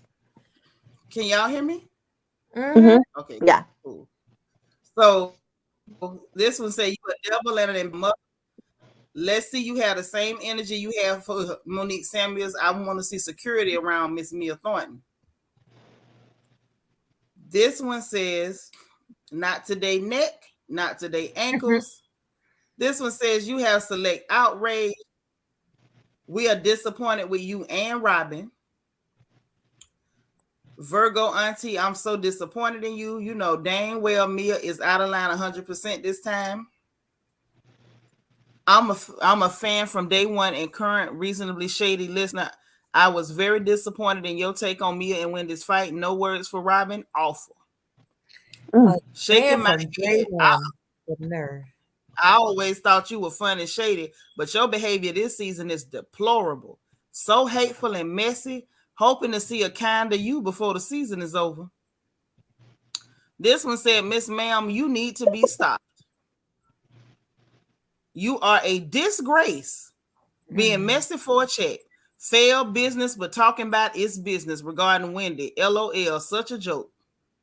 Y'all, these people is cutting. Good for her. Mm-hmm. Good. I never met somebody so shameless and embarrassing at the same time. Oh my. Ooh. I didn't want to believe the colorist narrative, but it became abundantly clear tonight. It's sad and disappointing. Very apparent. Selective morality. I was never a fan of Wendy. After tonight's episode, I'm still not a fan. Team Mia, old child. Screw you. This one say, you really going out sad, Griselda. If that was your daughter getting a drink thrown in her face, how would you feel then, Giselle Bryant? To think you were a first lady. Tuh. Did you hire security detail this season also after Mia's aggressive, violent outburst? Yes, guys, were wrong. Wait, I guess she was trying to say you guys were wrong for agreeing with throwing a drink. You and Robin are going out real sad. Tell your BFF that she's doing the most, and you two are hypocrites saying that Wendy's being antagonistic when Mia started the fight. What you doing? What are you doing if a drink was thrown at you? She'd have called the police. A lot of drama. These comments, yeah, you and Robin are cooked after this season. Dang, that's what these people, they going in. I'm telling you, somebody got to go. Clear woman, baby, the clear woman say you and Robin are hypocrites. You should have kept that same energy you had with Monique and Candace situation. Oh, Maya Walker said, I'm interested how Giselle gonna act when the same colorism she put on other darker women is used on her own daughters. Maybe then she'll see problem. Me too, baby. Me too. Yeah. Oh my God. Hold on. Look at this. You raggedy bitch. No, for real. Drag her. Oh. This girl went for her wig. She said, your wig is actually the only thing that took over, beloved. Oh, you're okay with violence now. Shame on you. Oh, my God. I am utterly disappointed with Giselle. for going along to get along. I get you and Wendy ain't in a good place, but sit there and act like Mia's actions were acceptable or reasonable. Mm-hmm. This heifer talking about I ain't saying Mia was right, but I understand you buck-tooth heifer. I hope somebody throw a pocketbook at you.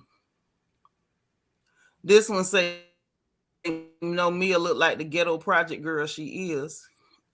Oh, wow, you're a hypocrite. That was to the point. Oh, I don't know. Who is this person? Have y'all seen this account before? Boycott RHOP, boycott RHOP. I've seen them multiple times, and they be saying some wild stuff. This one say, when people start to see you for who you really are, Andy, let's see how you spin this attack on Wendy or Cepho. Didn't I say that? Mia Thornton needs to be fired. We will wait to see how things pan out. Mm-hmm. These people is not playing. Not this. Look at this. That's Sid. Is that his name? Mm-hmm. Yeah, that's Sid. That's funny. They throwing it. Uh-huh. This one. Oh. What is this one? Your behavior for the last 3 seasons has been deplorable, and you should be ashamed of yourself. If the numbers go down, then you, along with Robin and Mia, are the reason why. Hopefully, Andy sees that and finally get the reunion takedown that you deserve. Dang. Y'all want to lay that out of work. Okay. Yeah, she gotta pay for that barn. It's over. She gotta listen, hashtag save the barn. Okay. She gotta pay for that barn. Vesta 2.0 say, Giselle, I see your little sidekick Robin Dixon still haven't let go of Wendy getting y'all together last season, and then try to justify Mia actions. Hashtag the worst. Ooh, this one say Mia started this fight by trying to use Peter's beef as her own. Peter, of all people, showed class by greeting the ladies and asked Wendy to see him later and walked away. Mia wasn't satisfied because she wanted a scene between him and Wendy in his restaurant. Some friend. Oh, that's true. It could have definitely tarnished his reputation. Yep, and he walked away. And he never came back to the table after they started acting a fool. He never showed his face again. They was fighting in front of the waiter. Yep. He was still bringing food. Peter Pop was like, make sure they get that food. I need that bill. Yep. Put that food out there, Bravo pan. Oh, wow. Okay. Uh-huh. And they had an extra 1,000 to it. Uh-huh. Right. Oh, you crazy. Fatten the bill up a little bit. Yeah, add a little, put something on it. That's hilarious. So And remember when Mia was like, Mia has said something. Oh, Mia was like, yeah, well, her 4 degrees and she's selling candles. And Peter was like, you crazy. But the way he said it was like that's whack. Like you try. Yeah. Yep. Mm-hmm. Because he really was trying to be kind of stand up a little bit in that moment, because he really didn't give her too much. And he was just like, when she said she don't know what she want to do, he was like, she is a professor. Mm-hmm. And she sell candles. Okay, you sell candles, but you ain't no professor. Why you acting like the candle thing is really the tank? You was also she stole candles. Yeah, she stole them. She did. Okay. I'm sorry. That part will always. When I say Mia is one of those women who bothers my spirit, you are being petty, and you are so petty to the point where you were still something from a movement. And it'd be the same one on the internet talking about, this is transphobic because the girl said you got big hands and big feet. Listen, she know her truth. She trying to tell y'all her truth, and y'all don't want to hear it. Now, I stand with Bigfoot.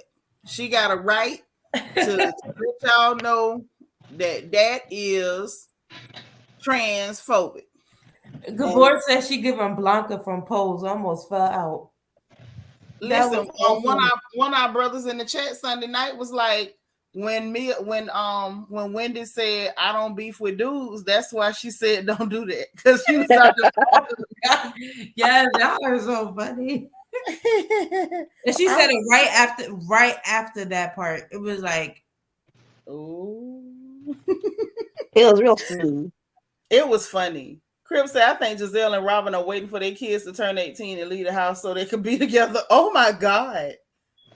Y'all crazy.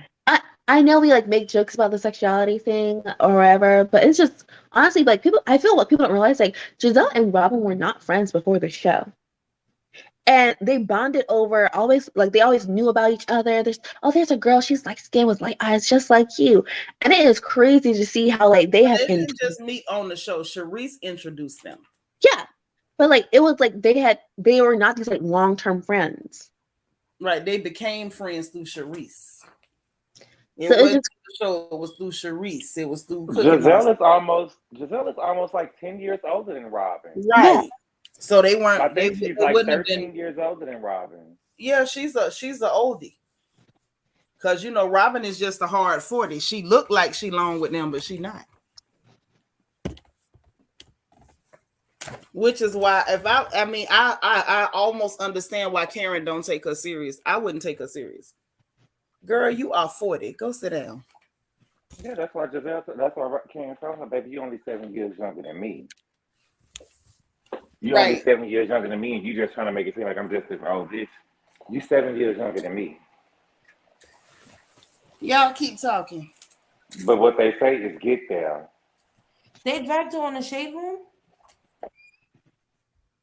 Drag who? It said they dragged her on Twitter, the shade room, Instagram. Wait, but who? The fans. They posted it on the shade room, so I'm pretty sure people talked about it. Oh no, I'm like, who are they dragging? Giselle, I believe.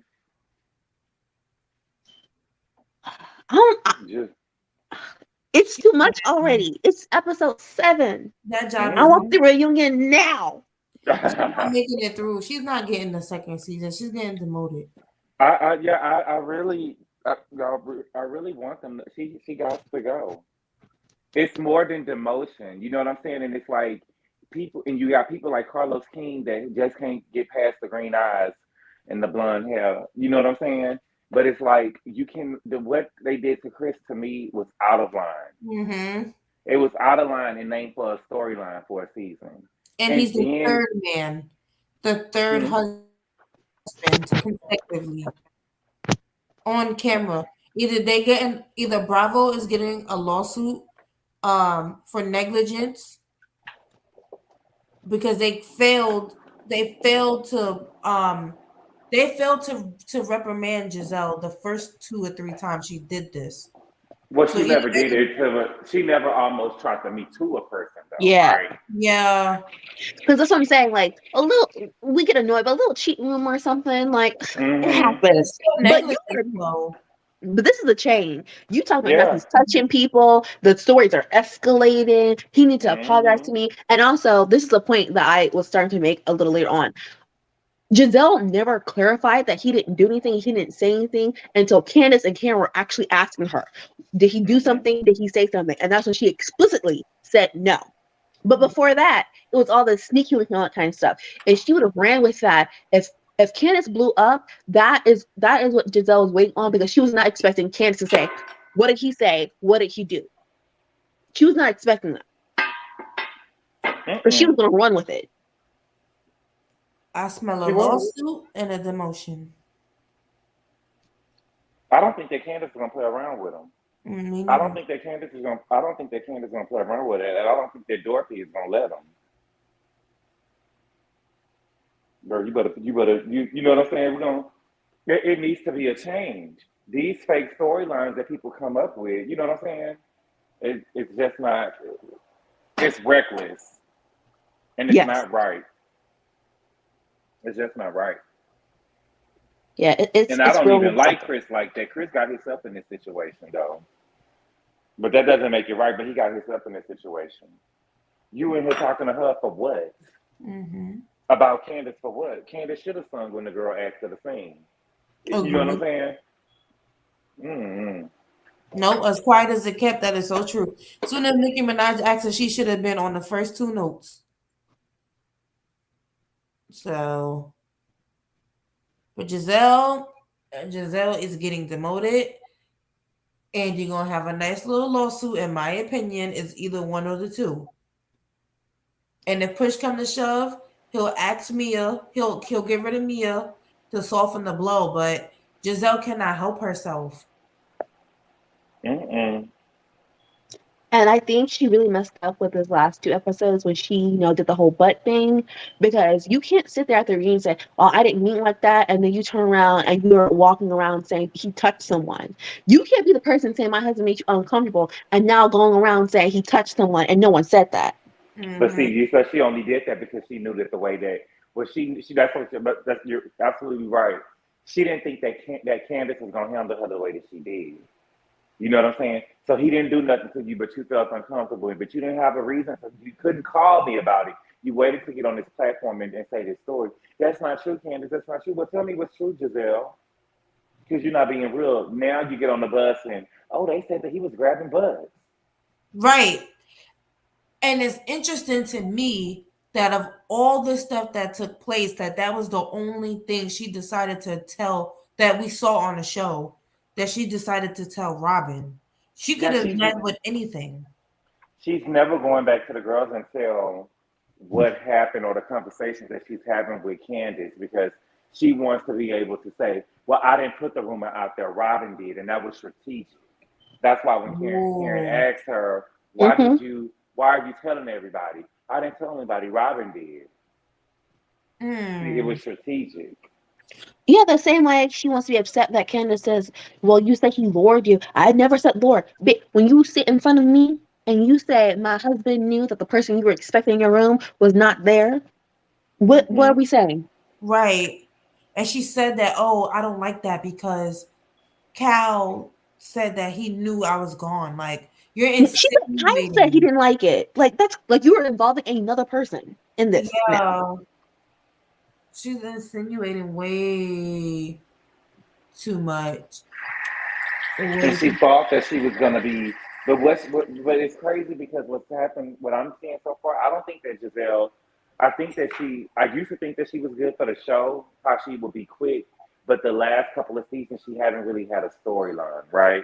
Mm-hmm. But she has been rewarded for being pretty, and she thought that she was going to play on her pretty with this storyline. I mean, I'm Giselle. Who is not going to believe that Chris wants to be with me? And his wife already said that he thinks that I'm the most attractive person in the group. He thinks that I'm beautiful. So let's go ahead and get them up out of here. Mm-hmm. Let me go ahead and use this, and she never thought that it would be a blowback. But I'm expecting her, if I know Giselle the way I see her, I believe that she's going to be at the reunion crying black women. Nobody believes black women. Why? That's what I tell you. You know what? That would need to be snatched. I needed to go Bad Girls Club immediately. No, not Bad Girls Club. Yes, all the way. Yes. Giselle gonna be at the reunion saying, "Believe black women, y'all didn't believe." I'm telling you, I see it.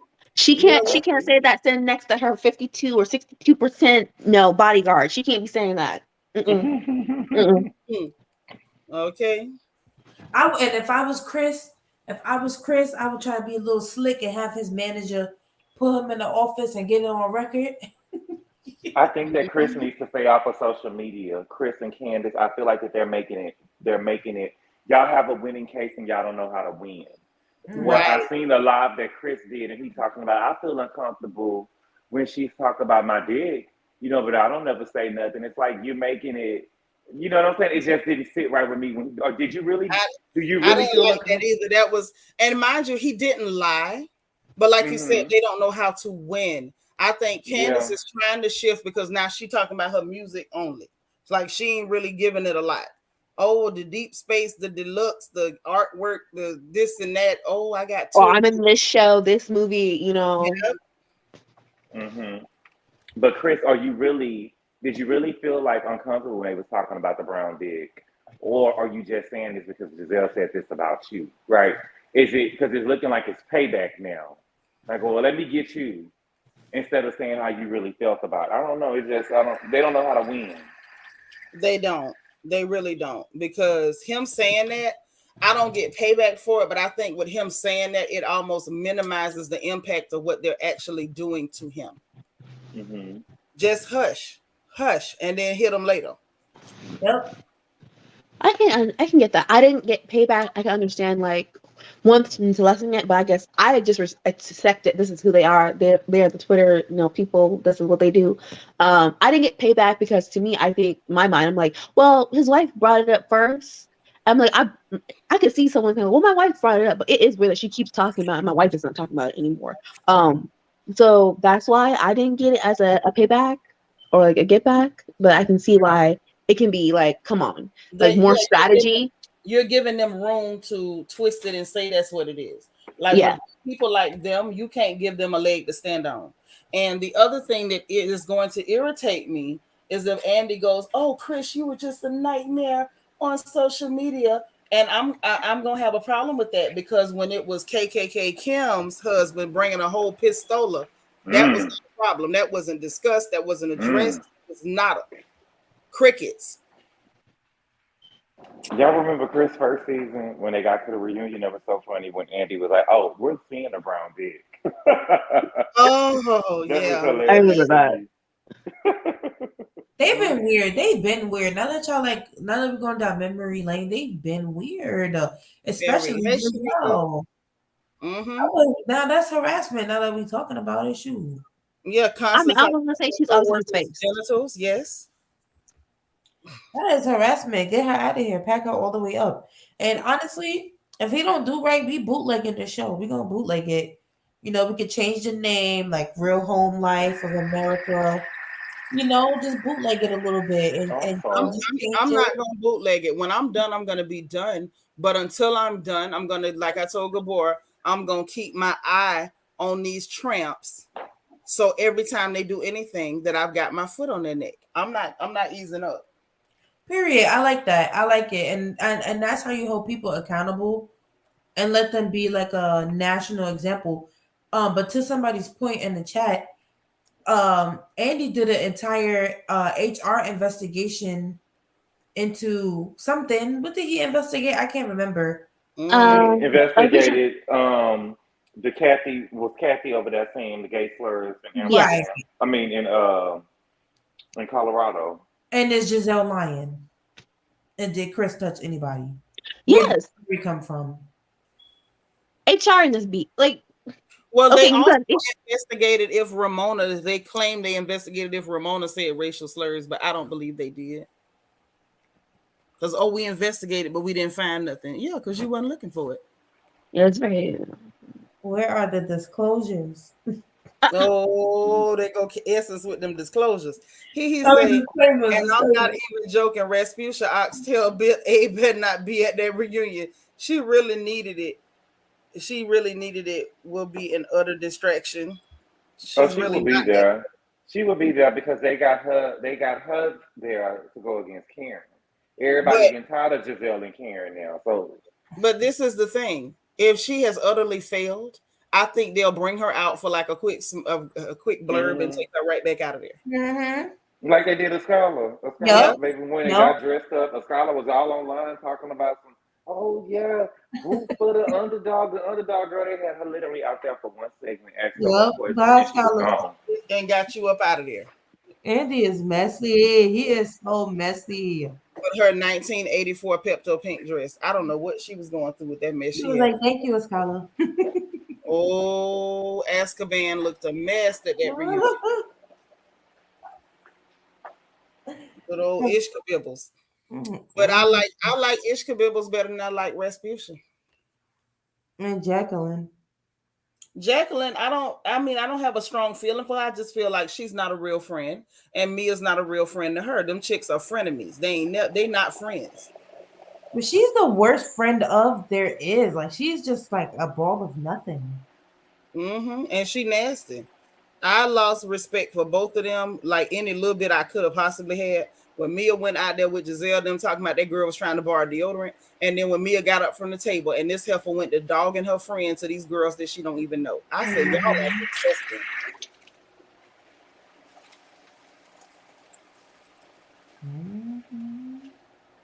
And I know right now for the moment we don't like Mia or whatever. So I guess everybody's supposed to pretend not to see that Jacqueline's a piece of trash, but she is.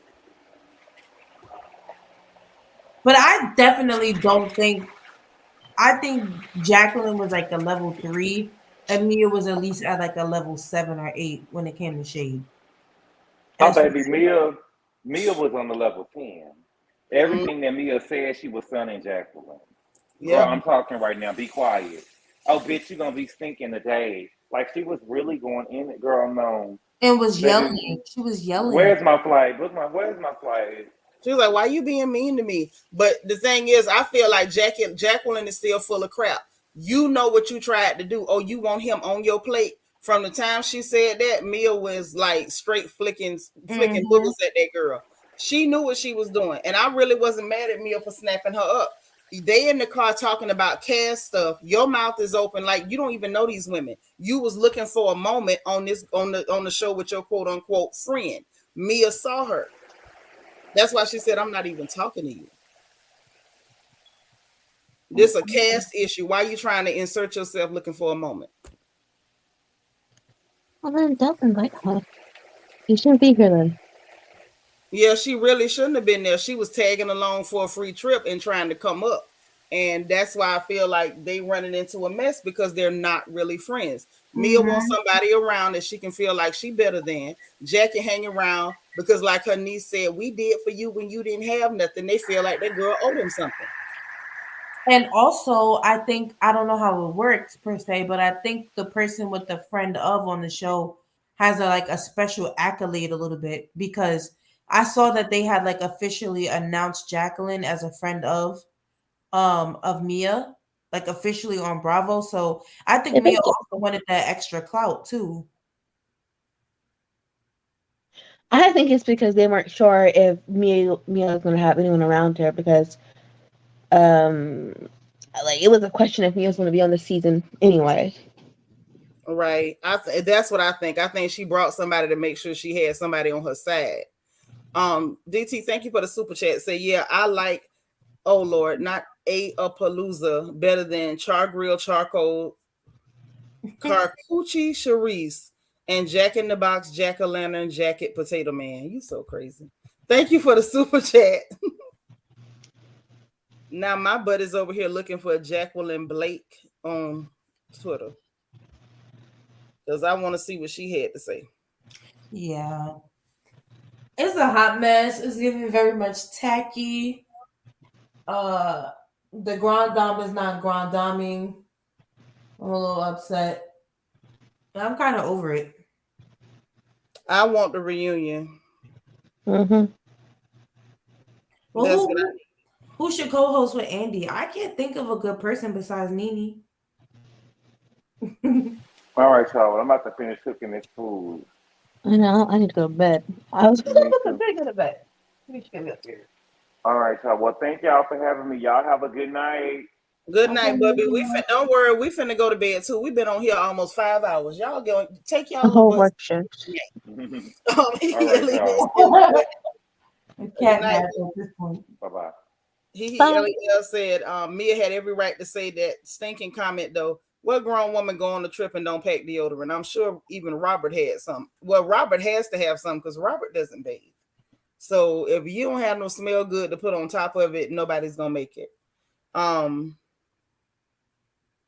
my computer's dying. Oh, Jacqueline did tweet too. She said, remember, she doesn't condone violence, two-faced hypocrite. Floored at the comments on me asking to borrow toiletries to embarrass me in front of women. I was just getting to know, just low. You ain't had no business trying to, make no real connections like that with them people. You know what you was doing, Jacqueline. Like, I don't like her. Let me just go on record and say that. I don't like Jacqueline. Mm-hmm. I don't like people like that, for real. That's giving me everything you did for this girl when she was a girl. Y'all did it with ulterior motives, or you did it with as long as you stay down. If you stand up now, you owe me something. I don't like it. It's a bad look. And that's probably what her niece also meant by the setup. Like, you made sure you said that in particular. So I get that.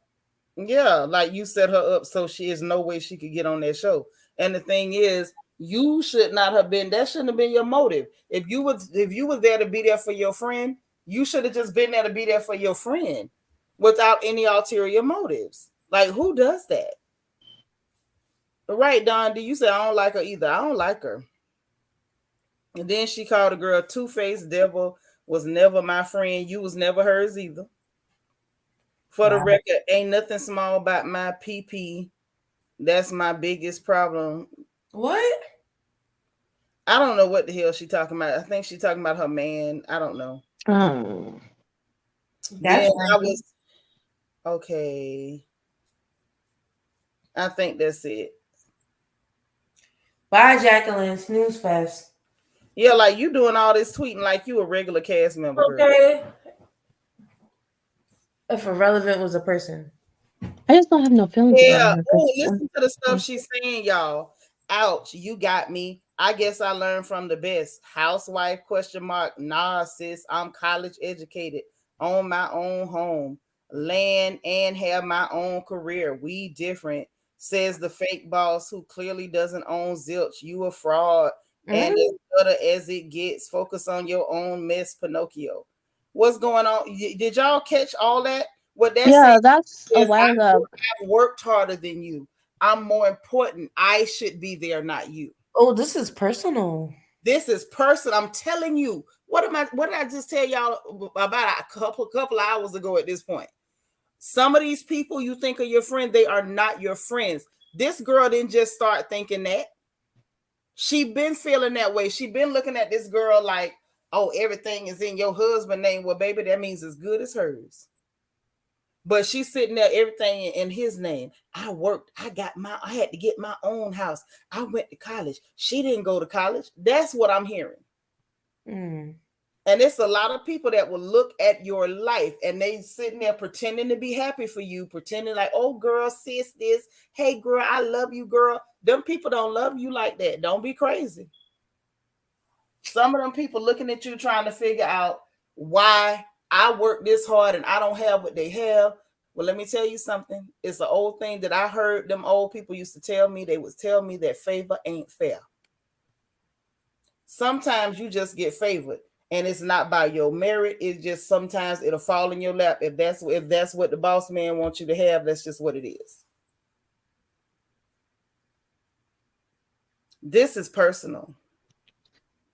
Yes, that's when they were going back and forth, and that led to that's culminated in the video of the domestic violence or whatever.